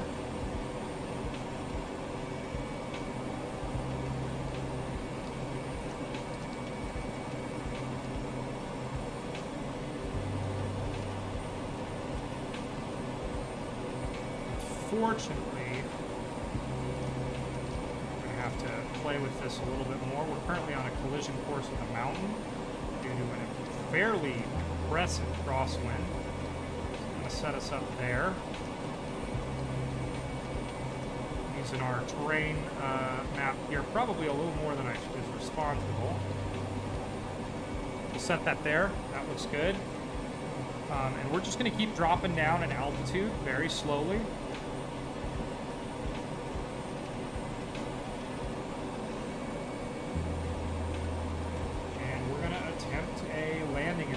Murk, which is awful. Let's go ahead and get our ATC going. Let's go to nearest airport list. EABD, there it is. Let's go to Tomb Tower. Tower Pilatus Alpha Sierra X-Ray Golf Sierra 21 miles southwest, 1,800 feet to land.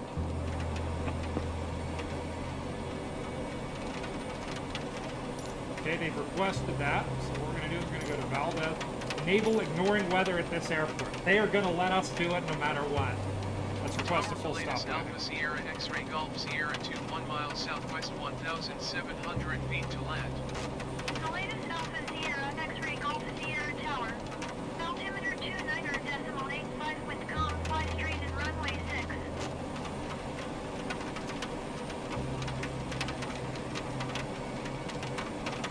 Make straight in runway 6 Pilatus X-Ray Golf Sierra. The latest contact Anchorage Center on 119.3. Good day. Going to 119.3 Pilatus.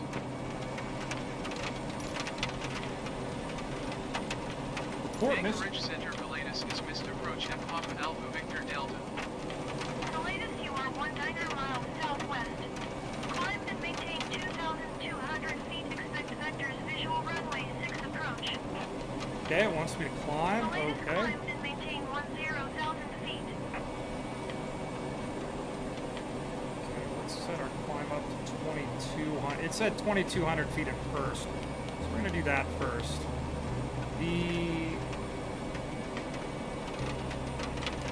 Not ideal. The latest climb and maintain 10,000 feet. Stand by Pilatus. The latest Roger. Visual runway 24. Jesus, they're gonna take me in. They're gonna bring me in on the east side of this thing. Good God. Alright, we're gonna do visual runway. Pilatus with light visual runway 24 approach. The latest you are 17 miles southwest. Climb and maintain 10,000 feet. Expect vectors visual runway 24 approach. Circle to land runway 6. Alright, you know what? We're gonna acknowledge that, and I'm just gonna do whatever I want. Climb and maintain 10,000 feet. Expect vectors visual runway 24 approach. When you Circle to were land runway 6. there would be only one Latest. parachute. The latest you are transponder. Would I use the parachute or give it to you? I mean, I have studied how to potentially survive a fall from an airplane without a parachute. So we flip a coin.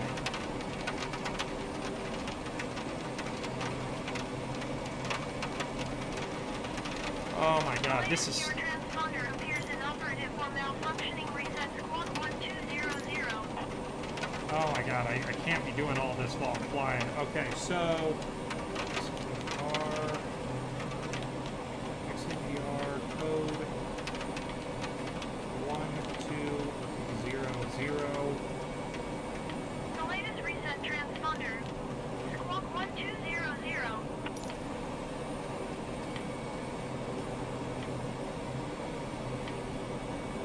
The latest, please expedite your climb 10,000 Alright, I'm canceling IFR. Screw this. Anchorage Center Pilatus. Cancel IFR at this time. The latest IFR flight plan is canceled. Radar service terminated. Squawk 1200. Maintain VFR. Frequency change approved. Good day.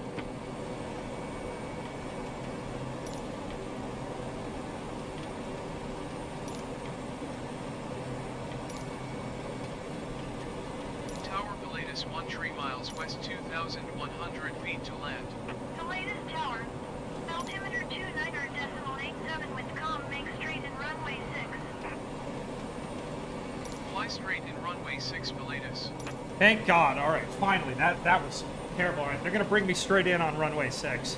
This is ideal because that takes me straight in and I don't have to circle inside that canyon. We're flying just to the right of these mountains right now. As soon as we get out over this water, we'll set our heading towards the airport. And then after that, we're gonna do our best, everybody. This one's gonna be rough. This one is a whole bunch of crap I don't know how to do.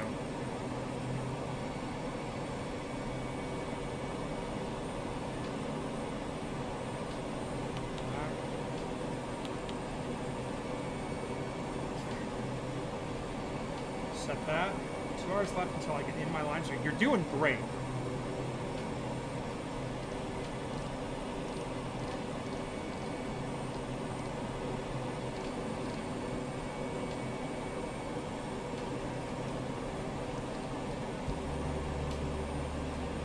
heading toward runway 6.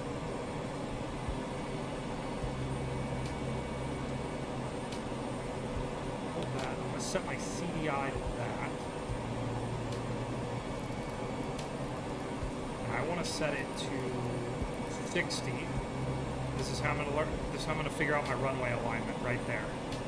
Okay, this is how we're going to do this.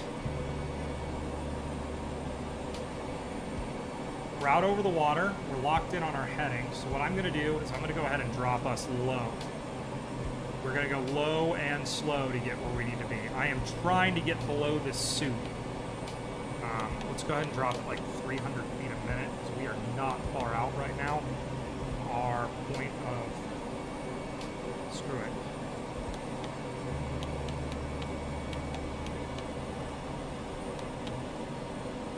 Let's go into beta flight. I want to check.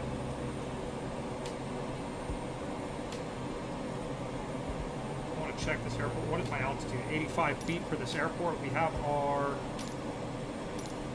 thing set up. This is going to be a scary one, everybody. We literally cannot see where we're going. All right, let's extend our landing lights for all the good they're going to do.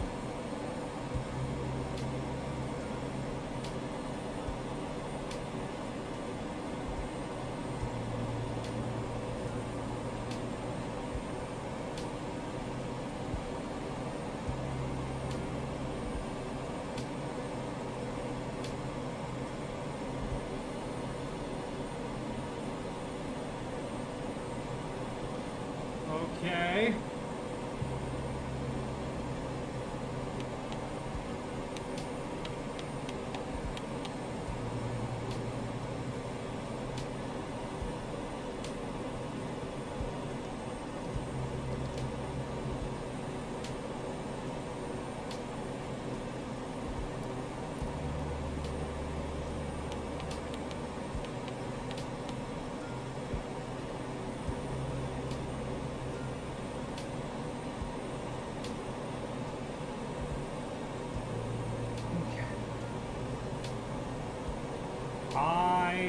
I see something outside.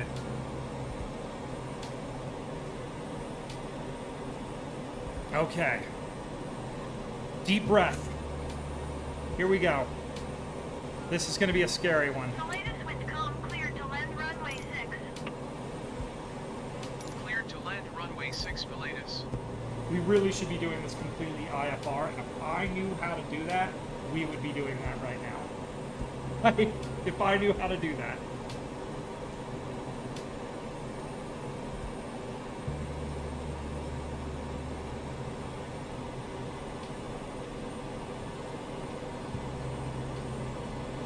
Okay, we're going to set our igniter on in case we have to go around. Igniter is on.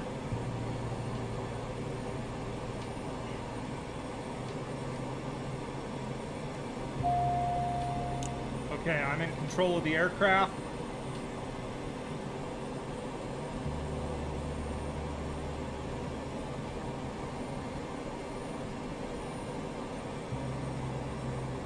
How far? All right, I gotta go over this bay.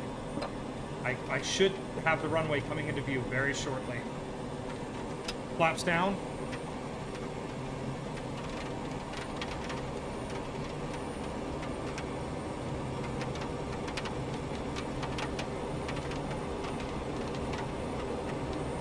Trimming it out.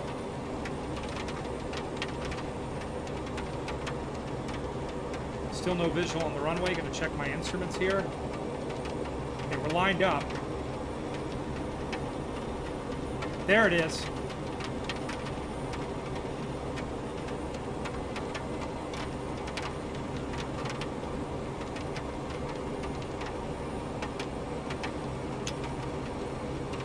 Maximum flaps down.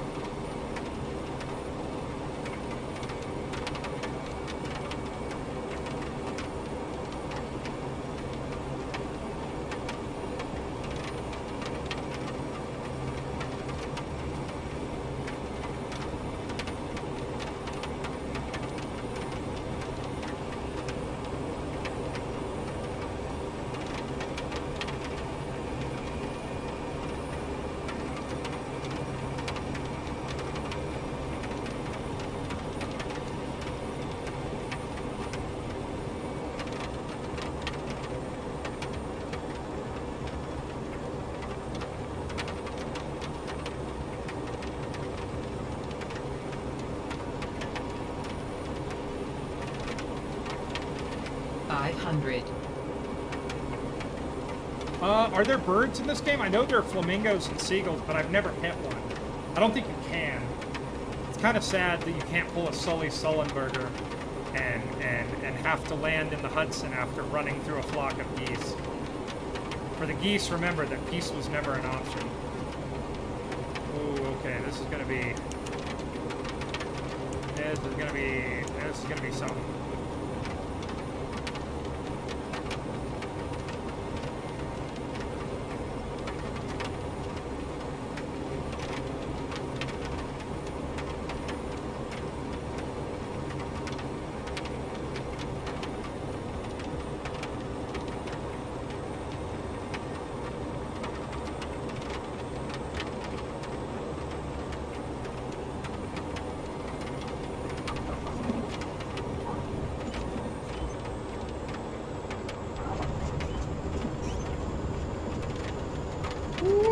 That one was, The latest turn next taxiway.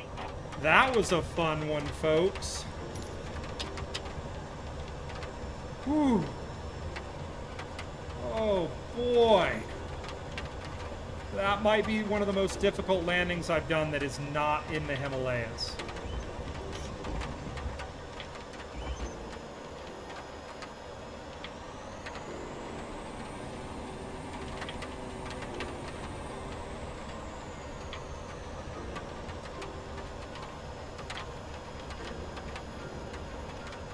The latest contact ground on 122.9er.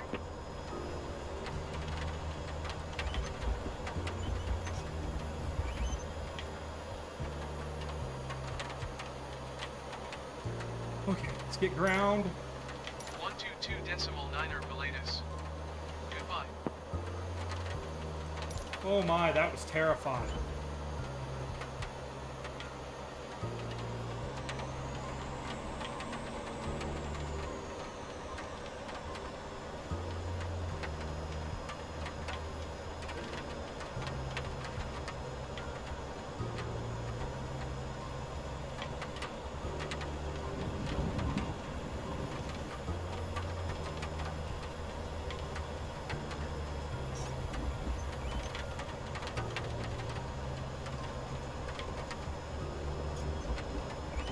Pull out in front of me. Oh my god, he's coming away. I think we just drive through cars in this. I'm just gonna hit him. He'd go around me IRL. Let's get over to one of these hangars here and tie up. Ooh.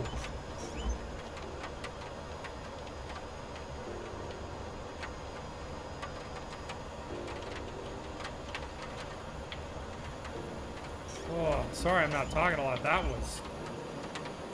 was, what's the word? Extremely stressful. Alright, we'll stop here. Alright. We'll assume a truck gets over here and puts us on external power. Alright, let's go ahead and shut her down. So we'll switch to low idle. Engine cutoff.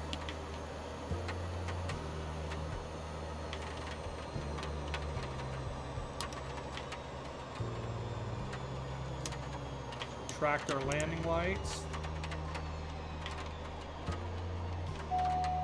Okay, we're gonna start getting our bong.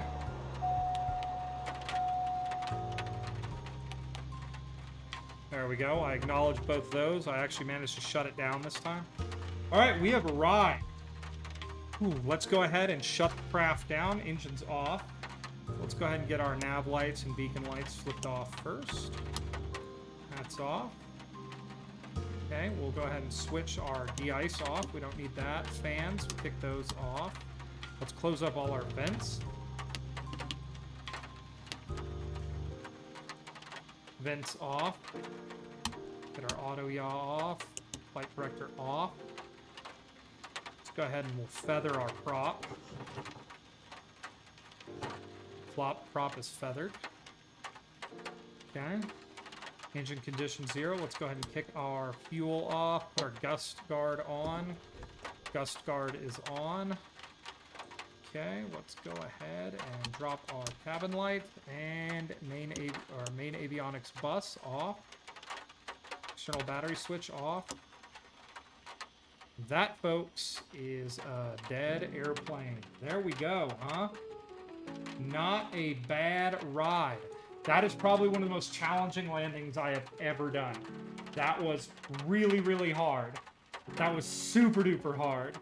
I got, until we saw, what do they call it, the rabbit, the lines running up the runway, the lights, I was pretty concerned we were not going to have a successful landing. But I'm very pleased that we got down. Once again, another happy landing in one of my favorite aircraft ever. I think what we do next is we do some more bush flying, because I'm having a blast, and maybe do one more flight today before I call it a day. So let me go ahead and use the restroom and grab a LaCroix, you know, the sparkling water, and maybe we'll do some flying around Iceland or something. We'll see where the sun's up. Or maybe we fly out of here and fly south and go do something else. Anyways, I will talk to everybody in just a second. Let's pop back to our main menu. Yes.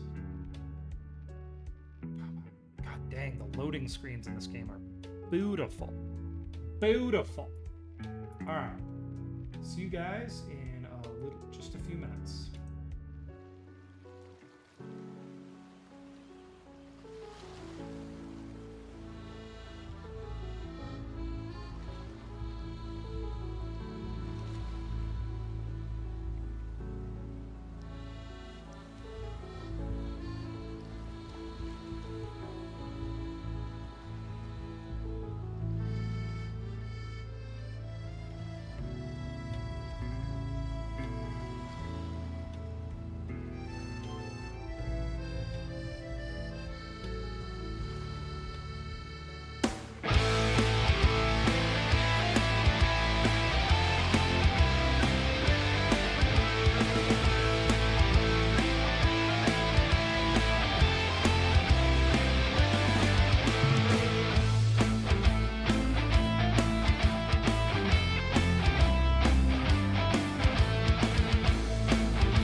Well, gosh darn it, I had my sea shanty playing over the gosh darn just chill music. Sorry about that if anybody was overwhelmed by the cacophony of sound that must have been. I am back. All right.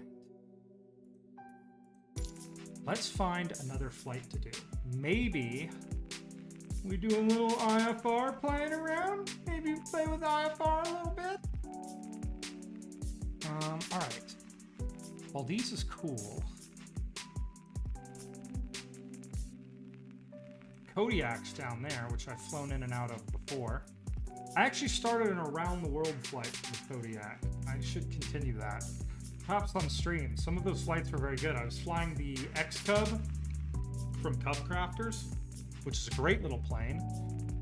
You can see if we're going to fly up in Alaska, it is going to be IFR flying.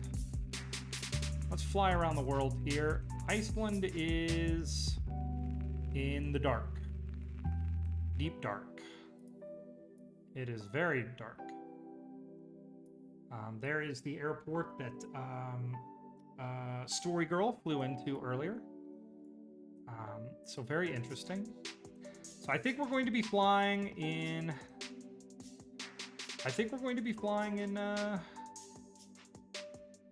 I'll tell you what we could do. New York, I think, is the capital. What is the capital of Greenland? Maybe we fly in Greenland, we land after dark, we do one more flight in somewhere we've never been, and we have a lot of fun. Let me check real quick. Capital of Greenland. Capital of Greenland. Nook. Okay, let's do that. Let's fly out of here. These runways do not look great. Oh my god, these are two separate runways. That is terrifying. Now let's go to parking. I'm sure they have fuel here. We're going to call it set as departure. Where do we fly to? I've never flown in Greenland before. I don't want to fly very far. Let's go to our plane here. Let's fuel all the way up. Let's carry another. Actually, let's fly heavy. We don't fly heavy very often in this game. So let's fly. I'm gonna bring our fuel load down to 80%. And let's fly wicked heavy. Let's do like 200, 200, 200, 200, 200, 200. Let's do like 400 in cargo. Okay, our CG is out of limit. If we bring our fuel load down, nope, we can't do that. So let's balance our load a little bit here. 100 back here, and then we'll do 300. Yeah, that works. And 300 right there. Okay, we'll be flying just underneath our maximum load. Okay, let's go back here.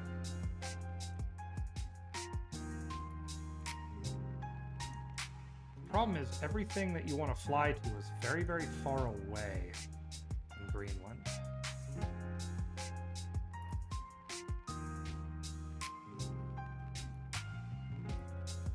Okay.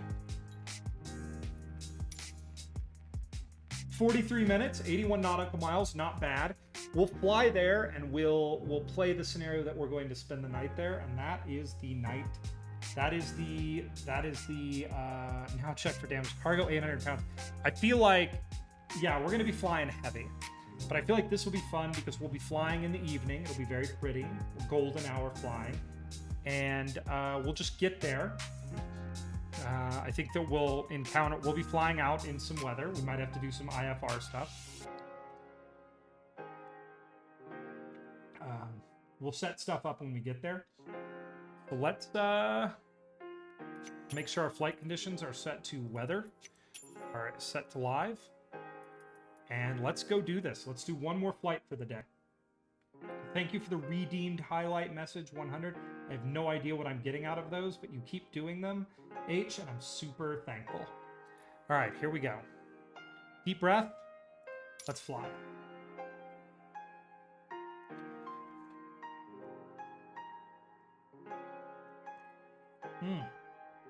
Oh my God, that's a good LaCroix. But yeah, after this, I got to go work out. And then, other stuff. I don't know what I'm going to do for the rest of the day. I'm having a very quiet weekend. Oh yes, I have a yummy, yummy steak that I'm going to cook for myself. I'm very excited about that.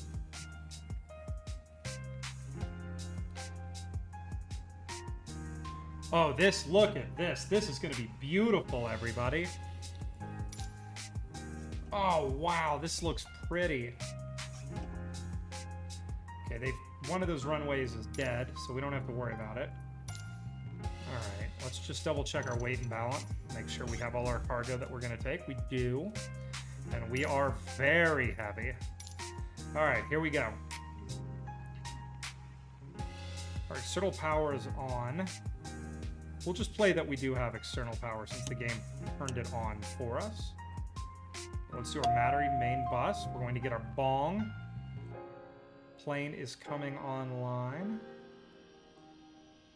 Okay, nav lights should be on. Let's get our beacon light up and running. And watch me for... I will watch you as soon as I jump off. I'm going to do this one flight, and then I'll watch you for a bit as I jump off. Okay? Because it's hard for me to watch, stream, and fly at the same time. I'm very bad at it. All right, we have cabin lights. Let's get our secondary cabin lights on. Let's get our lights turned on. There we go. We'll leave those on for just a second while we power everything up. Let's put our fuel. Good. Gust lock is off. Controls are free and clear. Okay, here we go.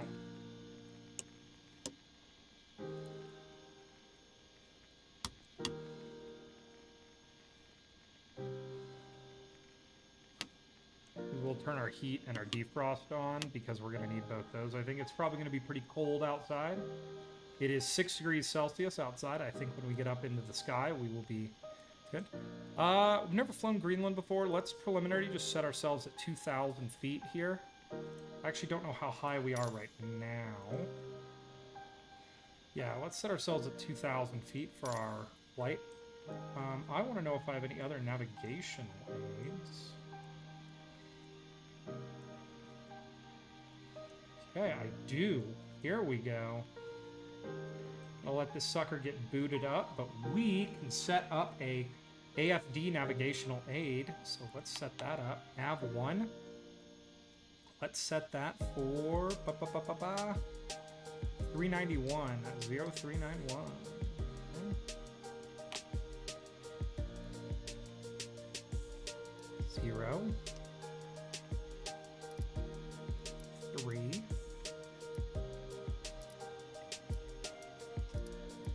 2, 3. 9. 1. Enter. Enter to transfer. Okay. That's going to be set there. So we can go menu off. We can close that sucker. Okay, let's set our CDI to... We can set it to GPS, but we do have location 1. So let's go to PFD options, bearing 1. I want it set to ADF. Back.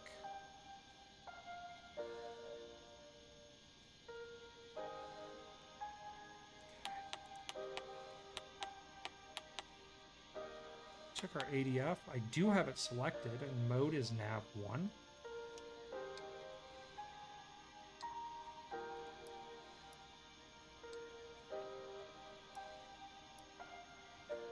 Okay, so that should be working. We just might be not high enough to see our, you know, we may be too far away, but we know our heading, so we'll turn towards our heading, and we'll go from there. Okay. So that's set and ready to go. Okay, that's good to go. All right, we're set for that. Double check.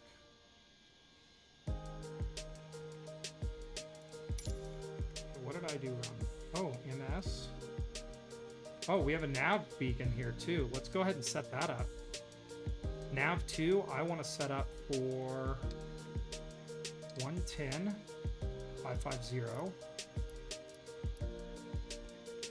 55. So let's go here to our CDI. And let's set PFD options. I want to check bearing 2. Bearing 2, I want to set to nav 2. And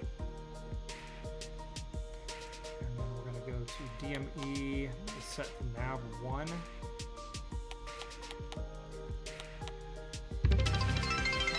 We added 2 bits to Drink Cold Ice's power-up redemption. Sorry, Poopy, but I'm such a bad viewer and changed my name, so you don't know me anymore. Oh, I'm sorry. Who were you? My apologies.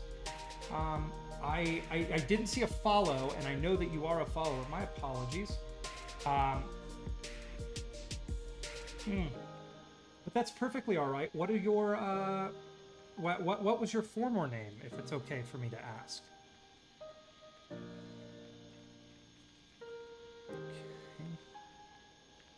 Nav 1, bearing 1.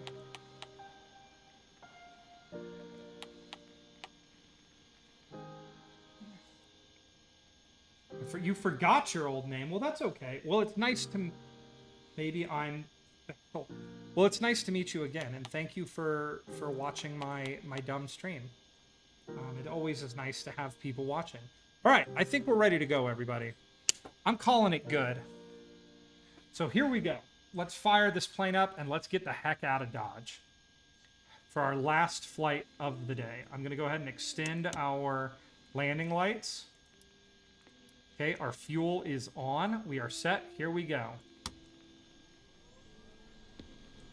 You're going to hear a big, loud noise or a gentle whine as the turbine begins to spool.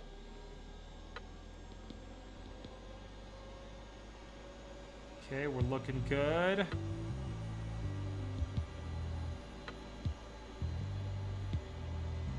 Okay, let's bring our turbine temperature up. Igniter on. You'll hear it catch with a whoosh here in a second.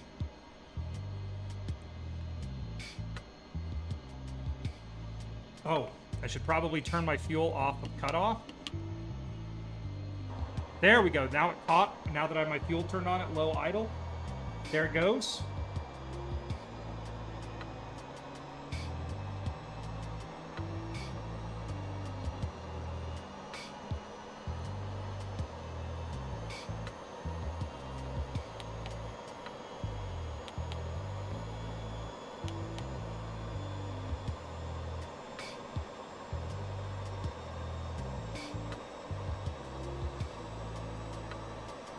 Okay, we're started. We're at good idle, so we can kill both those. We are good.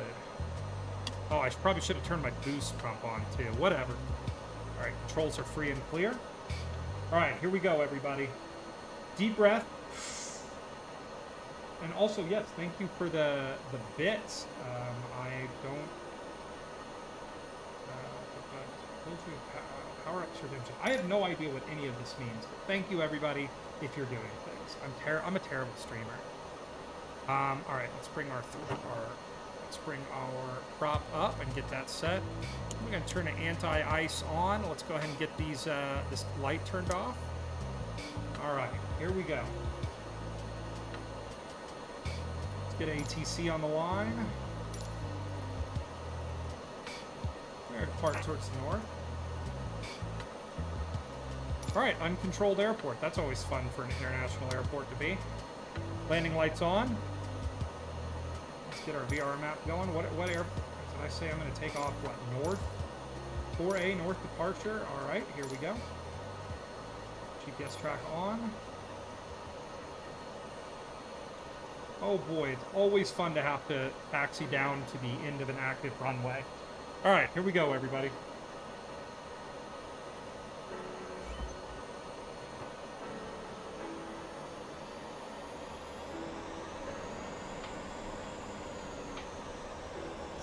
One more thing I forgot to do. We know what altitude this airport is at. Altitude 267 feet. So what we're going to do is we're going to set our altimeter real quick so it matches it.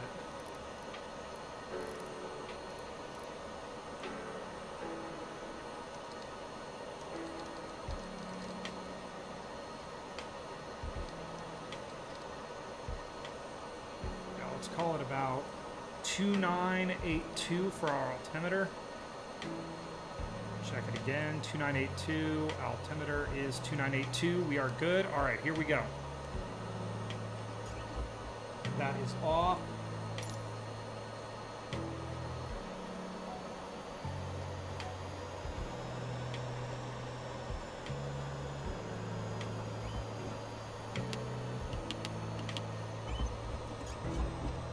Oh crap, I killed the engine again. Okay, I gotta remember which way puts me in high idle, because the other one shuts it off.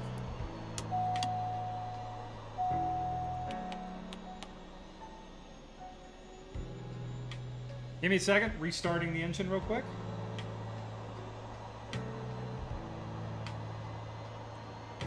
That has happened a couple times because there's a knob on my throttle that I use to control my high and low idle. And I always forget to just put it back where it goes.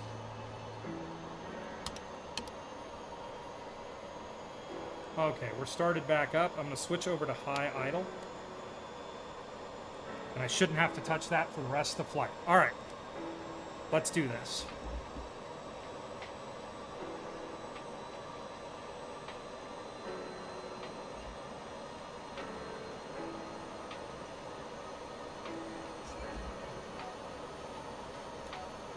Okay.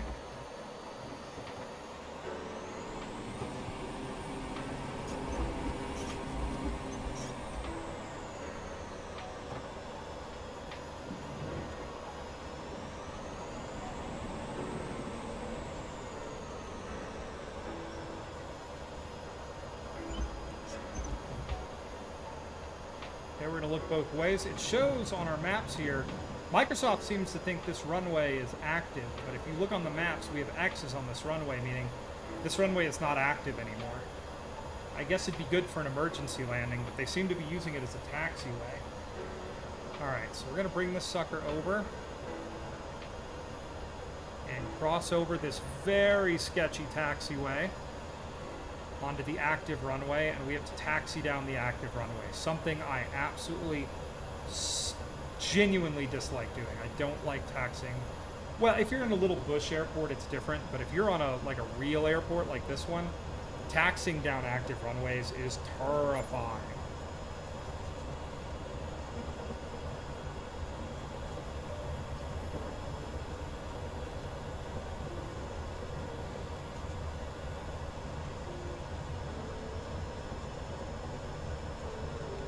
Greenland's kind of pretty, though.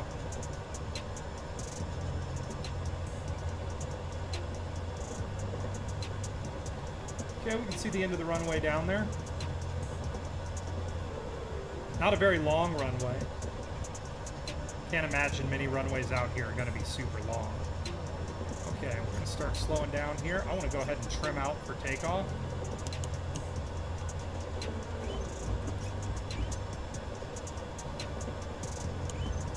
Alright, we've reached the end of the runway, so we're going to very carefully, because there's pretty steep drop-offs on all sides here, flip this plane around.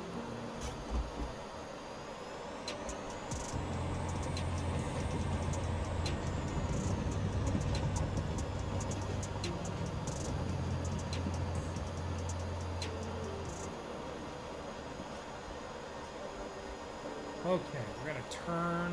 Here we go. Come on. Getting lined up. Here we go. All right, here we go. I don't know who's still watching, but if you are, thank you for sticking around. You're going to see something either hilariously bad or pretty cool. Now, once again, it's important to remember, we are rolling very heavy right now. So getting off the ground might be very exciting. I'm going to go ahead and trim us up quite a bit. Deep breath.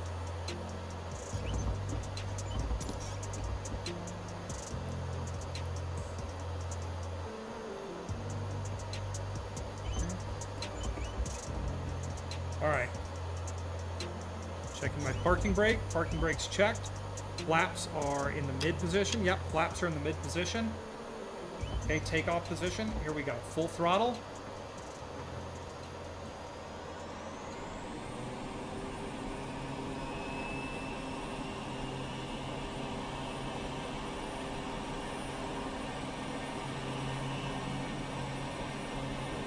Here we go.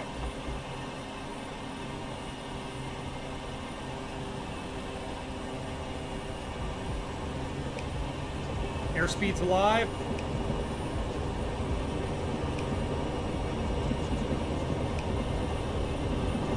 Tail wheels up. She'll fly.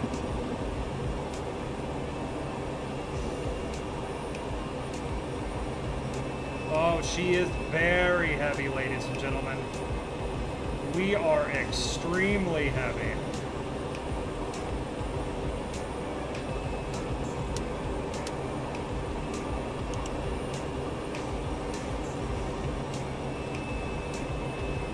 What a beautiful, beautiful view to take off to. Wow. Absolutely beautiful. All right, we're getting lined up on our vector right there.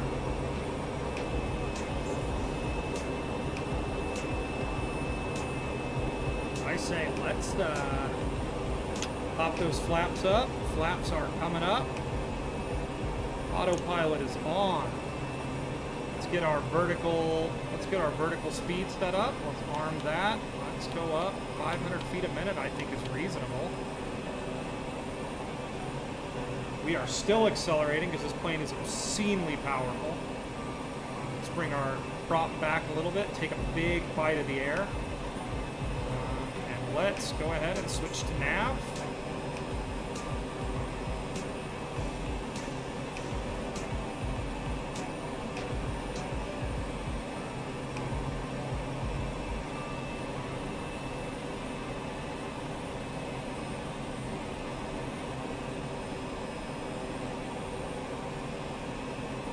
Oh, I have an ADF frequency right here that I can set. That's actually like really useful. I can just set it on here and set it. So let's really quickly see if I actually have.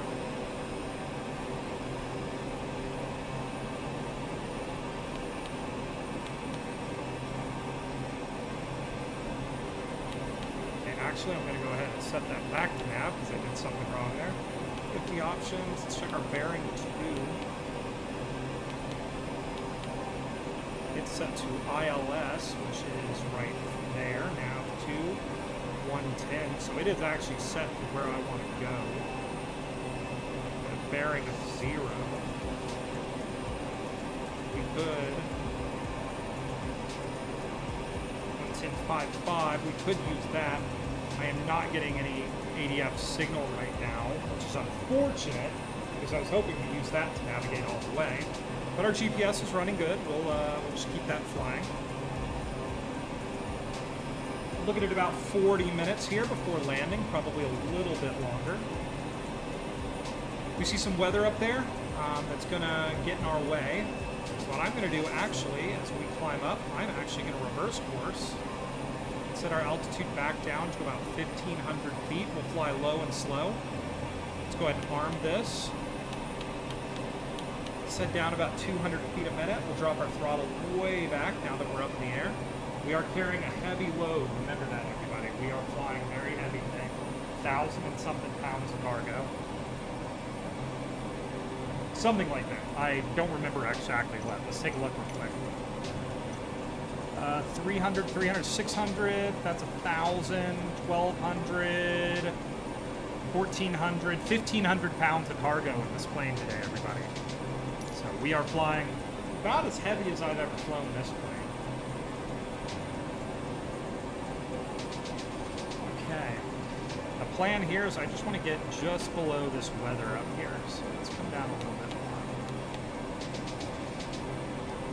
Let's go ahead and clean the plane up from our takeoff. So what I'm going to do is I'm going to kill my landing lights, and I'm going to go ahead and retract those guys.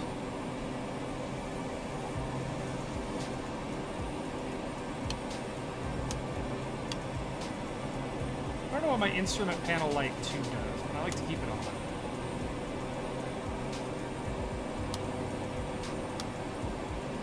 Alright, so we're doing good. I am going to turn that down.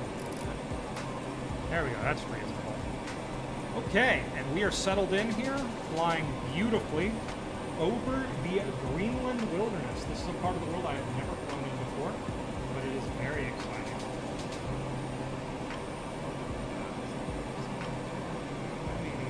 I'm still sad I don't remember who you were, Drink Cold Ice, but thank you for popping by.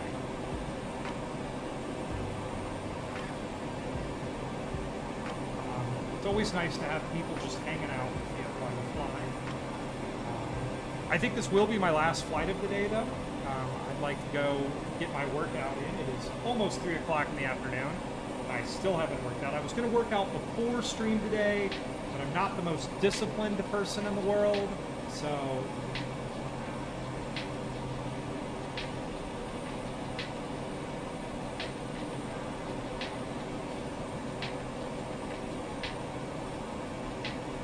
Coming up on 1,300. When we get there, I will level the plane out with a little bit of extra throttle so that we can maintain our speed. Doing 120 knots right now, flying really good.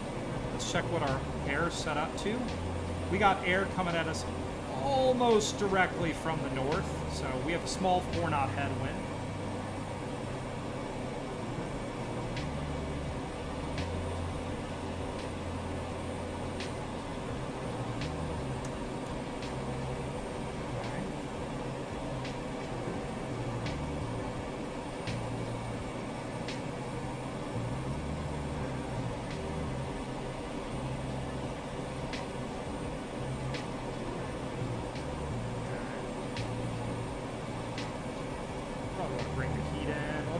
Bring our oil cooler slightly open.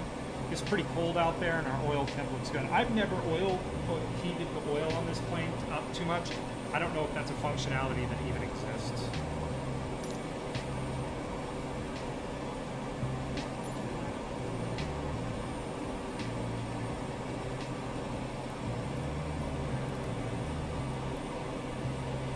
And that is set, so we now know where we're going. Go back up here and see what's going on with our ADF frequency. I think I might have done something wrong. Let's go in here and check this. 391.0. Have it set right.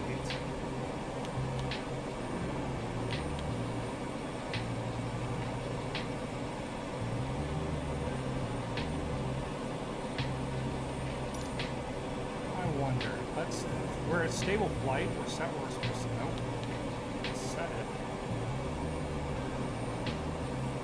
Let's hit nav and see if we'll do it.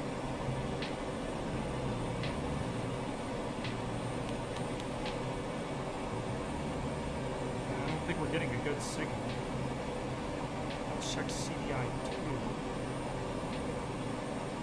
LS now.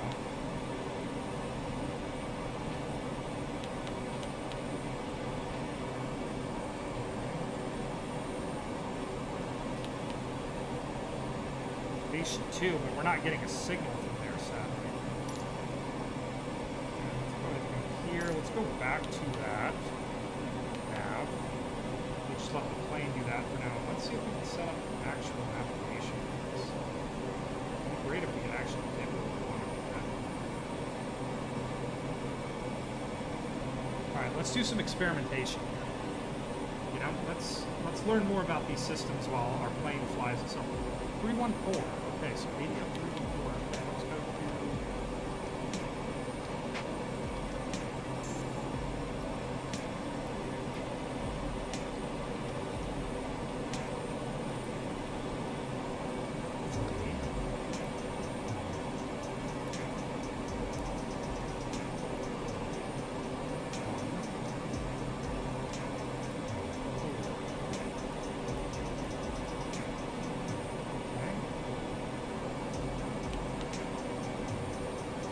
enter to transfer. That's 314 and 391. So now what we can do. Okay, so it definitely sees that one.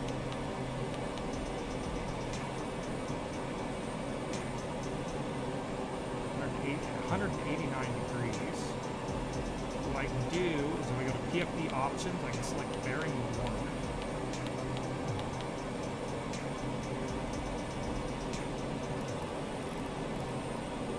Set my nav.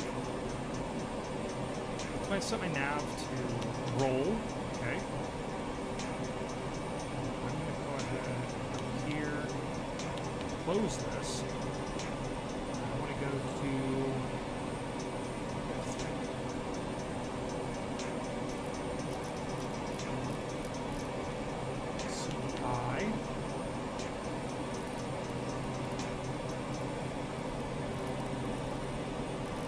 Set my course at 180 degrees.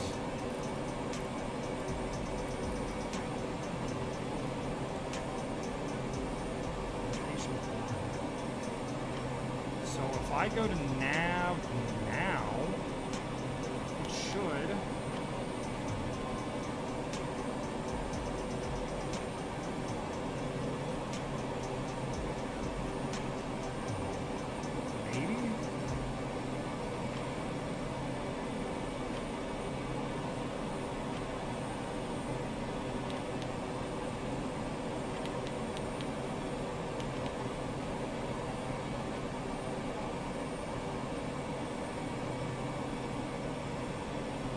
Huh. Sorry, everybody. I got really quiet because I'm learning how all this works.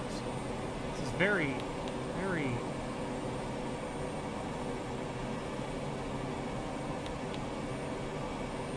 My ILS should be nav blue.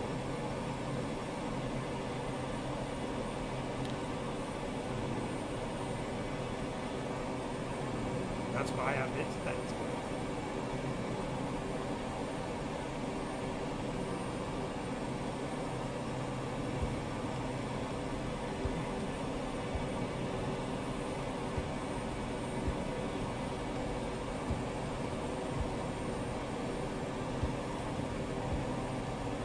I mean, it's not working right now. It's holding us to where we want to be. So I'm kind of wondering if I actually have this set correctly. One of these days, I'm just going to have to commit to not using GPS in the slightest.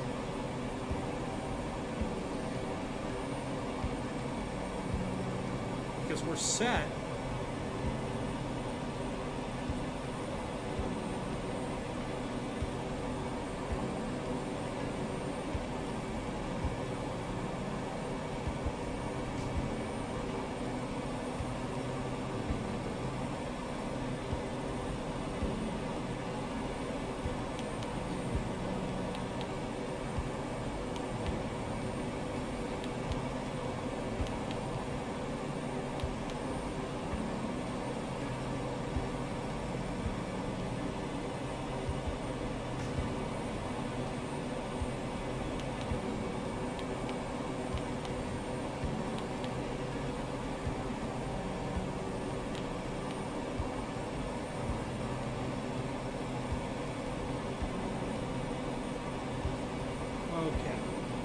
Still going to work on this. We have our autopilot set to roll, and we're roughly on the right course. So I'm just going to keep playing with it, everybody. Give the option map HSI. Back. CDI switches this. We have that set to rock 1. We're not getting our correct.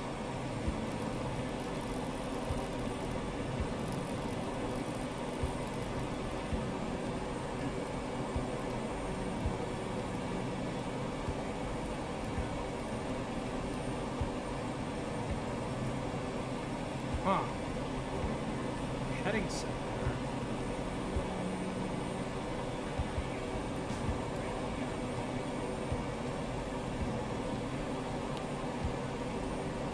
So it's centered on the correct VOR, but our course should be that. Our heading should be, course should be like 180 degrees off of that. I guess that's how it's setting that. So we're 180 degrees off, well, we're not 180 degrees. Otherwise, this would be course 206. Let's try this.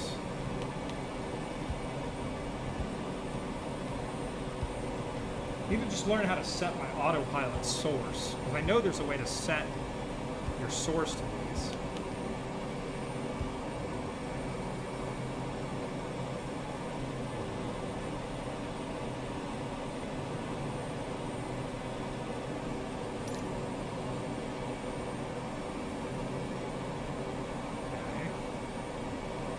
Definitely flying ever so slightly the wrong way. Huh.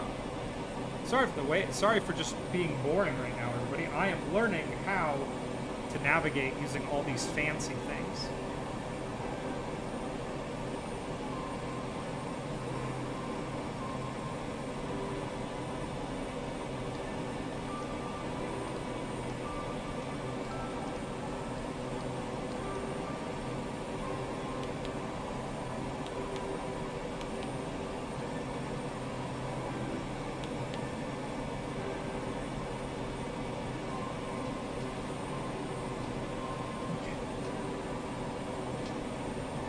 I think I know what to do. Select it and put it to there. Okay. Then we'll go now.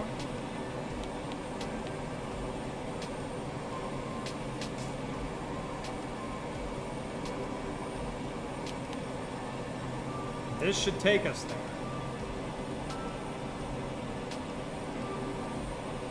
Unless we have to select a source somewhere.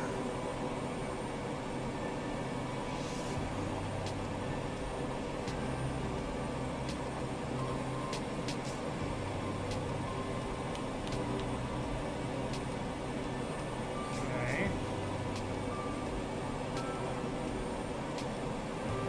It'd be great if I could figure out what navigation this thing is actually using.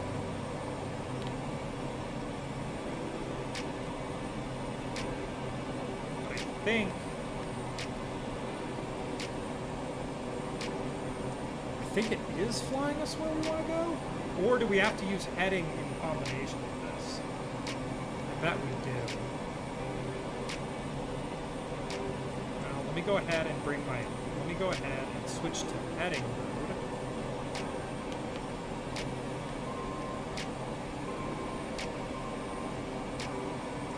Let's see what it does here.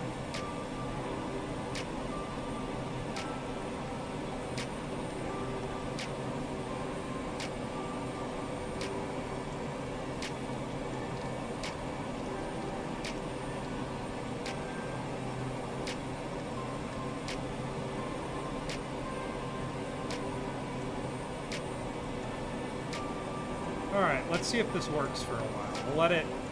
We'll let this cook, as the kids say, and see if this works, because I know we're heading the right way.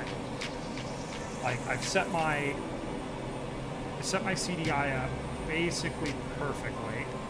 My heading reflects that, so we are heading in the direction we want to go. When we get closer, we will switch our ADF over to the coordinates of what we want to get to, which is this place. And we will see if that works. We do have our nav2, which is our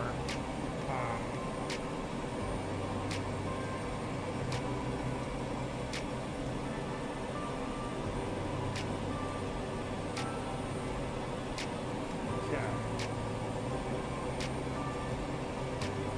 All right, let's see if this works. We'll let it cook, as the kids say.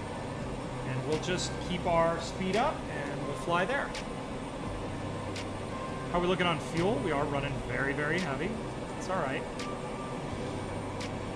IRL, when we went and landed, we'd be flying back empty, so we'd be a heck of a lot more efficient.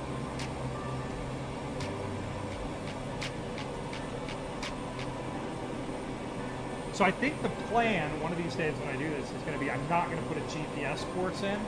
I'm going to do everything off of this radio transmitter crap. And then I'll learn how to guide myself that way. I think that's a good way to learn how to do this. But for now, we'll just, we'll do it. Flight director shows us it's going basically the right way.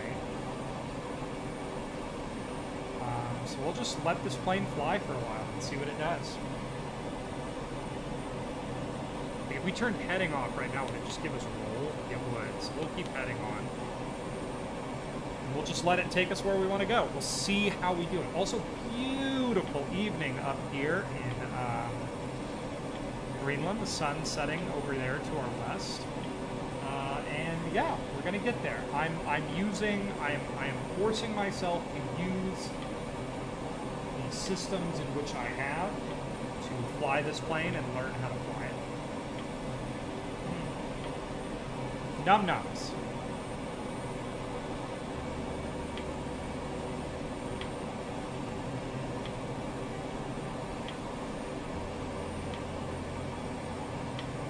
Okay, let's try one more thing here. CEI. Nope.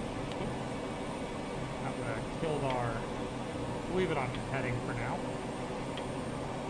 Let's go to the option, bearing 1, GPS. Navigation, map 2, AEF, for bearing 1, E, map 1,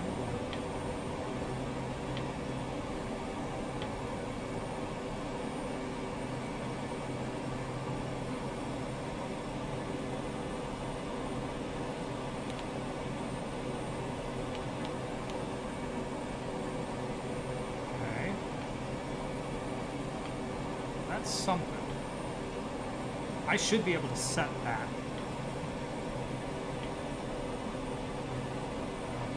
Back.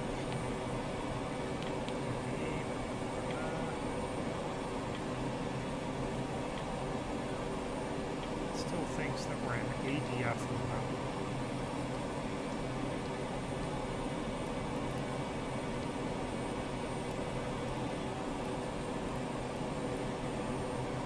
Okay.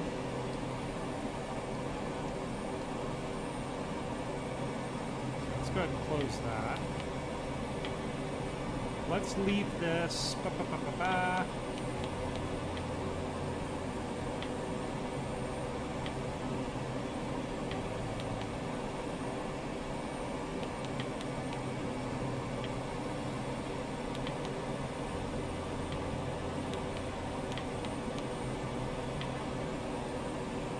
We have lost.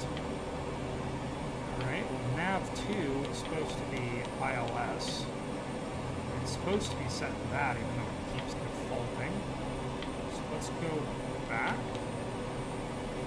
Let's set our CEI to location 2. It definitely has a signal.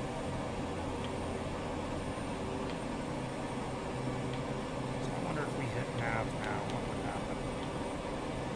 Heading off, maybe nav.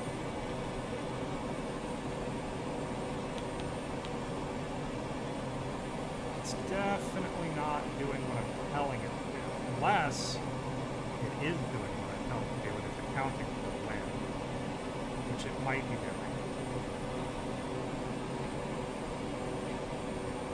I don't know why this one's green. Maybe it means that's the one we can change if we want to. Nope.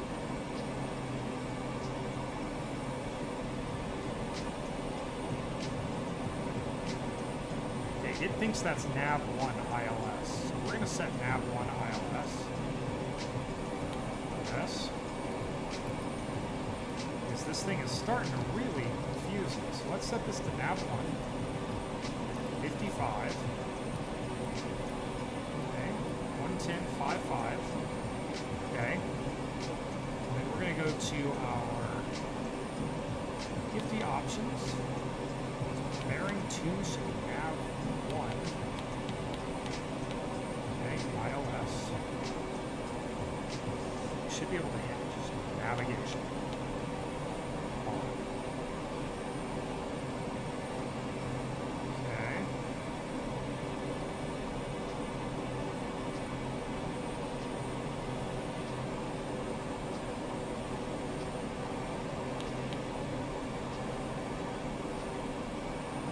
TTE nearest.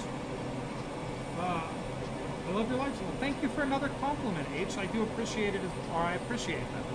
A little bit of validation is good every now and then, even though I'm too dumb to figure out how, like, this works. Let's set our heading to this.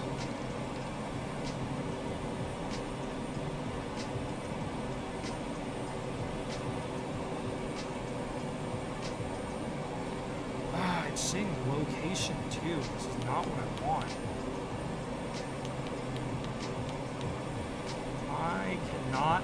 My problem is I just cannot figure out how to set up my PFD display auto.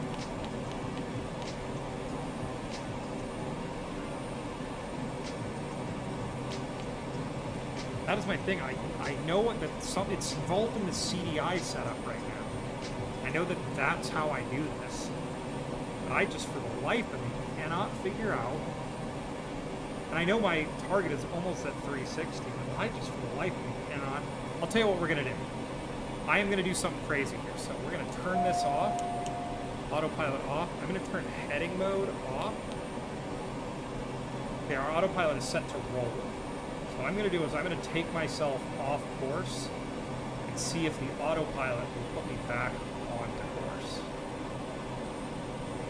Okay, so there we go. Set that up right now. Autopilot on. Okay, we are flying on computer. All right, now I'm going to learn how to do this. So if I hit right now, okay, it's doing nothing. So I need to make it so I can tell the computer to go where I want it to do. I'm pretty sure.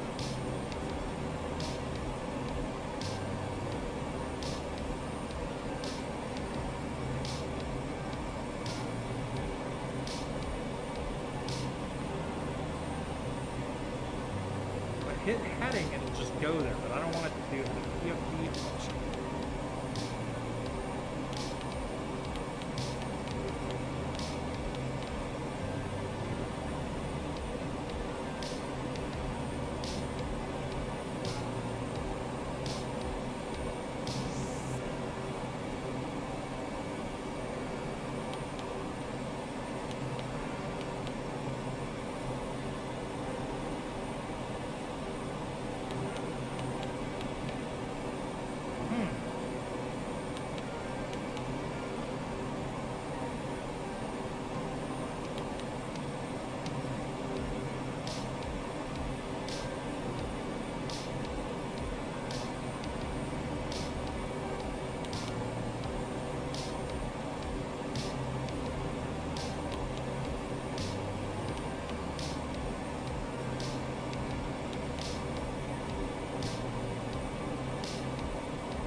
That's something. Okay.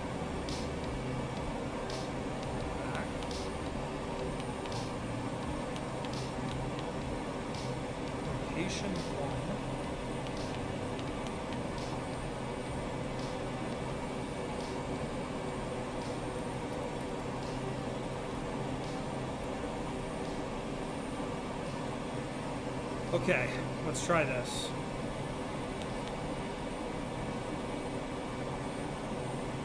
Absolutely no change.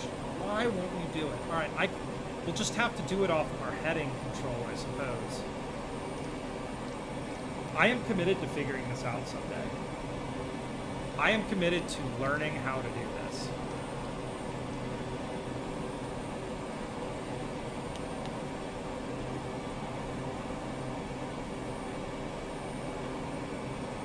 So we are heading almost directly north. That's kind of the problem with this learning this here.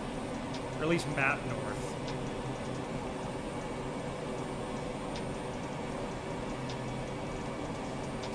Like, if I needed to, I could find where I was going. But, you know, it'd be a lot better to you know that I knew where I was going.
Okay.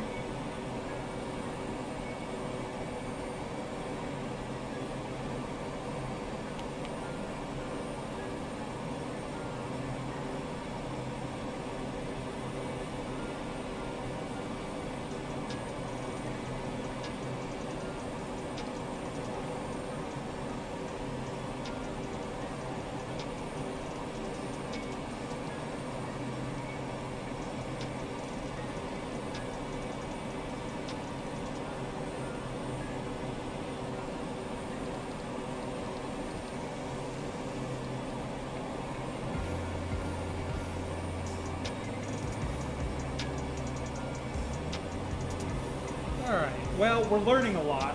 I could definitely... Sorry, I got really silent there because I was concentrating. I could definitely get where I was going now, I think, if I didn't have GPS. So I think the next time I do one of these streams, if everybody would be okay with it, it's going to take a while. I'm going to try to do this entirely by radio rather than using GPS. Like, we can actually kind of see where we're heading over there, so all the way across the bay over there, if I like hold the trigger and zoom in, it'll show me roughly somewhere over there is where we're going. So we'll get there pretty quickly here. We are well over halfway. We're showing it being 11 minutes away from landing. So we definitely could do this if we had to without GPS, which is kind of what I wanted to try to do.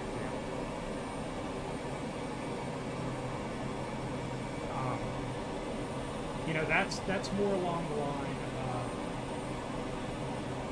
of, what is it called?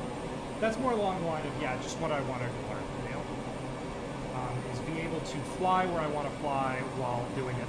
I just really wish I could set this, I could set what course I wanted to pull on my nav from here. I know there's other planes you can do it on. Perhaps I'm just like too dumb to do it. I'll have to watch some tutorial videos on how to set up like VOR navigation and stuff.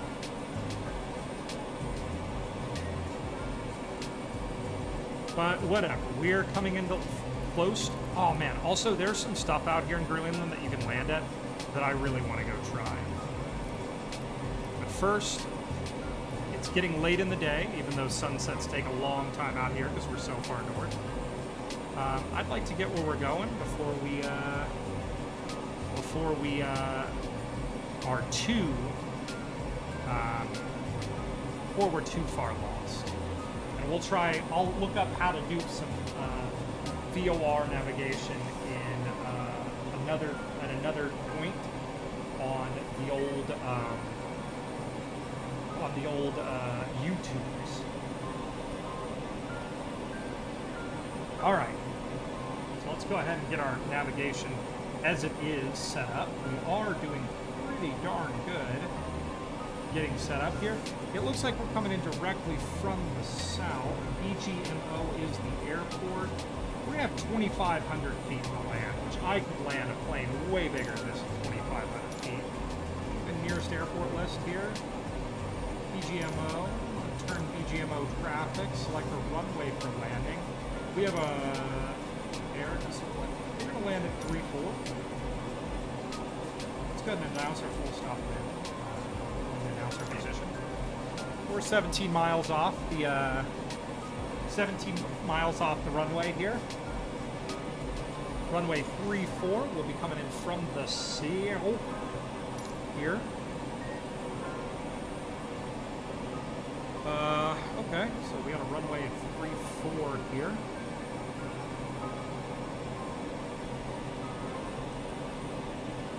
Okay. GPS really is the game changer. It's the way you should be flying a lot of these. You can do a lot of your approaches on GPS and stuff, and if I was smarter, I'd figure it out.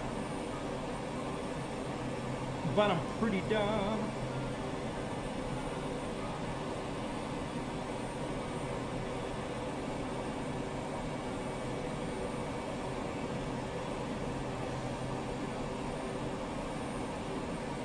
I wonder if I just do that.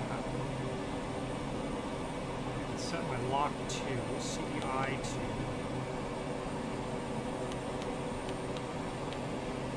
If I just do that. There we go. There we go.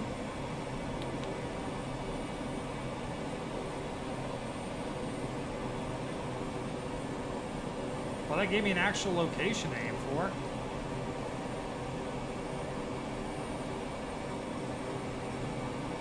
It does show me the channel. Heck yeah.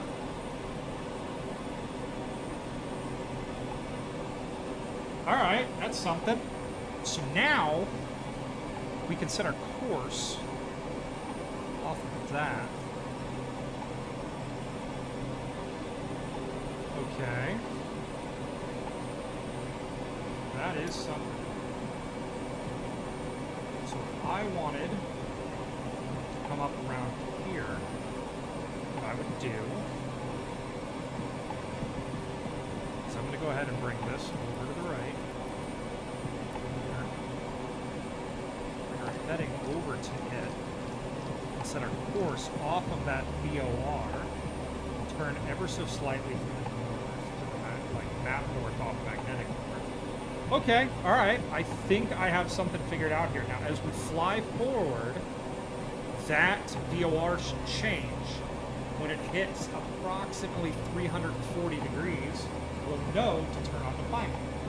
Maybe. Maybe.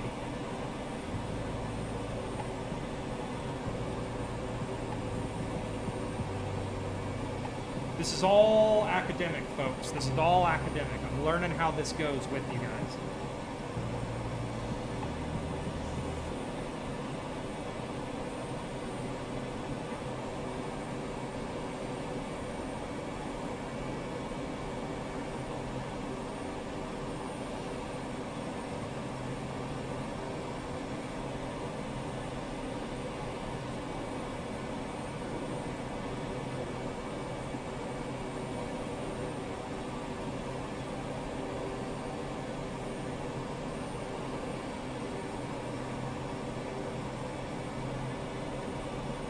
Compass appears to be not correct.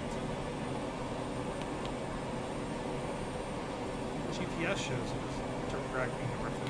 You know what that is? That's magnetic north. Magnetic north gets really wonky up here because we're so far up north. That's alright.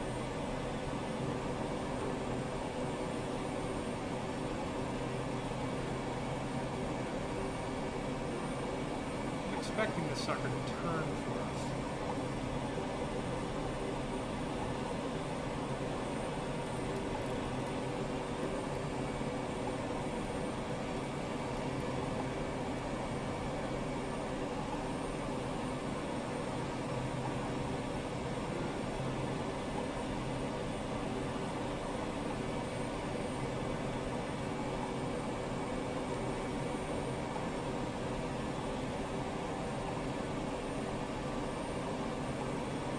Test something else.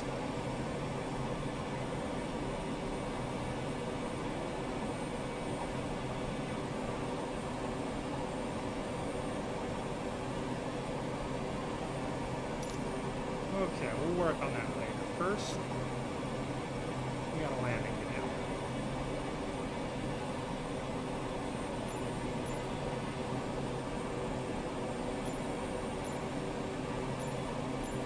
Alright, sorry for the boringness. I am still just sorting out navigation. So I think the way we're going to do this eventually is we're going to load into an airport and we are not going to have a GPS course. We are going to have to navigate without GPS to where we want to go. I think that's the way I want to do it. I think that's a fun way to do it.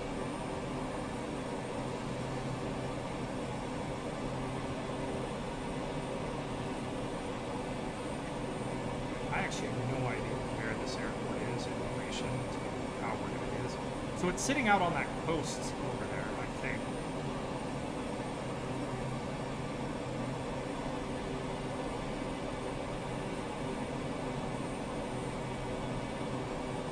It is also a beautiful day in Greenland to be flying.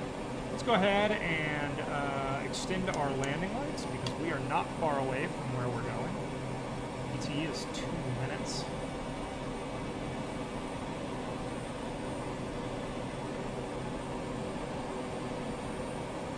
It's about at 340, even though this is not showing that. Let's go ahead and go here. 40, which should be the... Okay, let's go ahead and maneuver to that.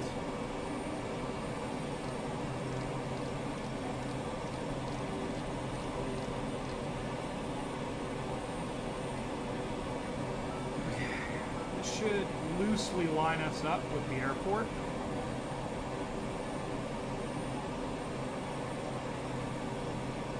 Not bad at all. I don't see the gosh darn airport anywhere, but I know it's out there. There it is, right, almost right on the money. Okay.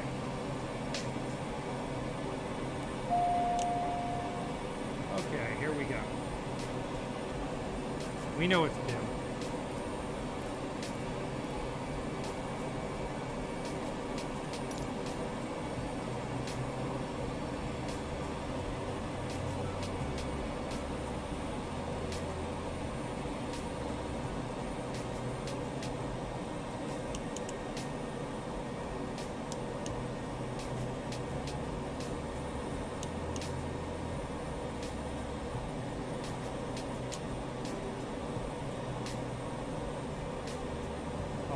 Looking, wind is almost right off our nose. Let's go ahead and drop some flaps.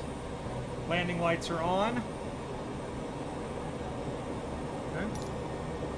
Bravo Golf Mike Quebec traffic, the latest Alpha Sierra X-Ray Golf Sierra is on final runway tree 4 to land.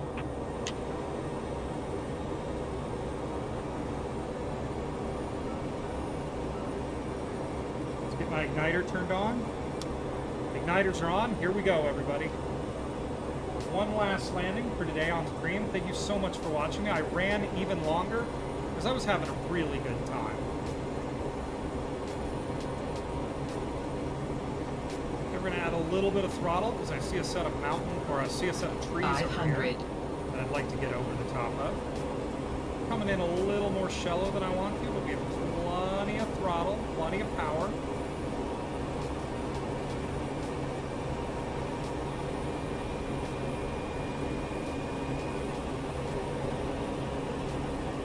I gotta remember too that we're a lot heavier than we normally are when we land.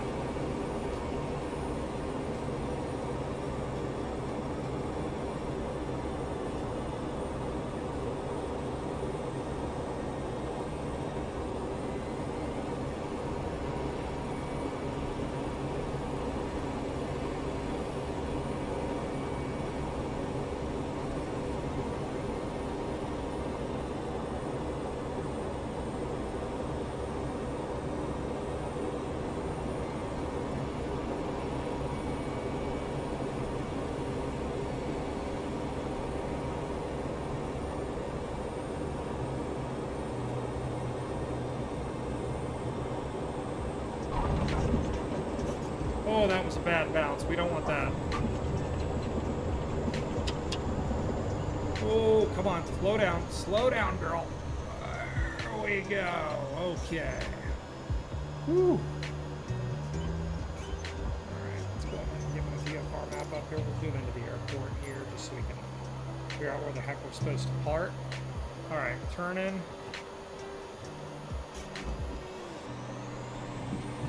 Bring the craft around here, ever so carefully.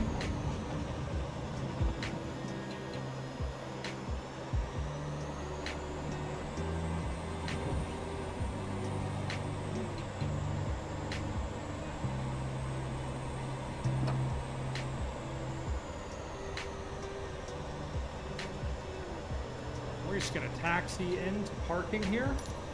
And then we will get the plane shut down, and I'll probably call it a stream. That everybody has been so great today. It's been so nice hanging out with everybody. H, I'm going to pop onto your stream while I go work out, probably, or at least for a little while I get ready to go work out. Alright, so we're going to just feel like some Christmas lights just draped on this runway to show us where to go. Just head over here into parking, down this little green gravel ramp here.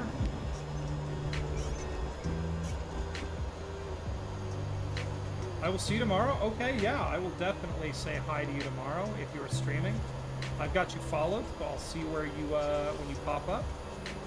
All right, we have a little parking spot here, so let's go ahead and turn the old girl into place.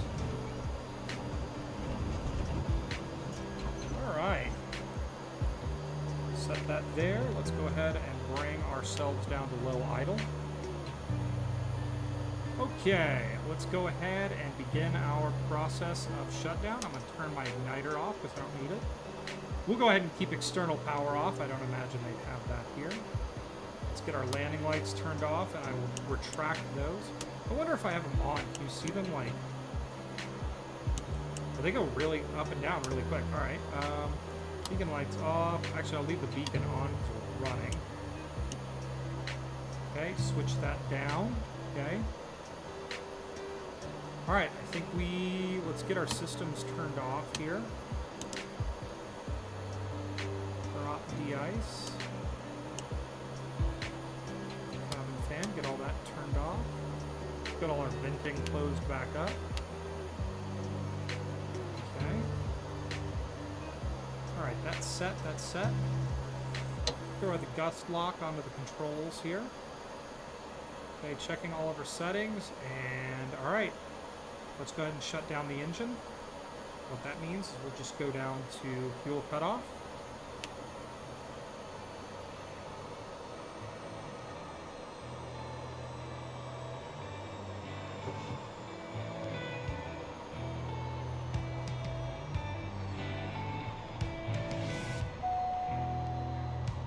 Okay. Okay, those are both shut down. Okay, that's shut down. Alright, we've lost our vacuum.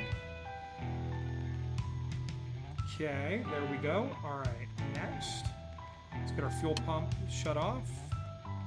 It's our main battery switch. We don't want to keep that yet. Let's go ahead and get our beacon lights turned off.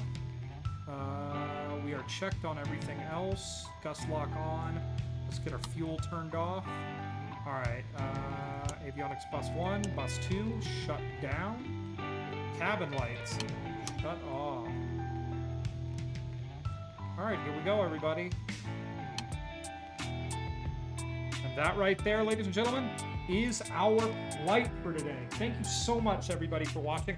I had a ton of fun, honestly. It was really fun to just hang out and play something different again. Go back to my roots, as it were, as a flight sim and space sim streamer. I don't know what I'm going to do next week. Keep watching out. I may do like a pop-up and I really want to get done with Ace Combat. I think I got my controller problem fixed. We might have to try it. Excellent, excellent. I'll check you out, H. I will definitely watch. But yeah, I just wanted to thank everybody else for tuning in. I'm definitely not dead. I just had to deal with some IRL stuff. That is super dumb and terrible. Thank you for the live stream. Happy to see you. Thank you so much, H. I do appreciate it. Drink cold ice. Thank you so much for hitting me. I don't like something with bits happened, which was super awesome. So I do really appreciate that. Thank you so much on that front. Yeah, it's been a heck of a stream. Also, Story Girl, thank you for the follow. I do really appreciate it. Stay tuned here. There will be more Flight Sim content coming. Thank you so much, everybody. I will catch you all very, very soon.